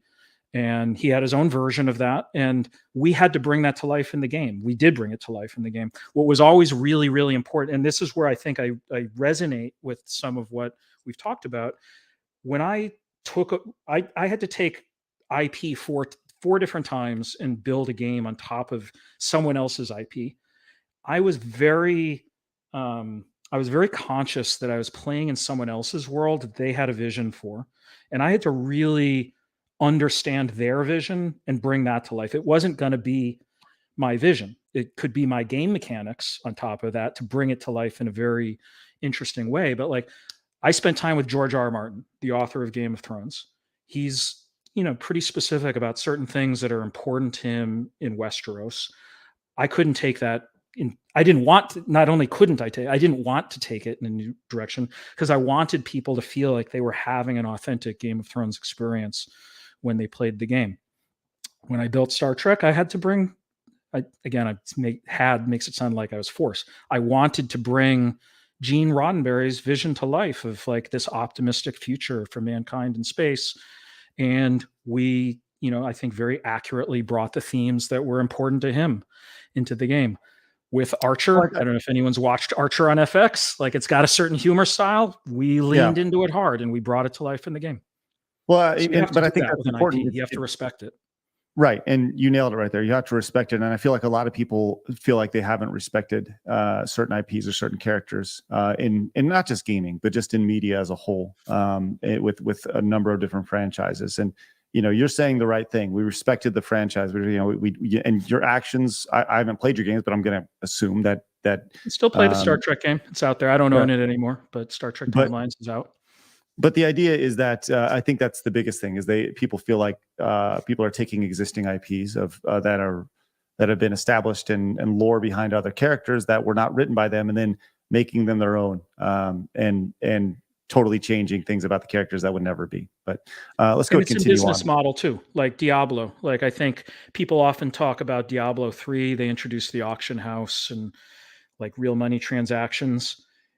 It's not that real money, and sometimes I think people misunderstand that. It comes back to the IP issue.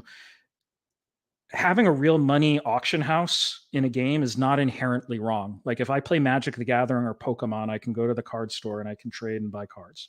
Like that is a thing that exists within games. The problem was that wasn't an element of Diablo 1 and 2. Yeah, you could go to eBay. I'm aware of secondary markets. I played all these games more than you guys can imagine, probably like many of you there.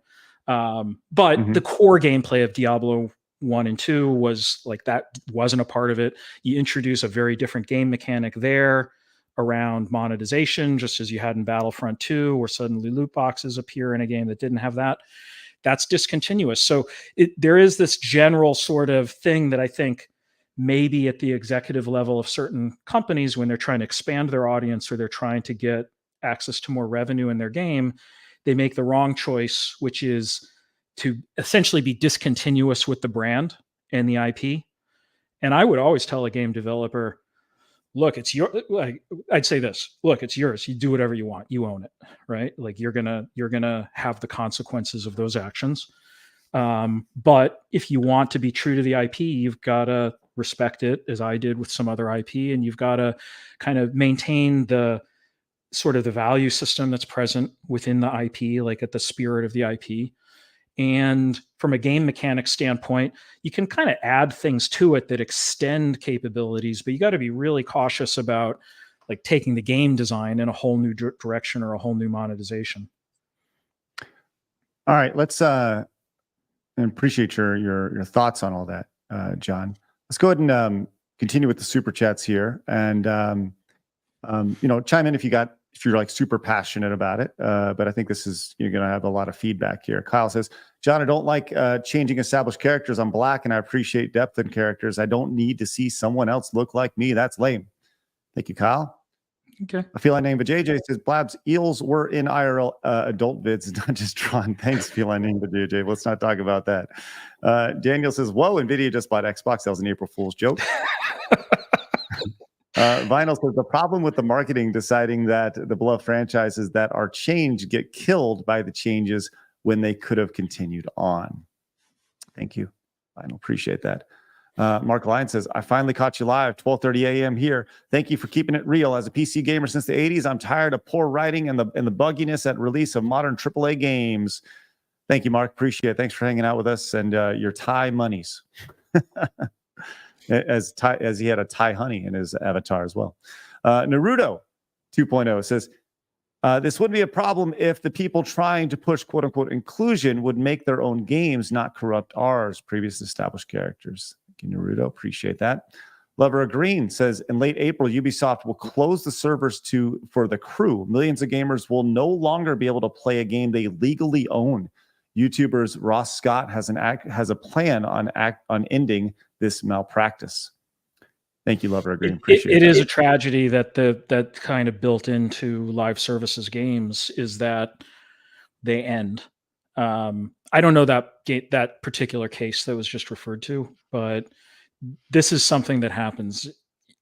I don't know what the solution to that is. Hopefully there is a solution down the road. But I mean, my own personal experience with that, like I ran a Game of Thrones game and it ended for basically, royalty and licensing issues back to HBO. And they wanted to like make more money on different kind of games.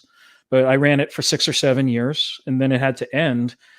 The game that I built, I mean, over 10 million people played this game. It affected the lives of a lot of people in a positive way. Like I still hear to this day, like people met each other and got married in this game. Babies were born because they met in this game. Like my game definitely caused that kind of stuff to happen. Like, I mean, literally a week or two ago, there was a post on my Facebook page and people piled on and said how it affected their lives. But it was 5 years ago that it shut down and you can't play it. And the main theme was like, we've never found something like this again that we could play that had that impact on us. So there's a tragedy to that. And I wish there was an answer to that. Maybe in the fullness of time, my company will figure out ways live services can be implemented on more of a distributed basis or something. But it's a really hard problem to solve technologically. So that is something that seems to happen with phone games. People kind of expect it with phone games. It's like, it's a phone game, it goes away, but like it's starting to happen with full games that you buy on PC or on console now, and it's starting to get under people's skin, right? Because I can still go and play like an old N64 game that I got when I was a kid. It's still there, right? And some people, when it comes to, so for example, a game like Suicide Squad, if it were a game worth playing, you might want to replay it in 10 years or 20 years, but you're not going to be able to because it's going to go away. And it's like, so now people are saying, I think so. So now that it's not just, a free to play game that you download or a $5 game or something, now that it's a full price game that might go away, people are getting very sensitive about this because they want to be able to actually collect and keep these games for long periods of time. And I think when a company shuts down a game, the risk to them is also they start establishing their brand essentially as a certain level of carelessness towards the people who invested their time into a game. So there's 100% a problem there. It's just such a hard problem to solve, Dev, because it's essentially a huge constraint satisfaction problem of like, how can you make enough money for the studio to survive? Well, live services is probably your best chance. And at the same time, how do you thread the needle towards keeping it alive long term? How do you deal with this issue? It's really complicated. It's probably largely a technology problem to figure out how to bring the costs down, right? Behind the scenes, these things cost a ton. A lot of game studios build it in a way that's not efficient. So you can have a game which it's costing them hundreds of thousands, even millions of dollars a month just to keep up. So that's a problem. If it was like a website where you could just let it sit there till the end of time, probably people would do that, but it isn't. It's like really, really complicated. So, I'm doing my small part that I can in my part of the industry, which is helping with technology. And something that I'm just passionate about is really saving developers money, making it more capital efficient so that they can launch these games without like mortgaging their whole future on like, look at, someone mentioned Call of Duty, or like Call of Duty has hundreds of people on the live services team. Like it's huge teams, hugely capital intensive. Right. And obviously we are dealing with some very, big teams and small teams. That's the beauty thing about video games. Just like movies, there's teams of all size producing all sorts of art. 60 Watts says PC console gaming and mobile gaming are completely different markets that should never be looked at under the same light. Thanks, 60 Watt. Epsilon says, I don't know about the topic I'm writing about. Thank you very much. Goodest Boy came in with the $50 super chat. Says, most people are just sick of all this crap. It's even infected the military. We have more training segments about ESG, DEI, Jedi, and than actual range time. This crap is in most movies, games, every business. Enough is enough. Knocking it off. It's 2024 for fuck's sake. There you go, Goodest Boy. Thank you very much. I don't know what Jedi is, but it sounds cool. Nope. I probably just walked into something. I have no idea what that is. The Jedi it's Disney's DEI, where it's the EDI is the same thing, but J stands for justice. So justice, equality, diversity, inclusion. It's all over the place. I know I'm gonna get some hate mail on that. I apologize for not knowing it. You're not. You don't represent enough, John. That's the problem. You don't know. You're not there. See, we all have things to learn. Yes, every day. And if you don't know you're a bigot. Congratulations. Welcome to the party. The Archcast came in and says, Dev, tell everyone how many chairs you've broken. How many is that, Dev? 0. This is a lie. Just because I'm fat doesn't mean that I break chairs all the time. This is just a meme that's spreading around. Oh man. The Luigi says, what about hard Christian Trump supporter is he in? I don't know. Thank you very much. Douglas says, sure, Helldivers has a critique, but it's set dressing, not the main show. A repeated but mostly unexplored part of the game that is hinted at and understood after repeated viewing. Thanks, Douglas. Mm-hmm. And thank you so much for becoming a brand new member, the Lugia. Afro Crafter says, bro, I am black and never once have I cared about the zombies being black. It takes place in Africa. What other ethnicities are there going to be, bro? Thanks, Afro Crafter. Appreciate that. Gameson says Resident Evil 5 has Shiva, a black female lead. PIs address that. Oh, lead, please address that. Yes. Thank you. Yes, it is white and a black woman shooting zombies in the game. Neon Suspender says those villains, they need a taste of liberty. Thank you, Neon Suspenders. Skull Eater says with the $100 super chat, that's ridiculous. Says the impact of these games is in fact dangerous.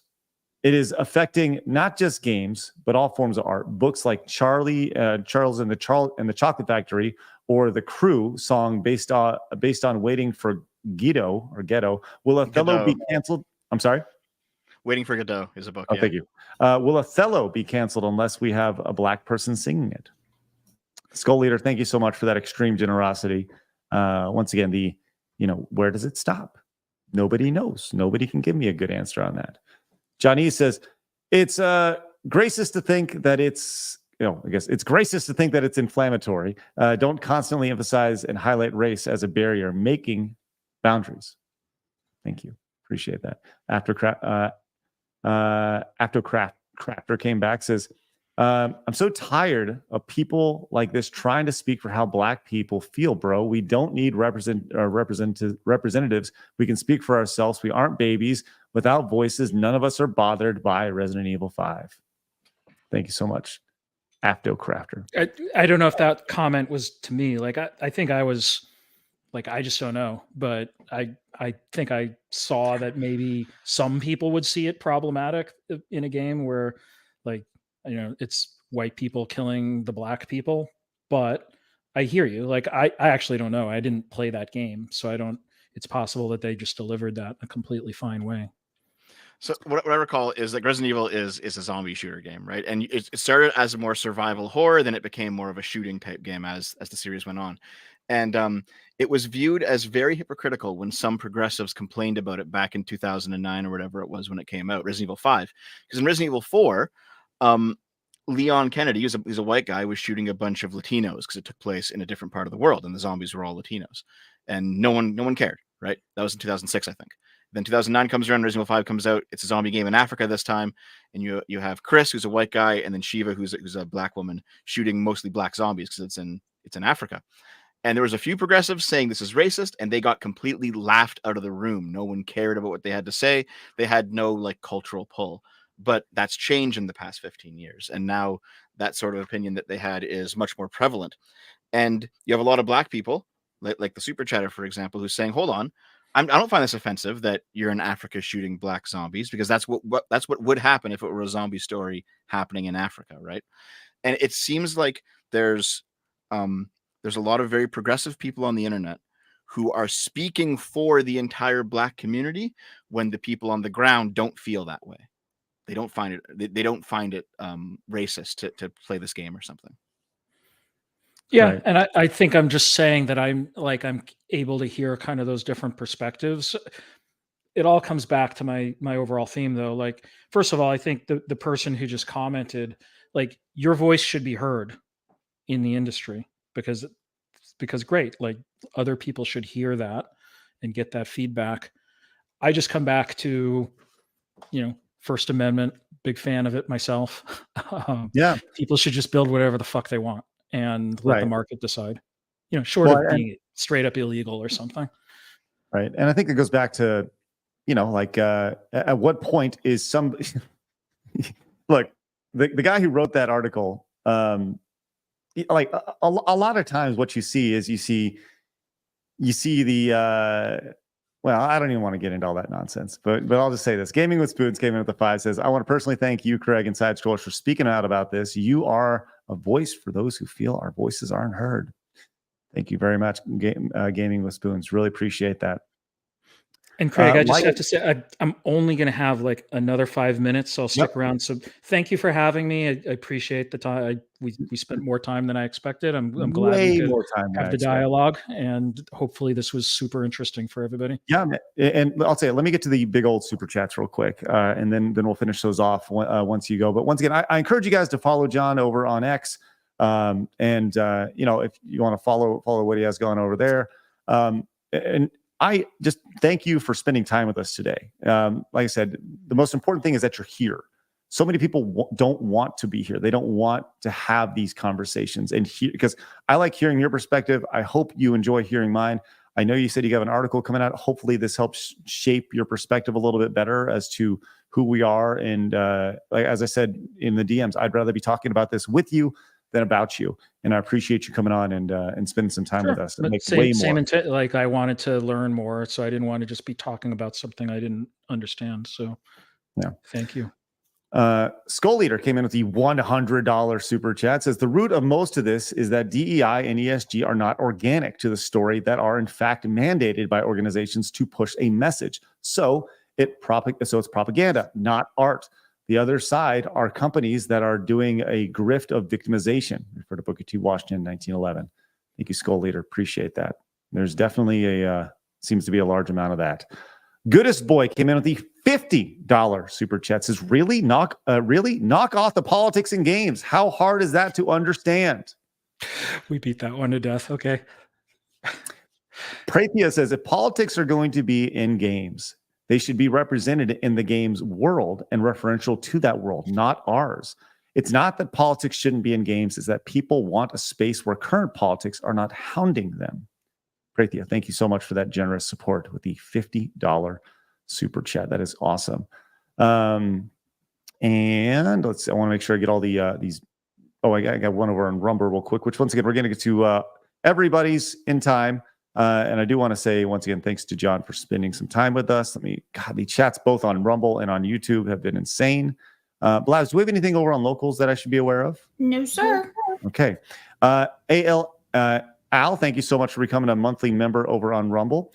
And also, he came in with a $50 Rumble rant. Says, we get told we're, quote, toxic when the other side doxes us, constantly attacks us in the media, and even drove a developer to suicide. I would rather watch the entire industry burn than give them a dime.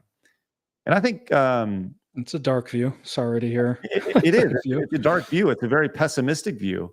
But there's a lot of people who feel that way because they feel like the industry that they love doesn't love them back. And I know that, you know, we talked about that at the start of the show.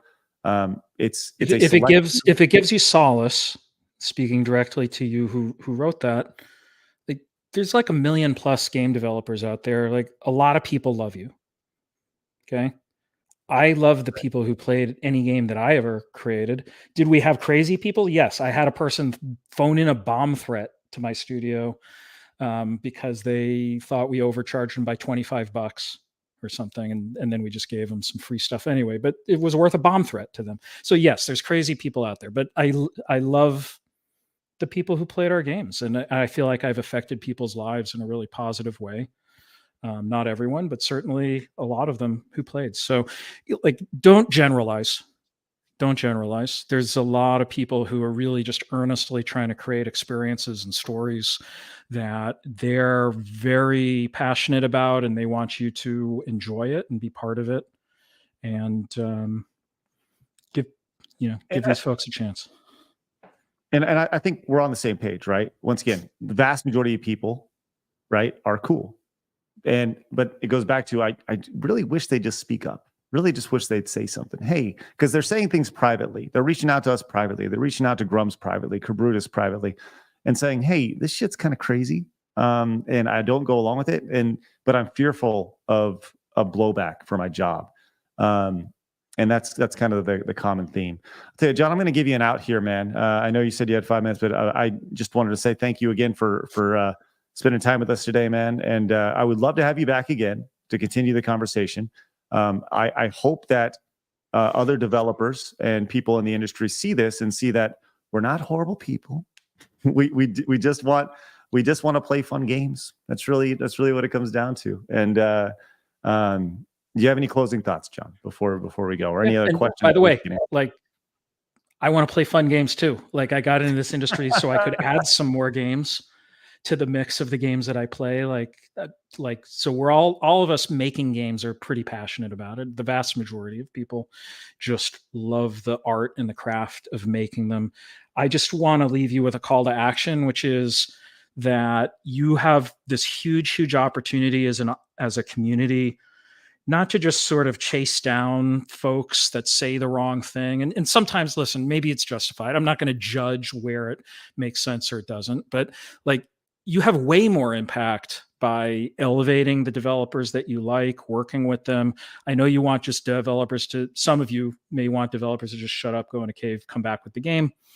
It's not really quite the modern world we live in now, where it's social media, it's streaming, it's online presence. Like, that's how these folks are going to build audiences. You want the games that are great to build a big audience so that they stick around, because too many games ship and then disappear. So, and just the last thought is, like, I hear completely what everyone was saying.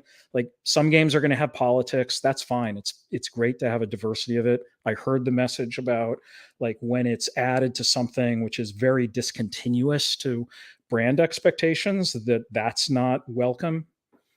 I actually completely get that, even just purely on a commercial basis. There are people out there who want to add elements to their game to make it more inclusive. I wouldn't just rule those out. That can be positive. We want to expand the market. I heard from some of you that said, like, you don't need that. Totally great. Like, that's wonderful. But, I would say don't just rule it out of hand because someone, for example, wants to do an alpha build of, I don't know, 6 female characters in their alpha build. Give them a break and work with them and find out what their real intentions are, like where they see the game going. It's an opportunity for you to engage and have the impact that you actually want to see. Well, I'll say this. I think that she was engaged with. It may not have been the engagement that she was looking for, but I would say in response to that, when developers have an opportunity to speak their mind in a very social space, I think that they need to read the room and know that. Oh, definitely. These people definitely need to level up. So I agree. For sure. So, well, Jon, I appreciate it, man. Thank you so much. I'll DM you. We'd love to have you back again sometime. If we may not agree on some things, I think we agree on a lot of things.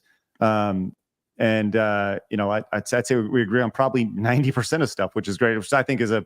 Well, I think there was 2 things that we definitely agree. I mean, there was more than these 2, but like, should game development be a meritocracy? 100%. That's what I believe. Number 2, should people be able to just have the artistic freedom to build what they want?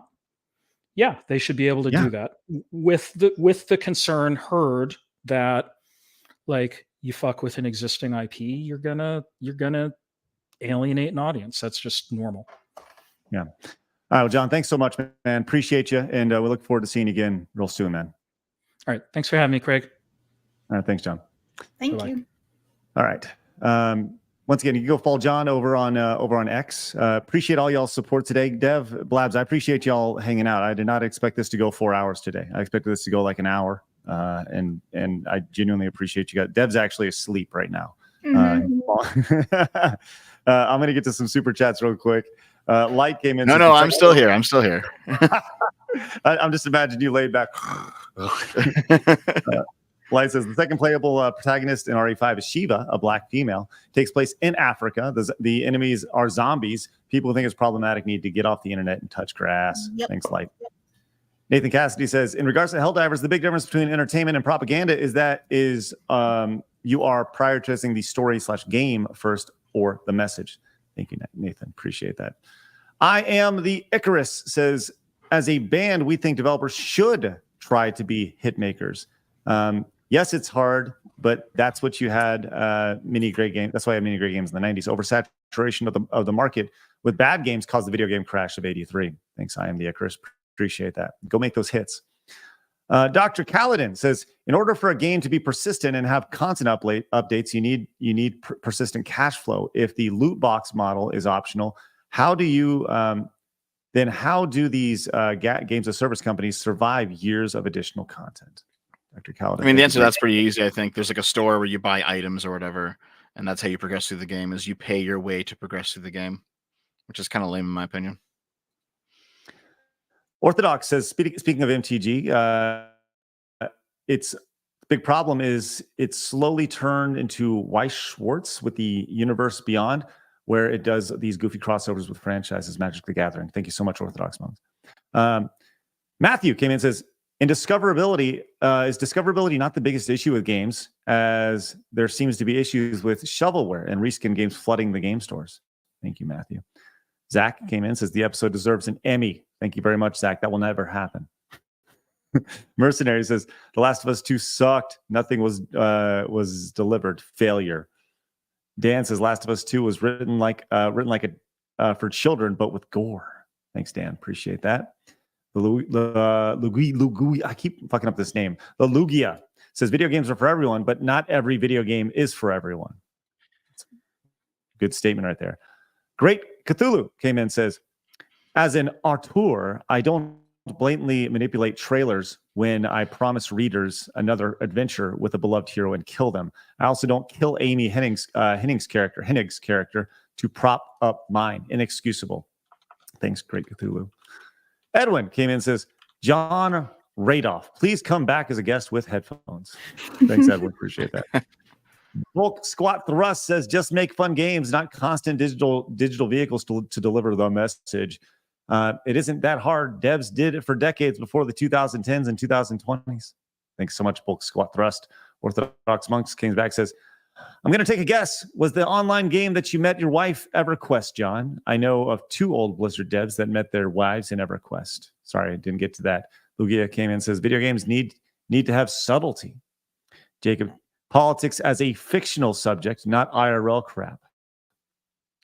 Crit Nature says, just an idea on how to making gaming, just an idea. How about just making games that are fun? No need for politics at all. Why should I care about politics in a platformer, for example? Crit Nature, preach it. Khalif Knight says, a form of politics can work, but not for spoken style. Khalif Knight.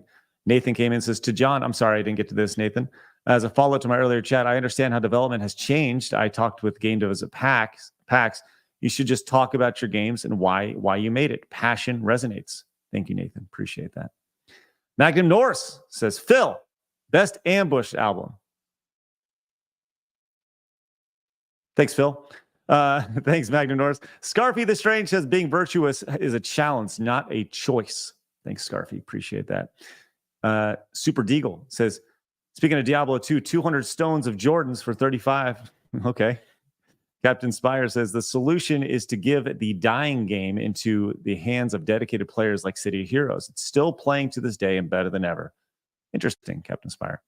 Dr. Kaladin says, props to proponents of games as a service compared to physical card games, compares physical card games to in-game marketplaces.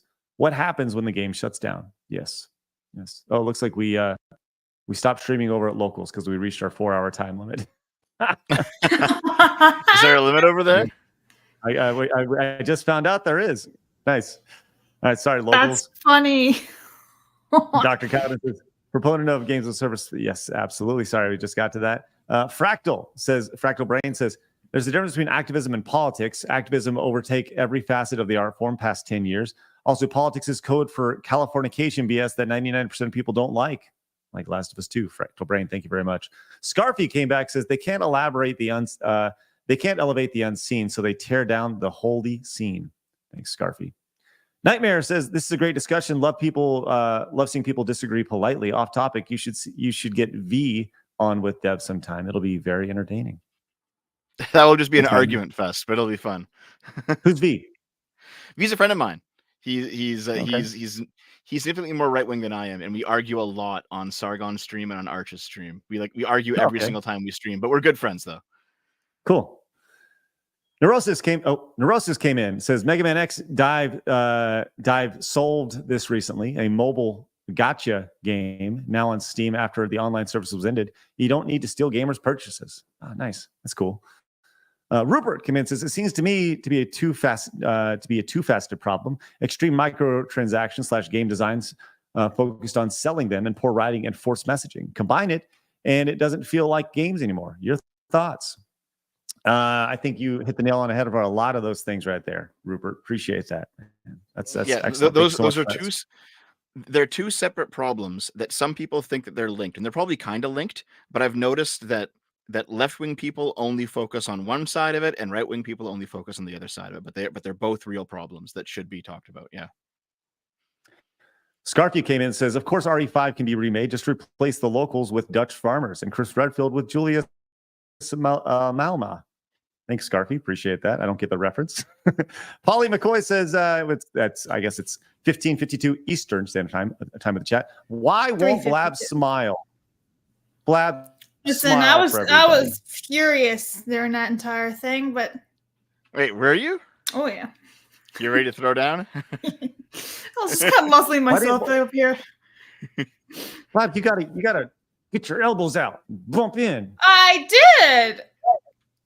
For a little bit, and then I was like, "Fuck this! It's not worth it." No, you can't say fuck this. You got to stay engaged the entire time. We're gonna get you going. Hey, no, because everything I was saying, it was either I have no opinion on this. Oh, this is taken out of context. It's like nothing you could say to him. Sorry, but it's true. There was like, nah, too much. Well, this will be. Well, I was gonna say someone just came in and said, where is it? I just saw it. Oh, here it is. Yeah. Weasel says, I thought it was a great discussion, but it needed more yelling. That's right. That's where Blabs is supposed to come in. Start yelling. Well, like everything we were saying, it was like, oh, I don't have enough context on that. But then you go and say what we should be doing, how we should be thinking. It's like, all right, so you have context for that then. Cool. Anyway, it's fine. So because he wasn't the guy that's actually directly involved in any of these controversies, like the Kotaku writer or the person with Black Girl Gamers or whatever, because he's not that specific guy, he has that easy position of, well, I can't speak for them, because he can't speak for them, right? But those actual people, they're probably not going to ever show up here. Nope. They're never going to be in a position where they can actually allow themselves to be questioned on things in a substantive manner. Like, I give him props for coming on, because obviously that was pretty ballsy to do. 100%. But, like, you got to come up with knowing what we want to talk about then. You can't just be like, I don't know the context of this. Because then we can't actually have a conversation, and he can't actually learn anything if he doesn't know what we're talking about in the first place. Well, okay, let me say this. You know, and this goes back to, he didn't have context to these things because he doesn't know what people are upset about. So, and I think that's actually a really great metaphor for, like, when he was writing. So in my DMs with him, he's like, look, I'm writing this article. I'm going to be honest. It doesn't paint you guys in the best light, or something along those lines. That's the problem right there. He's going to write an article, but he doesn't know shit. It's like, hello. Bingo.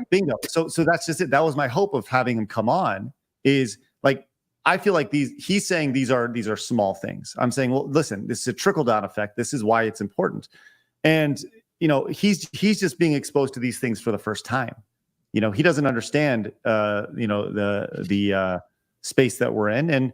And, you know, I think that's one of the great divides that you see, is people who write, oh, look at these idiots. Look at these people just complaining in this, you know, creating all sorts of hate or this activist community. It's like, no, we're not activists at all, right? You are putting together an assumption based off something that you don't know. You don't know why we're talking about this on a day-to-day basis. You don't understand why, because you don't see, you know, all you see is this reactionary content and what other people are saying about us, when they don't even see, you know, the full aspect of it. So, you know, to say, hey, what do you think of this? And he's like, I don't know. Well, I think that says a lot, that he doesn't know to begin with. So, yeah, a lot of it is social media bubbles, right? A great example of this. I know for a fact Brianna Wu sat down and watched the entirety of me explaining Gamergate to you for like that 2 hours or 4 hours or whatever it was, right? And even she said at the end of that, she's like, listen, I learned some things that happened during Gamergate that I didn't know about. And she was part of it back then, right? Because she was insulated in a very left-wing kind of social media bubble, and she didn't see what was happening outside of that. And now she's kind of she's more out of it, and she's seeing, oh, actually there was reasons for all this stuff happening. right? Right. And I think that the best thing that we could possibly do just on the internet is make sure that people who are in bubbles kind of have those bubbles broken every once in a while, so they see that there's actually news stories happening outside of what's going viral in their own sphere. Right, and that's why we have these that's why we want to have these conversations. People say, "Oh, you're in these bubbles." Well, yes, let's break it. I want this place, and I've always wanted this place to be a place for conversations. Blabs, you've known that since the start. I've said that many times. Professor Zilch says, "We're not activists, we're customers." $5 says that article is just a hit piece. Thanks, Professional Zilch. Great Cthulhu came back, says, "Closing statement, we'll continue ignoring you." Thanks. Dr. Jazz says, "Imagine if someone made a game with right-wing politics that was just as ham-fisted and preachy as their games are. Would you accept that game because games are political anyways?" Didn't think so. Mm-hmm. Thanks, Dr. Jazz. Eric Goff says, "For Dev, in a hammock." Thanks, Eric. Al came in and says, "I want to tell y'all how much I genuinely appreciate you, Craig, for the platform and what you engage with. Best co-host ever, Blabs, and Dev for his genuine insight. Dev, a request. A vid on John Money." Thank you. One Al. day, I'm sure. One day. There'll be a lot there, I'm sure. Goodest Boy came in with a $100 super chat. Thank you so much, Goodest Boy. That's beyond generous. Says, "John is great, but way too center of this. Dev, your stream, you stream older games, Jet Force Gemini. The nostalgia of a simple game goes further than the game focused on politics of the current release date. All the games that get replayed don't rehash politics from their time." Oh, man. Yes. It's true, 100%.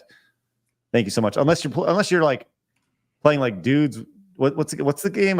Dudes, not dudes with attitudes, bad dudes. Where like Reagan's in it and he gives them burgers for fighting for democracy. That was the first Helldivers. That's right. Was that the game where they're like, "Are you a bad enough dude to pound your own dick with a hammer?" Yeah, pretty much. You're right. That was. I don't think that was in the arcade. I don't think that's the way it read, but that's more or less what it was, right? Yeah, I remember that. Orthodox Monk says, "I'll be gone for the next 2 shows on a monastery trip with my godfather and friends." Nice. See you on Monday and have a great weekend, gamers. Let's go. Thanks so much, Orthodox Monks. Genuinely appreciate your support. McFly said, "Did y'all hear about McCurte talking smack about you guys in audio?" Jay brought it up last night incorrectly, thought it was about Jeremy. Really, I didn't know. Send me the link. Send me it via Twitter. Is this about Alyssa? Yeah. Great. I told you she has a love boner for us. Didn't I say it the other day? Hey, I did. Let's relieve her love boner and get her on the show, and we can have a conversation. I want to talk to that racist. Nah. She is I'll talk to her. Yeah, I know. I'll talk to her. I'll call her racist to her face because she's racist as shit. I'm actually curious about seeing that too. If you guys have that, if someone has a link to that, I want to see it too. Yeah. Yes, please send it to me via on X, please. Just Jesus came over from locals. Hola. That interview was tiring. Sorry, Justin. Appreciate that. Hola. Dr. Khaled, the TLDR for article. These guys have all the time in the world to make friends with indie devs and that contribute 2% of games, but instead call out the titans of our industry. They are meanies. Thanks, Dr. Khaled. Appreciate that. All right, let's get over to our direct I saw donation. this real fast though. Bring the fish spray. Funny. All right, let's get to your direct donations, guys. These coming in 3 hours ago. Thank you very much. I got to eat some food here in a little bit. Delta says, "Don't know if this will make it to John, but I'd like to hear his input on something like Helldivers or Dune. There's commentary. There's this commentary I find insane about chastising how you shouldn't like something because you're, quote, rooting for the fascist, for example." Sorry, Delta, didn't quite get there.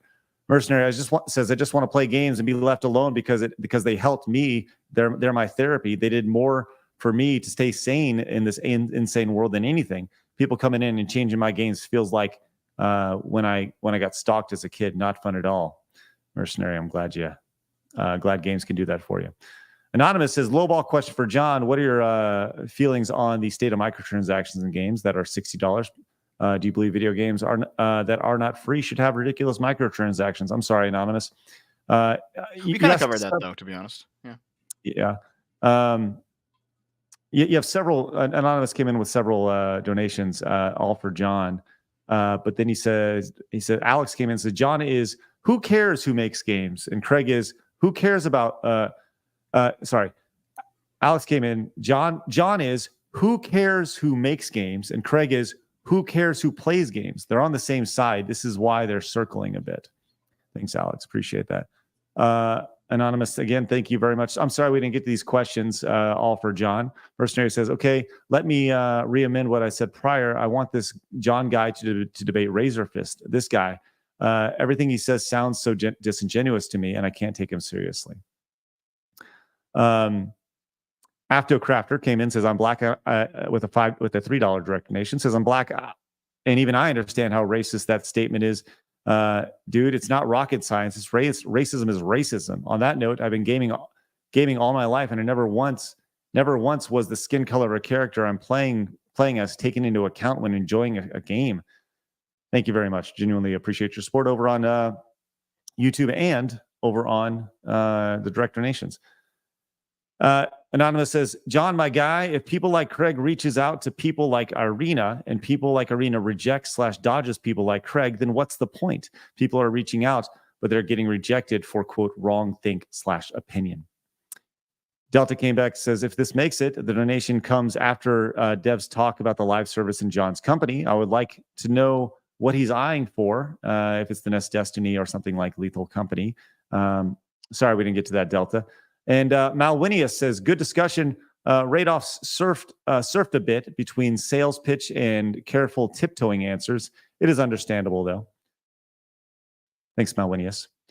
The Breakfast came in, says, y'all need to look at Ross Scott of his Stop Killing Games initiative. It's about time a precedent was established and end-of-life plan for live service games. Thank you very much. 60 Watts says, as a diabetic, I find your Sugarfoot comments to be very offensive. April Fool's. Wait, what day is it? The Sugarfoot. Oh my goodness. We need a way to get all the Rumble rants in one single place, as opposed to just, I can't keep track of the chat as we're. Supposedly there's something for StreamYards, but you have to adjust it every single stream. I mean, I'll do that if that's what it takes, but it's so hard to read Rumble rants. Grant knows about that. All right. Plus, will you get these super chats that just came in, please? While I get to the Rumble rants. Okay, Crit Nature says, watch Lord of the Rings for fuck's sakes. 2 weeks. 2 weeks from today. 2 weeks from Used today. him for £5 British. Woo was well aware what she was doing. I mean, she was creating fake harassment using old Steam accounts. Regardless of what she knew, it was scummy. Mm-hmm. Cthulhu says, being derogatory to white male gamers at every opportunity isn't petty. Please explain why not. Yeah, the idea of him saying like what we're talking about is petty. Like I don't know if you guys could tell. I kind of took offense to that. Yeah, everything was petty. If he just didn't agree with it, if you didn't notice, oh, that's petty. Oh, that's petty. Okay, so we're petty. Interesting. Good to know. So like when he's talking about the very small teams with making tiny games that no one's really playing, like I think probably shining a giant spotlight on them and just kind of turning them into content. I see his point, but I don't know about you guys, but I never talk about those small games. I always talk about the big ones. I always talk about Alan Wake. I always talk about Spider-Man. I talk about the big games because they're the AAAs. They matter, right? If someone is making a DEI-filled game with their 6-person team and it's a little indie game that no one plays, that's fine. I don't care about that, right? But the big names really do matter a lot. I would say most of the time we do talk about the big stuff. The vast majority of the time. I would say 80 to 90% of the time. Mm-hmm. But I think it's one of those things where, like, once again, it's a trickle down effect, and if it's happening at small studios, and keep in mind she was at a very big studio. She worked at Warcraft, and like I said, the invite's on for her anytime. I'd love to have her on. Joey says, "Why are games like Resident Evil 5 considered racist for being set in Africa, but no one's saying anything when Resident Evil 4 was in Spain?" That's what I said when it was in Europe. Yep. Yeah, Labs, you got to be a little more testy. Go at him. I was trying, bro, but I also was having mic issues today. When I tried to say something, I don't think anyone could hear me. You got just put something in the private chat next time saying, hey, okay. hey. Yay, boneheads. I want this, you idiots.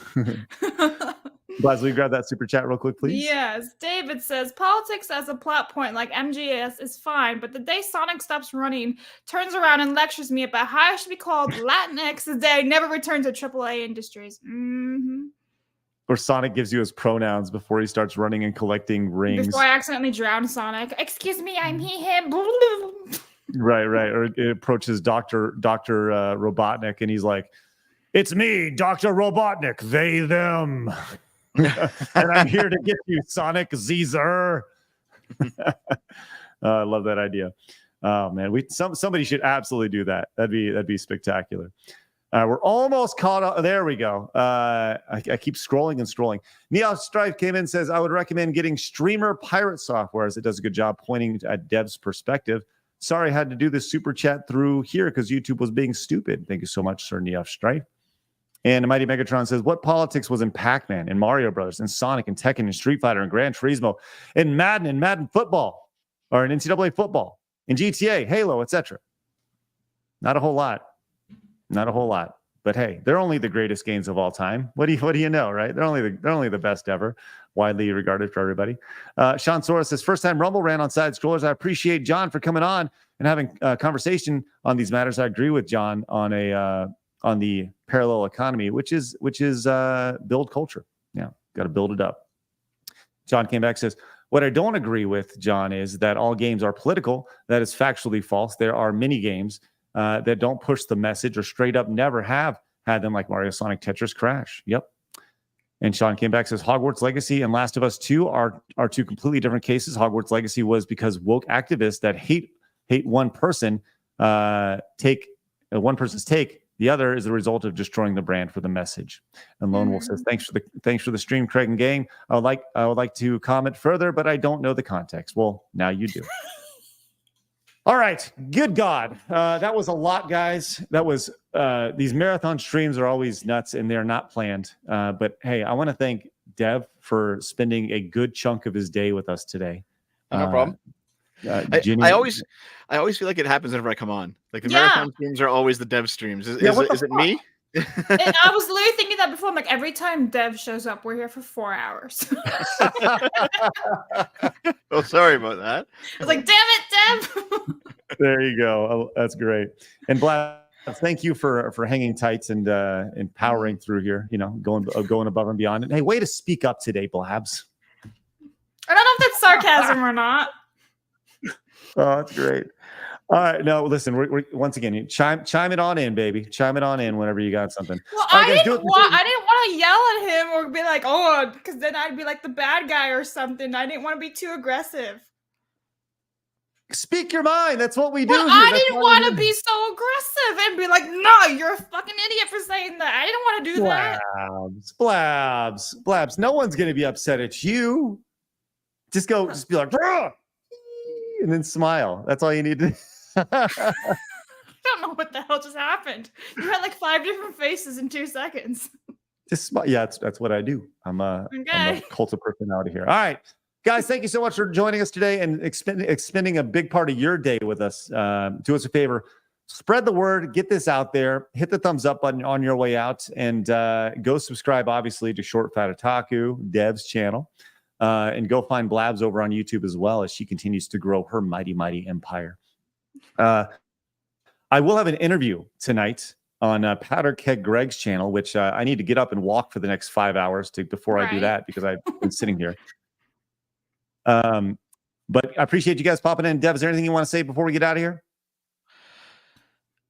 Nope. Just thanks for having me on. It was a lot of fun. And certainly, says, Blabs, tap into your inner mistress. Blabs. I need like a whip right here, so I can just be like. Oh, I guess there's one thing. There's one thing. Not to just presumptively invite myself back on, but like, if possible, if the schedules align, I'd like to talk to Melanie Mack again because I think that we could actually do a pretty good show, and I have some ideas for some things we agree on and some things we disagree on. Might be fun. Cool. And she also seems very friendly too. So.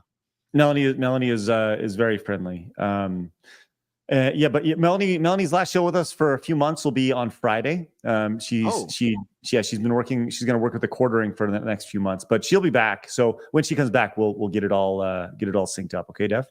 Awesome. Sounds great. Cool. Sounds good. All right, guys. Thank you so much for popping in. Hit the thumbs up on your way out. Subscribe if you're new.